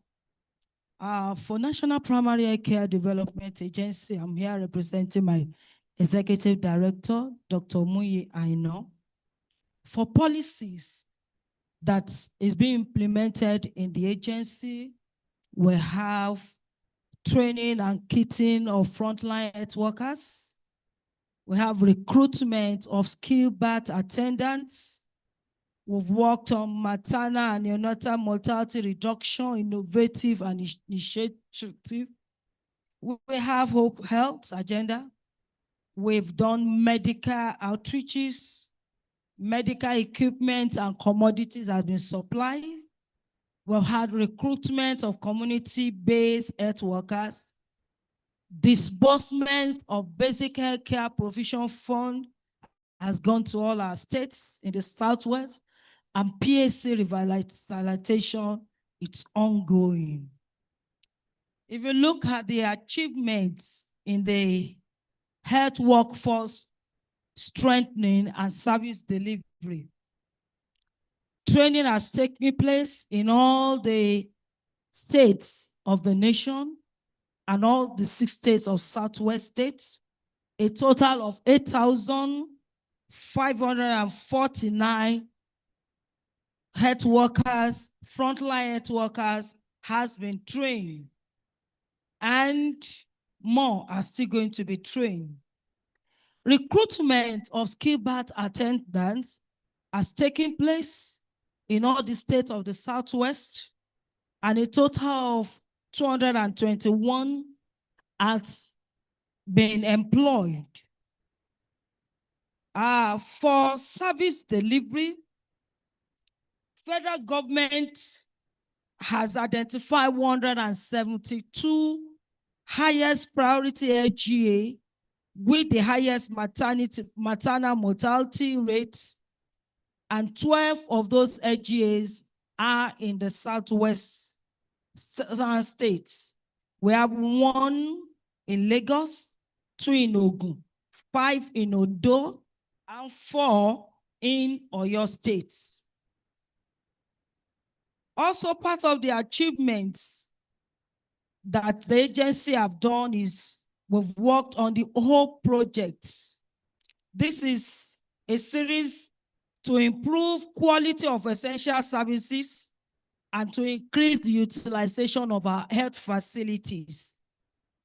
A total of 355 facilities across all the 6 states of the Southwest zone, it's going to enjoy the program. Commodities and equipment has also been supplied for solar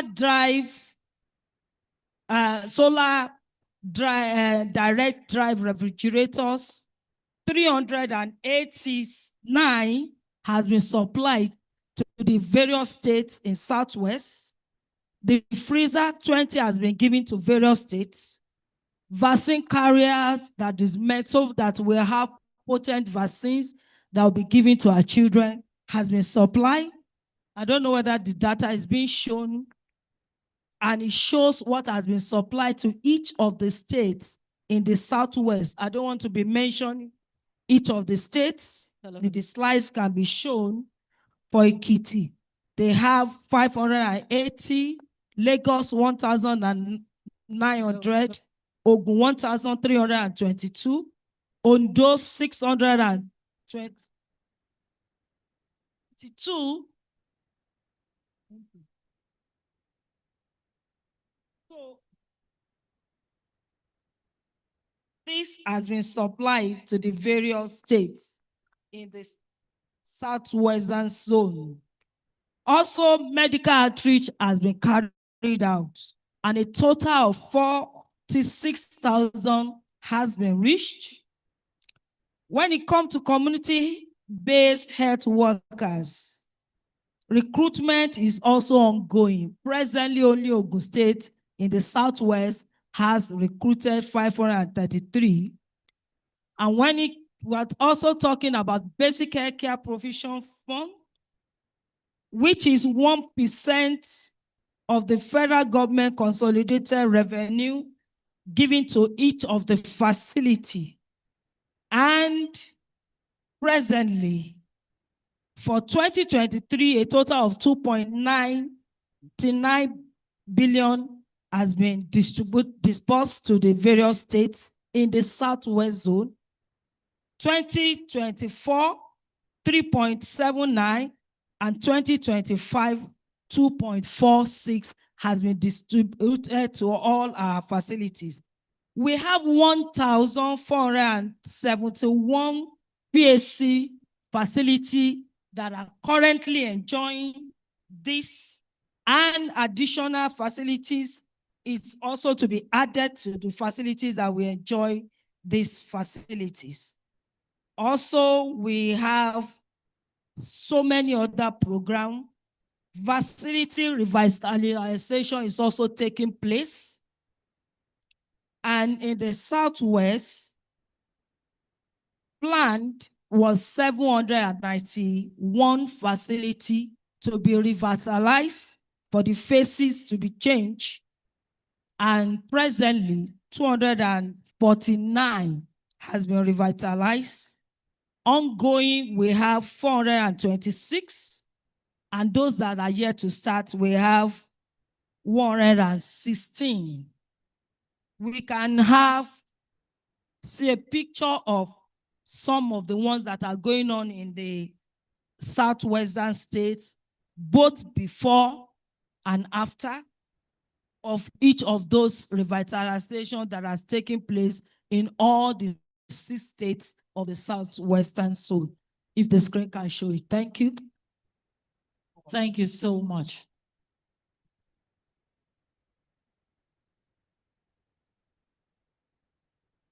Next. All right, thank you very much. Thank you, Dr. Deleke. Dr. Adebiyi, you've told us a lot about the interventions here, but I'll wait for questions to start. We're moving now to the Ministry of Works. Engineer Olajide Agbola, the Director of Federal Highways Southwest. Let's have your presentation, sir. Good afternoon, everyone. I wish to stand on existing protocols. The Federal Ministry of Works has a total of 66 major ongoing roads and bridges projects across the 6 states in the Southwest zone. The projects are spread as follows. Could you hold on a bit? Can we bring down the murmuring a bit? Can we bring down the murmuring a bit so we can listen to what is being said here? Thank you. So the projects are spread amongst the states as follows. Ekiti has 7 projects. Lagos has 11 road projects and 14 bridge projects, making a total of 25. Ogun State has 15 road projects and 1 bridge project, making a total of 16. Ondo has 4 projects. Osun has 4 road projects and 1 bridge project. Oyo has 7 road projects and 2 bridge projects, making a total of 48 road projects and 18 bridge projects, giving a total of 66 projects in all. Among these, the routes experiencing massive investment in the Southwest region are the Lagos-Calabar Coastal Road, the Lagos-Badagry Expressway, the Lagos-Ibadan Expressway, the Ibadan-Ogbomoso Road, the Shagamu-Rebini Road, and the Ikorodu-Shagamu, amongst others. So the Lagos-Calabar Coastal Road passes through Lagos, Ogun, Ondo, Delta, Bayelsa, Rivers, Akwa Ibom, and Cross River states. And it has drainage systems, flyovers, and bridges. It has pedestrian bridges. It has a 25-meter wide train track. It is constructed on a concrete road pavement that is designed on 275 mm continuous reinforced concrete using IE steel of 20 millimeter reinforcement at 200 mm spacing. And in the contract is an EPC and F contract. It was designed in that funding model. And the sections in Ondo and Ogun, sections 4A and B, are in different stages of construction now. In the Lagos Calabar Coastal Road, we have about 183.65 kilometers in the southwest. In Lagos, Ibadan, Oyo, Ogbomoso, the section is now experiencing improved funding under the Renewed Hope Infrastructure funding. And then on the Lagos Ibadan spur, there is a spur there, the Shagamu spur, which is on 3 lanes in both directions. And it is a maintenance and construction contract as well. It has a number of bridges and flyovers on the Lagos Ibadan carriageway end. The work on the Shagamu spur so far, the concrete pavement of about 6.125 kilometers have been completed. On the Lagos Badagry Expressway, about 24.3 kilometers of the road has been completed. And then on Ibadan, Ife, Ilesha, the old contract was terminated due to several challenges that is had, and it's been re-awarded to a new and more competent contractor. The contractor has already mobilized to site and is pursuing the work with vigor. On Ibadan, Ilesha Akure Benin Expressway, a contract has been awarded, the Benin Akure section. The contractor is mobilized, and very soon it will begin to execute works on the project. On Akure, Iju, Itaobolu, Ikere Road, we have 2 contractors there, one on the Ekiti section and one on the Ondo section. On the Ondo section, the contractor has completed works up to 14.2 kilometers to binder level on one side. And on the Ekiti section, the contractor has completed 17 kilometers up to binder level.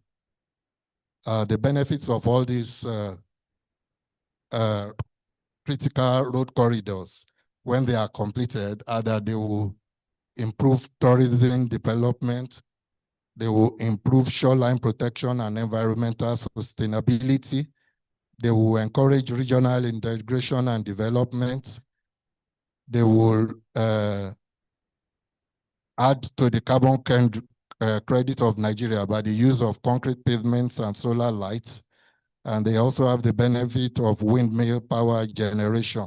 All these will also lead to a foreign direct investment along the various road corridors. Thank you. Thank you very much, sir. Please, a round of applause for Engineer Agbola. You were very precise. We move now to the chairman of PENCOM, Chief Opoyemi Agbaje.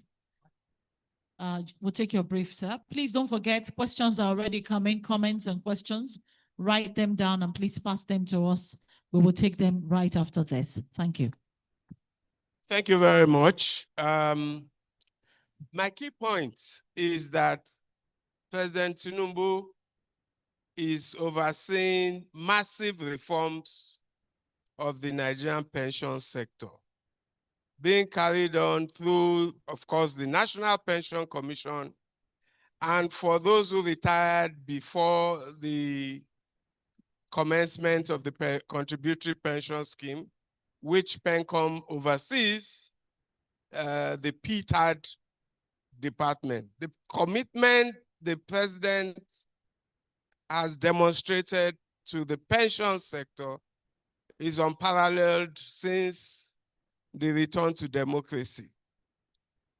I'll first mention some very important initiatives that this audience should be very concerned about.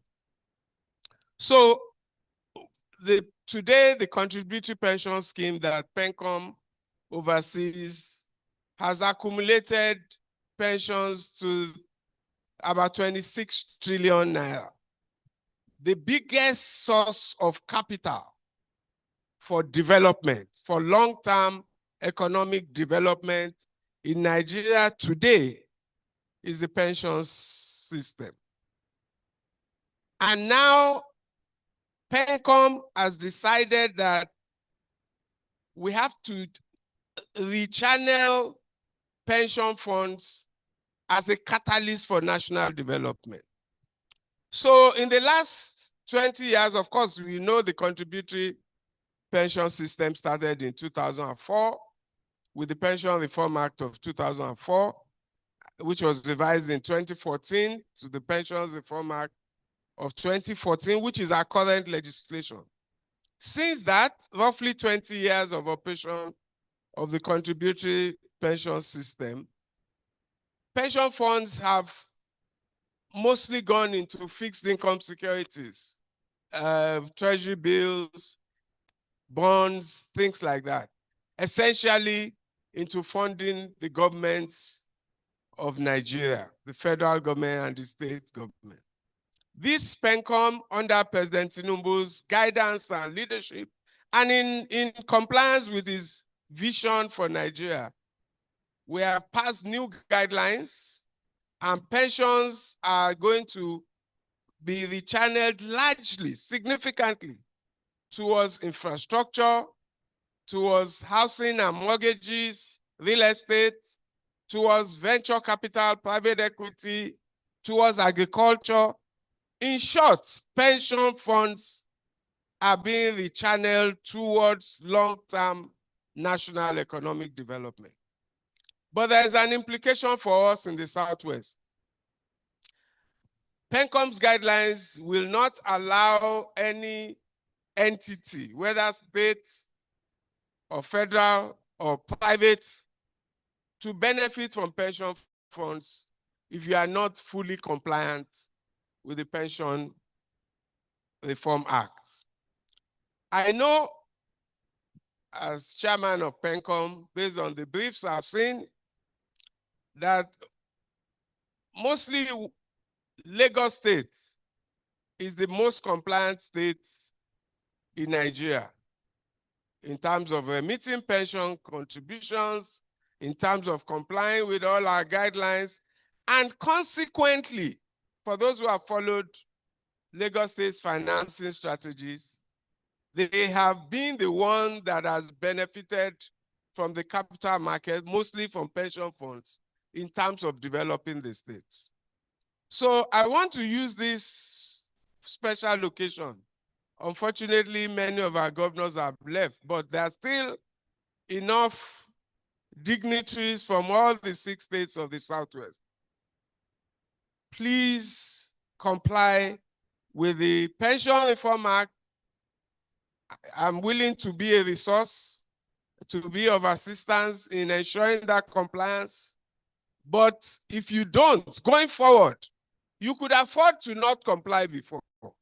But now, if you don't comply, you are excluding your state, in effect, from the benefits of all the funding that will now be increasingly going into infrastructure, into real estate, into housing and mortgages, into mortgage-backed securities, into agriculture, and into private equity investments. That will be a massive self-inflicted wound. So it is important that you are going to see very soon that there will be two eras in the development of the Nigerian contributory pension scheme. The first era ending 2025, in which pension funds were mostly going into bonds and fixed income statements. But going forward, you will see a greater flow of pension funds into infrastructure and these other areas that I've mentioned.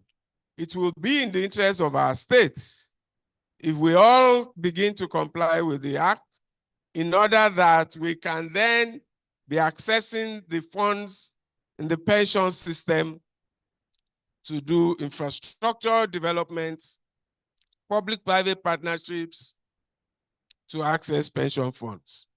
That's a very important, and for me, that's my most important message. Beyond that, like I said, the president has shown great commitment to sustaining a socially humane pension system. So there are plans. The PENCOM has also come up with a policy on personal pensions. So up to date, we have had pensions go mostly into the formal sector, people working for, who are contributing pensions, people who work for government, who work for the large corporates, and so on. Increasingly, we have also come up with a plan and a policy and investment guidelines to pension fund administrators for a personal pension scheme targeting the formal sector. So we want everybody to participate in personal pensions. The artisans, the formal sector workers, self-employed individuals, no matter how little, we are drawing informal sector operators so that there can be social protection for them as well. And that has led to new guidelines from the National Pension Commission to allow agents, just like you have banking agents with all those POSs, we're going to allow accredited, authorized pension agents. Of course, they must be solid entities, but not as big as the PFAs, who are going to be able to go after all the small people and draw much more of our people, including people in the formal sector, into the pension scheme. That will be an important development in ensuring social protection. Most of our people just want sickness or illness or one period of economic difficulty wipes them out without any social protection. And that's how many die young and lower life expectancy. So we're going to be drawing the guidelines are already out, the scheme is already operational, but you are going to be seeing the impact of that over the next few years. Like I said, there will be a second era that includes investments flowing into infrastructure and those areas I mentioned, as well as the drawing of the informal sector into the pension system. I mentioned healthcare, and this is a direct. As you round up, sir. This is the desire of President Bola Ahmed Tinubu. He has charged PENCOM with looking for a way of using our pensions as a foundation for a health insurance program. And we're working on that. By God's grace, the Commission has a target of December to do that. The final point I'll make is President Tinubu has demonstrated strong commitment to filling their funding gaps in Nigeria's pensions, both with the PTAD, which is not under PENCOM, which are people who retired before PENCOM, and with there is the concept of the minimum pension in our laws. And President Tinubu has charged PENCOM with implementing that so that everybody has, no matter how much is accumulated, there's a specified minimum pension. And the president has directed PENCOM to operationalize that and has expressed willingness to provide funding for that purpose. Of course, that funding because it's an initiative of government to guarantee a minimum living standard for every retiree, that will have to be funded by government. And I'm aware that the president has made a commitment to funding of almost or approximately 750 billion naira for the purpose of the minimum pension.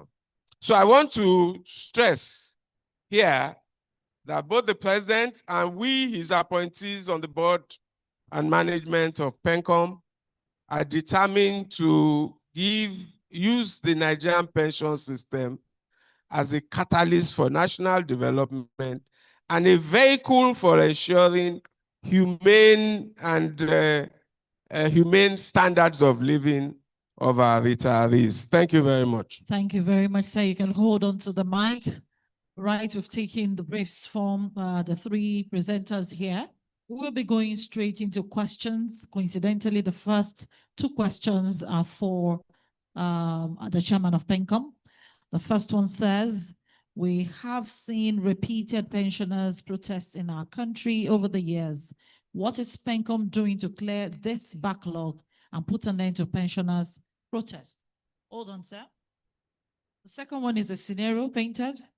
So the PENCOM chairman again, sir, how long does it take a PFA to process the payment to a beneficiary? The person lost a brother 5.5 years ago. After presentation of all the documents requested, they're still waiting. The name of the pension scheme is Premium Pension. Okay, now this second, let me take the second one first. It's I was at the Senate about, I think 2 weeks ago for confirmation hearing, and a senator raised the same point, and he was raising it in respect of himself, a retired professor from the Southeast. So it's a real problem. There are cases in which the process is seamless and the process happens very fast. There are documents that PENCOM guidelines require people to provide: your letter of employment, your letter of retirement, things like that. There are many people who have not handled their records very well and who therefore have significant challenges in the process. But irrespective of whatever excuses, we as the new board of PENCOM have made a vow that our objective is to make the process of onboarding Nigerians on pensions seamless and as much as possible, as fast as possible. And we have resolved that we'll make that a key assessment criteria for our pension fund administrators. So I cannot comment on the past. I know that PENCOM, even from the past, has been a reasonably efficient organization. But we are resolved that going forward, that process of onboarding pensioners onto the pension scheme will be, God helping us, more efficient and more seamless. Now, I must make a point. There are two schemes. I alluded to it. There are two schemes for pensioners. If you retired earlier than 2005, I think, you are not, because many of the things you spoke about, the question, the other question, protests and all of that, they are often not about PENCOM contributors. The pension fund under PENCOM is a contributory pension scheme. You contributed to it. The funds are not with us at PENCOM. They are not with government. They are with your pension fund custodian who administers, who treats them subject to the instructions of your pension fund administrator, who treats them subject to your own instructions. So it's a very robust and well thought out, well structured scheme if you are under PENCOM.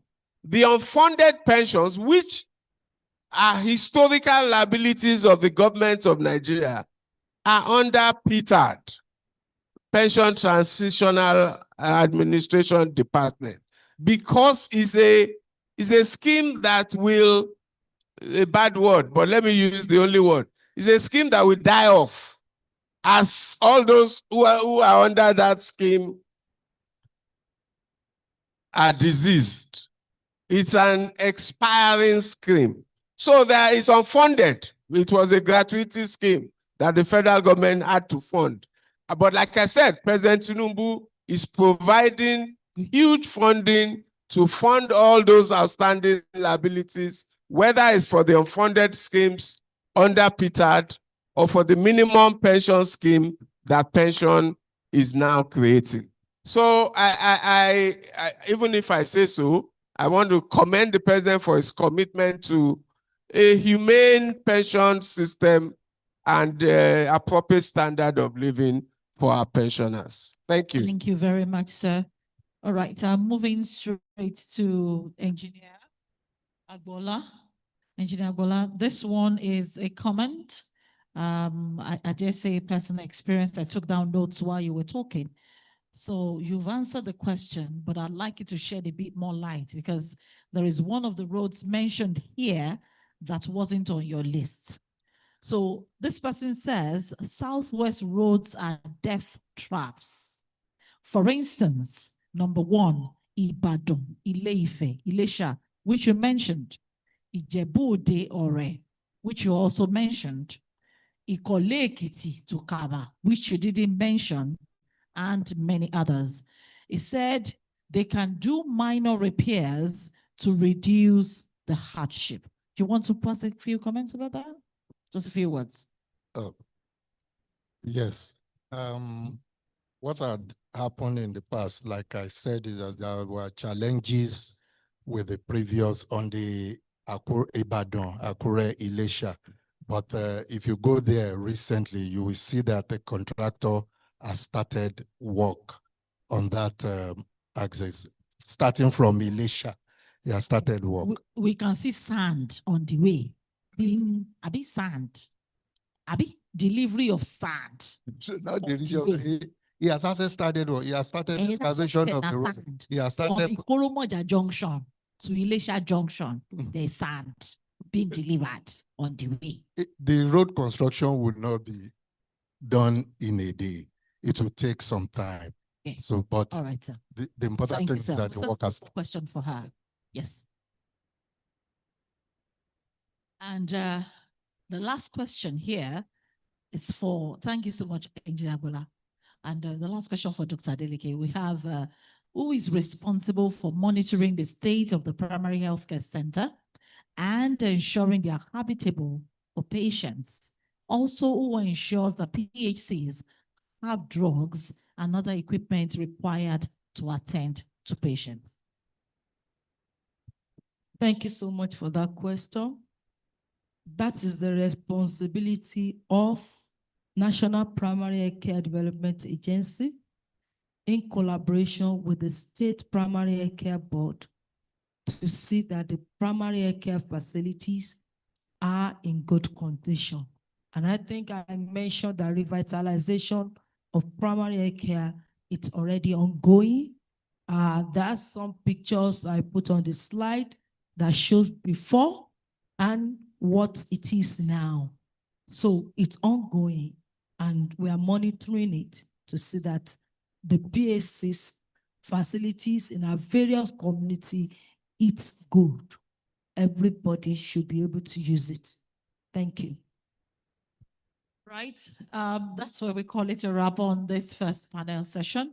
I'd like to say thank you to the representative of the Ministry of Works, Engineer Olajide Agbola, the Director of Federal Highways, Southwest.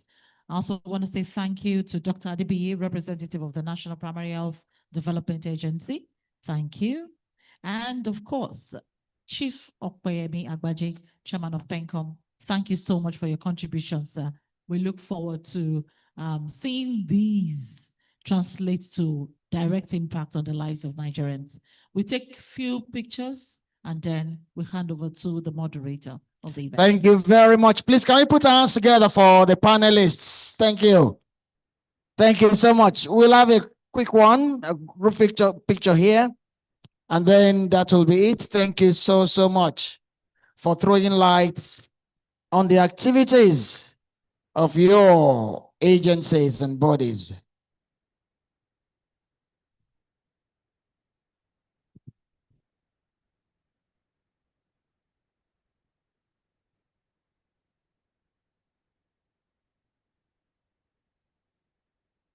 Thank you very much.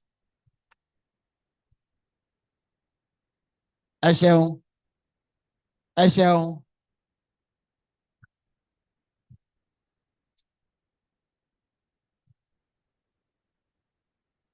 Ẹ ṣeun, ẹ̀yin Okay. ìyá wa, ẹ ṣeun. Ẹ ṣeun. Ẹ ṣeun. Apá kan alto, apá kejì tenor, ó fi dá náà ni.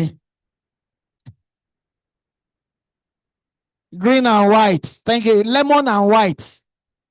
Ẹ ṣé àdúpẹ́. It is now time. It's now time to listen to a man who represented us so well, made his mark, and we are still excited about the fact that it's still very, very much relevant in the scheme of things in this country. But I'll tell you, when this man was in office, unfortunately, I never knew that I had the privilege of sharing that same citadel of learning with him. I'm talking about the great University of Ife. Great Ife!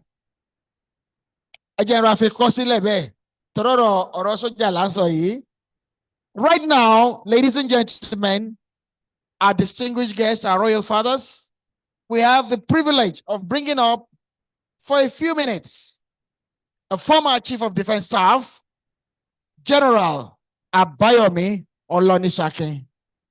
Can we clap for him, please? For him as he makes his way to the podium. Ara ohun tí èmi ò ṣe mọ́ ń ṣe gàràgàrà ń títì rẹ̀ o. Bólúwa rẹ̀ lọ ṣe gàràgàrà tírú eléyìí ẹlẹ́lọ́gbẹ̀ni tí ń bọ̀ yìí nínú mọ́fìtì tí ẹ bá ní. Mo dúpẹ́, mo jẹ́jẹ́ ni. Ẹ bá mi wọ látẹ̀wọ́ lẹ́ẹ̀kan sí.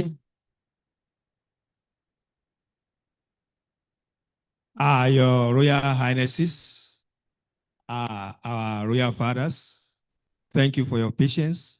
We appreciate your patience. God will continue to honor you. Distinguished sons and daughters of Odua, ladies and gentlemen, it is with great honor and privilege that I tend my heartfelt goodwill for the Southwest Stakeholder Dialogue with the theme, Strengthening Democracy Through Dialogue, Accessing Progress, Charting the Future.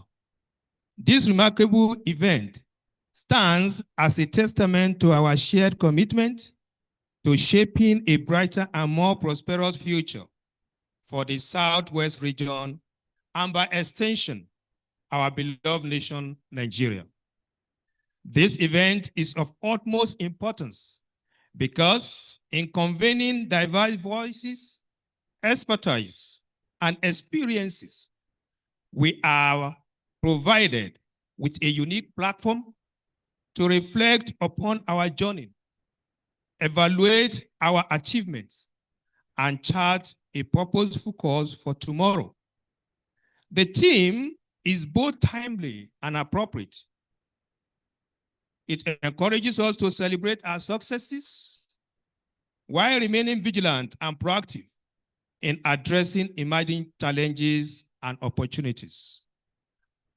I am deeply appreciative of the unwavering commitment demonstrated by our governors, political leaders, traditional institutions, public officials, business innovators, civil societies, organizations, our youths, and indeed all stakeholders. Your collective efforts have been instrumental in steering the Southwest region towards greater social cohesion, economic advancement, and infrastructural development. This dedication, resilience, and vision you have shown are the pillars upon which our progress rests. Together, we have made significant strides in various sectors. Investment in education have yielded a generation better equipped for demand of a rapidly changing world. Healthcare initiatives have improved the lives and well-being of our communities. Infrastructure projects and enhanced connectivity and created new opportunities for commerce and collaboration. Our joint endeavor in promoting peace, security, and inclusive growth are evident in the harmonious atmosphere and positive transformation witnessed across the region. As we gather to assess our progress, let us be inspired by what we have accomplished and remain steadfast in our resolve to do even more. The future beckons with promise, but it also demands innovation, unity, and perseverance. I urge all present to continue to foster meaningful partnership, embracing new ideas, and striving for excellence in our various roles. The collective power of our collaboration will ensure that our aspirations are realized and our region remain at the forefront of national development. Looking ahead, I envision a Southwest that is a beacon of opportunities, inclusivity, and progress. Let us deepen our investment in human capital, technology, and sustainable development. We must remain open to constructive dialogue, harness the potential of our youth, and champion policies that promote equity and prosperity for all. By working together, we can chart a future that honors our heritage and secure lasting legacies for generation unborn. As we live here today, please let us endeavor to ensure that the outcome of this event serves as additional catalyst for transformative action and continued progress. Thank you all for your attention. God bless you.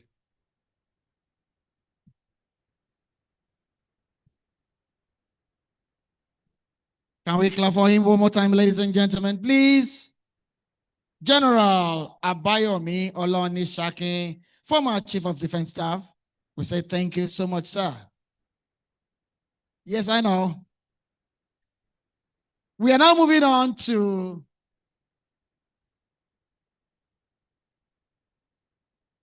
some of us.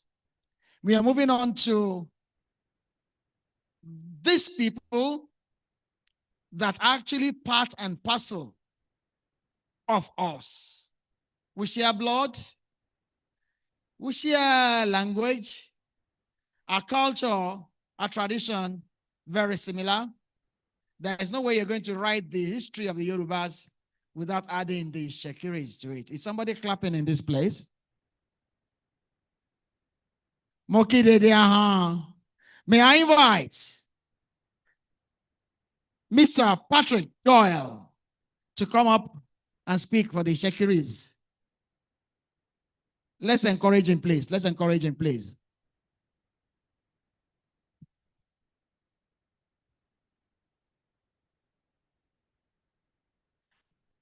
After this, we'll be rounding up. We'll be rounding up. Pẹ̀lú àṣẹ Olùtí Ìwẹ̀rẹ̀ Ògíàmẹ̀ Àtúwàṣe Ọ̀kẹta, mo kí yín pàápàá jùlọ, mo kí àwọn olórí adé wa, mo dẹ̀ mú mo kí gbogbo olórí adé wa tí wọ́n ń bí báyìí àti gbogbo aṣíwájú wa. Okay, let me now say this in Ishekiri. In Ishekiri, we say, mo kí dédé hàn, mo kí gbogbo wa tá wà ń bí. Now, on behalf of the good people of Iwere land, we are very happy to be here today. We are happy to be here today because there was a time when there was Western Nigeria and we were an integral part of Western Nigeria. There was a time at the beginning of Afenifere, some of our illustrious sons were there. Chief Ruwane, and we are an integral part of the political family of the Awolowo dynasty. And I stand here today as an ambassador of the good people of Iwere land. In recent times, we have had to make a pivot because for too long, we had affiliated ourselves with hostile neighbors, forgetting that we have very, very, very sound neighbors in our brothers, especially our brothers Ilaje, who, by the grace of God, are the helm of affairs in Ondo State.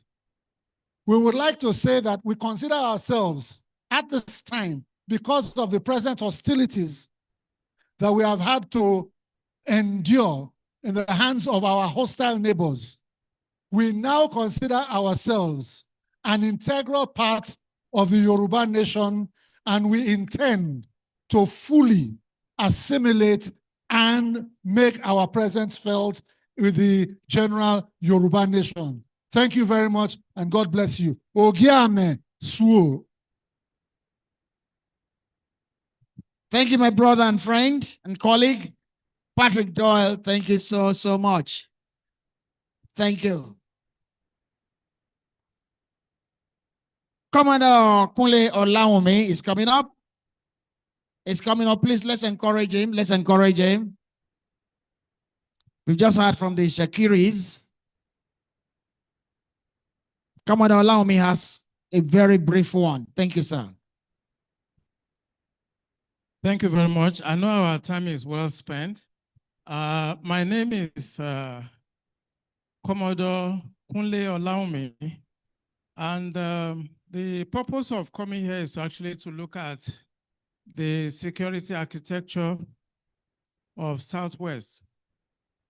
I'm just going to ask a few questions, and without conceding, let us assume that 2027 may be the last time maybe a Yoruba man will govern this country. So what are the plans? Without conceding, let us assume that 2032, Tinubu will be there for 8 years. After 2032, when the Yoruba has finished their reign, what becomes of the Yoruba Southwest? It's on this note I want us to reappraise the need to enhance our security architecture in the Southwest, albeit that we have the Amotekun. But I think on a serious note, we should begin to look at our retired generals and senior officers and see how we can empower them. Because I'm very close to Arewa Consultative Forum. If you look at what their governors are doing, I don't see why the Southwest governor cannot do the same by empowering our youths to be able to stand in the gap when the Janjaweeds will be approaching from the Kogi, Kwara sector to Ekiti or Ondo, which is inevitable anyway. And we cannot depend all the time on the federal troops.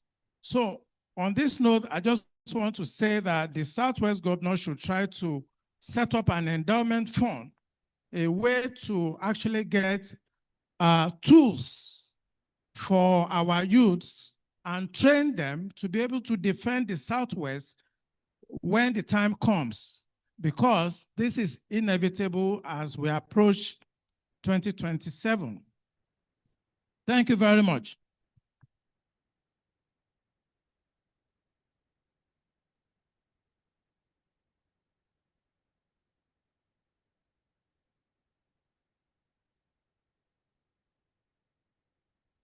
Do we have Tony ready there for a few minutes before we say the final thank you? Do we have the communique ready? We have the communique ready. Okay, okay, please, please come. Please come, please come.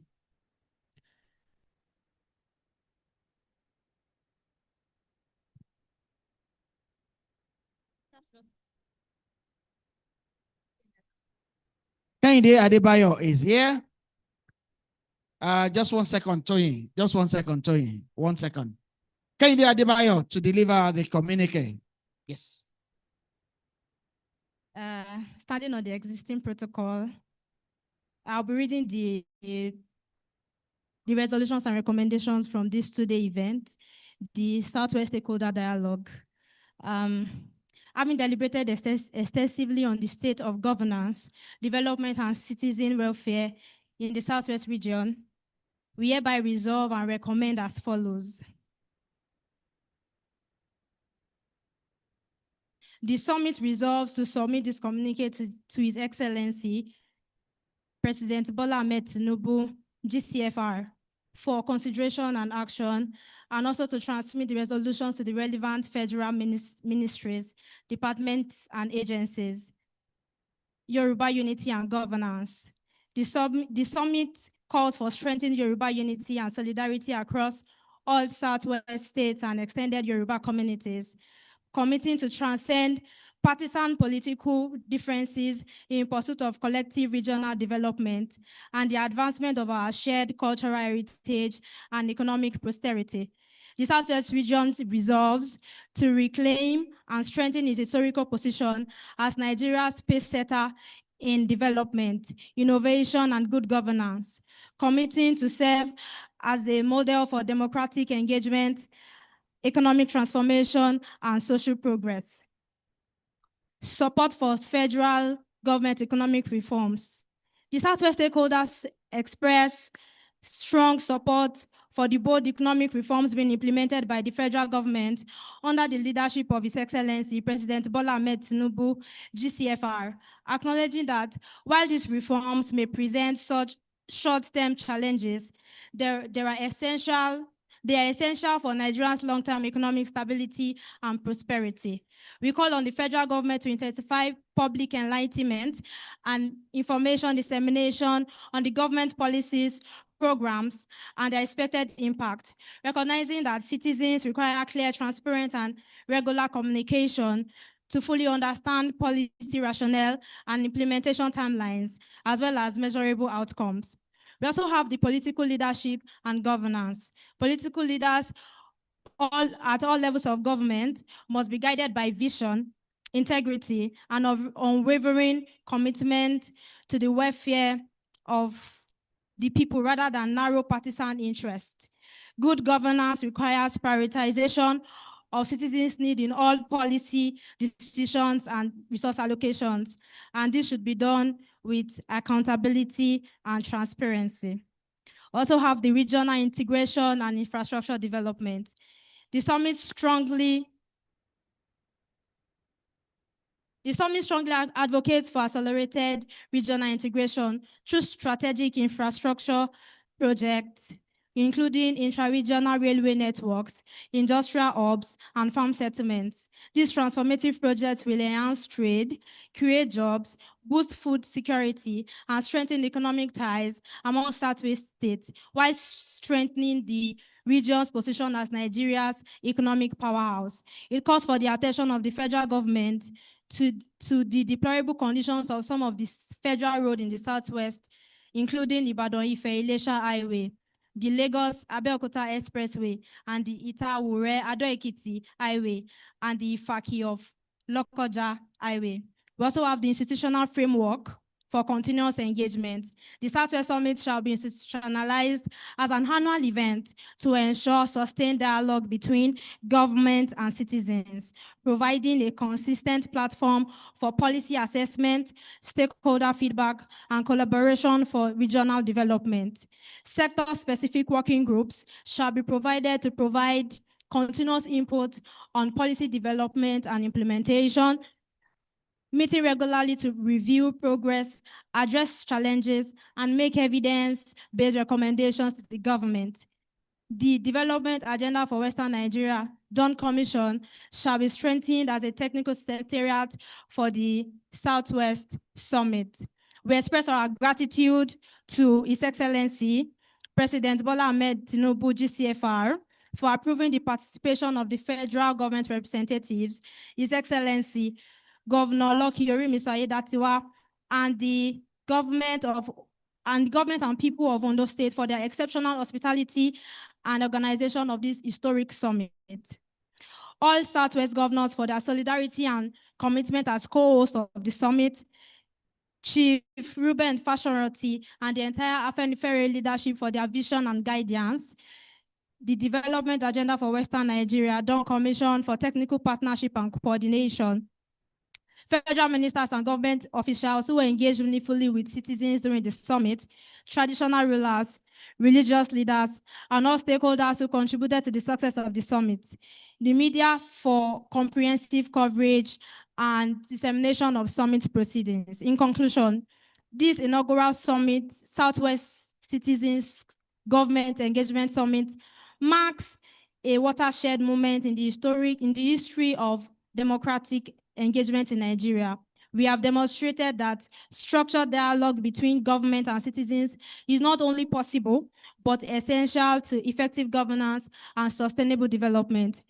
We call upon the federal government, state government officials, and all stakeholders to take immediate and sustained action on the resolutions contained therein. Thank you very much for listening. Thank you so much. The community. It's okay, Tony. It's okay. It's okay. It's okay.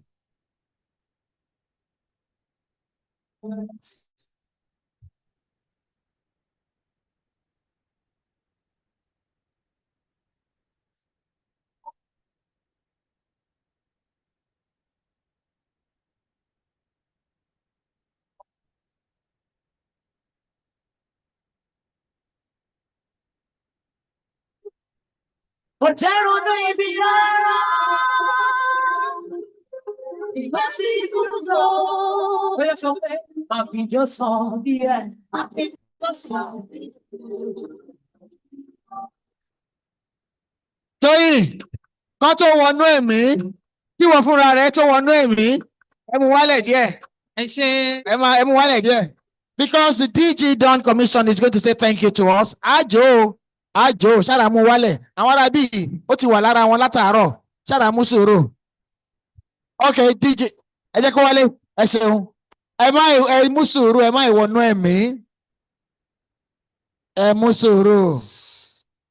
Ẹ ṣé gan. On behalf of the Southwest Summit, I want to say thank you to every one of us over the last 2 days for giving us your time to contribute to the progress of Nigeria. On behalf of Dawn Commission, on behalf of Afenifere, on behalf of the 6 Southwest state governors, I would like to say thank you. Ẹ ṣé gan tẹ́ Progress ilẹ̀ Yorùbá, progress Southwest ló gbé yín débí. Progress yẹn gbogbo aládẹ máa jẹ́ inú ẹ̀ ní agbára Ọlọ́run. Wọ́n ní fi wá ṣàwátì. My prayer is that we will all participate and eat from the fatness of this land. I pray that as you go back to your various destinations, journey mercies. Ilé tẹ́ fílẹ̀ kò ní dàrú o. A dúpẹ́ lọ́wọ́ yín, a dẹ̀ tún máa rí yín bá.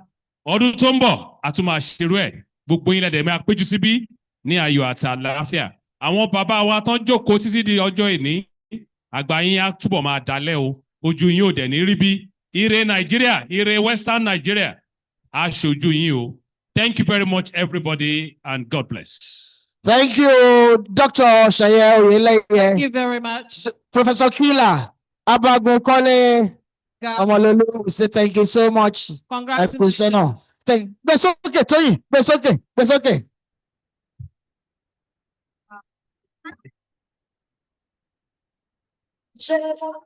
I want to Happy the song, yeah. Happy the song, yeah. Somewhere Olúwa ṣe tó sọ̀rọ̀ mi dayọ̀. Olúwa ṣe tó ṣe fún mi. Ṣé bí ìwọ ló lànà síbi tí kò sọnà? Ọlọ́run ìyanu, ó ṣe ó bàbá. Ẹ̀kọ́ rí Olúwa ó ṣe tó gbọ́dọ̀ dàgbọ́. Olúwa ó ṣe tó ṣe fún mi. Ṣé bí ìwọ ló lànà síbi tí kò sọnà? Ọlọ́run ìyanu. Oṣù ní aráyé máa pa ara wa tàbí ara ó bẹ́ẹ̀ sí ló bẹ́ẹ̀ máa. Àwọn táyé dá tiwa. Obìnrin lójó mi lọ́wọ́, wọ́n ní obìnrin níbí. Mo pẹ́ lọ́wọ́, obìnrin níbí. Mari máa ṣoge, mari bẹ̀rẹ̀ bí ẹni ẹ̀fẹ́. Wọ́n tún ṣàpá pẹ́ẹ́pẹ́. Èmi náà ló ràn lọ́wọ́ lórí ibi ọmọ èrí èmi kíkà. Ó fi gbogbo ara ṣe wà. Ó ṣàṣìṣe ilẹ̀. Tí ìyàwó yìí dá o, ìjẹ́ ọwọ́ mi o.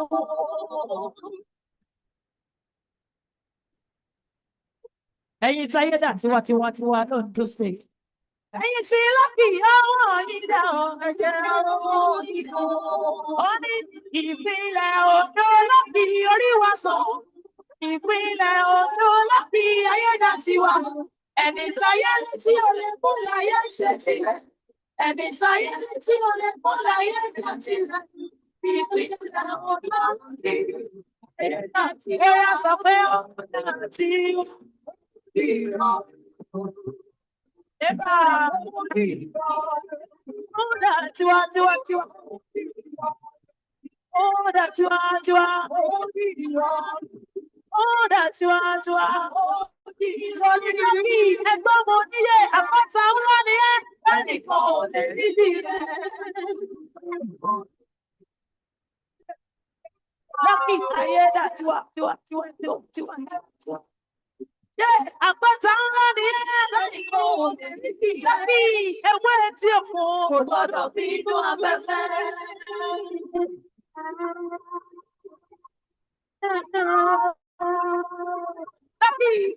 Ewé tí ó fún kò gbọdọ̀ bí inú afẹ́fẹ́.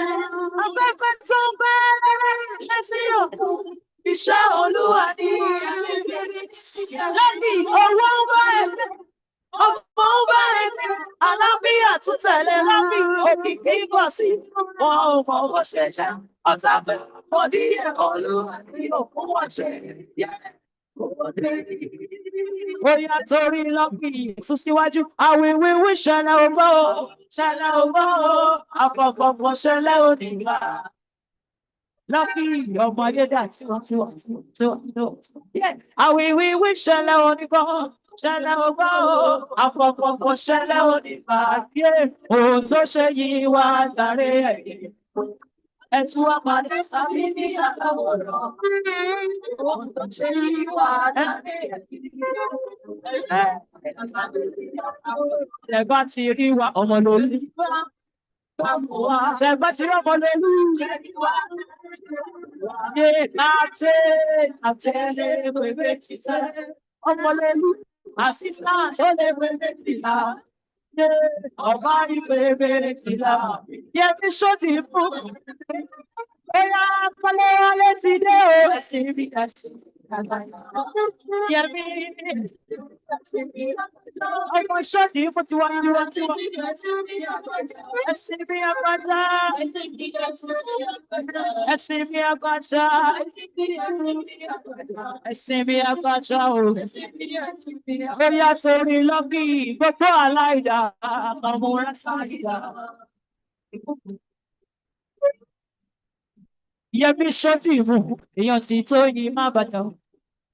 Ó ní gbẹ́yé gbogbo aláìdá, ọmọ Rásáìdá. Ó ní bùbá wọn, ayálé ti bá wọn. Akọ́kọ́ tó lù méjìlá, ó ń bọ̀ wá lùkọ́. Bùbá wọn, ayálé ti bá wọn. Akọ́kọ́ tó lù méjìlá, ó ní bùbá wọn, ayálé ti bá wọn.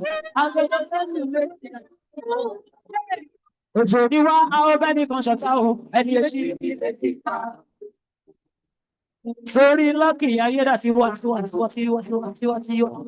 dà tí wọ́n ó di rọrùn sẹ́yìn. Ó ní òjò ní wá, àwọn bẹ́ẹ̀ ní kan ṣọ̀tá o, ẹni etí ilé kíkà. Ẹni bínú wa, pé sókè, èyí rò síbi àti ọba rò síbi àti. Èyí mọ̀ síbi àti tó bá ṣèṣì kọ́ síbi àti èyí mọ̀ ọ̀nà tó máa gbà. Lọ́ọ̀kì orí mi sì. Ó yà sún síwájú jẹ́ kọ́sọ́kọ́. President General Among the Nation.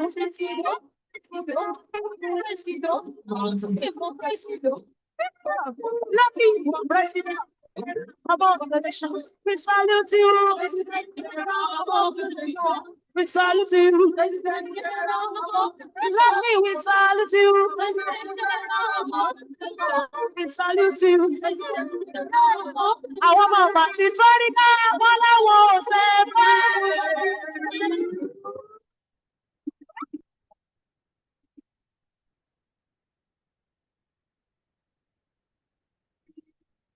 Àwọn ọmọ ọba ti fẹ́rí ká wọ́n láwọn ò ṣe fẹ́.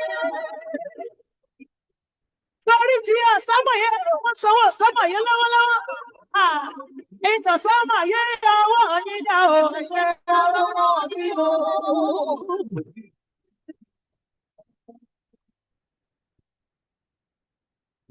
Àwọn tí ṣe wọ̀ sábà yẹn ló sanwó ẹ̀. Ẹni tí ṣe ń wọ ọmọ yíyá o, ẹ̀ṣẹ̀ lọ́wọ́ yìí o. Ó yẹ kí ẹ sọ pé máa bá dá o, máa bá bínú. Ọbàjà wà lọ́jà, ọba bínú. Ọ̀rọ̀ lọ́rọ̀ bá ti lẹ́yìn ẹ̀, ẹjọ́ bàjá. Ọ̀nà ìgbésùn bá ti létí ẹ̀.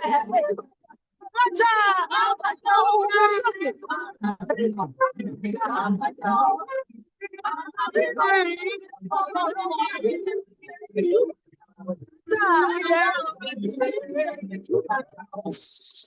Bọ́dí sí alága ìdẹ̀ra tó sanwó mi lọ́wọ́lọ́wọ́. Owó máa bà sálátù ránṣẹ́ o. Owó máa bà sálátù ránṣẹ́.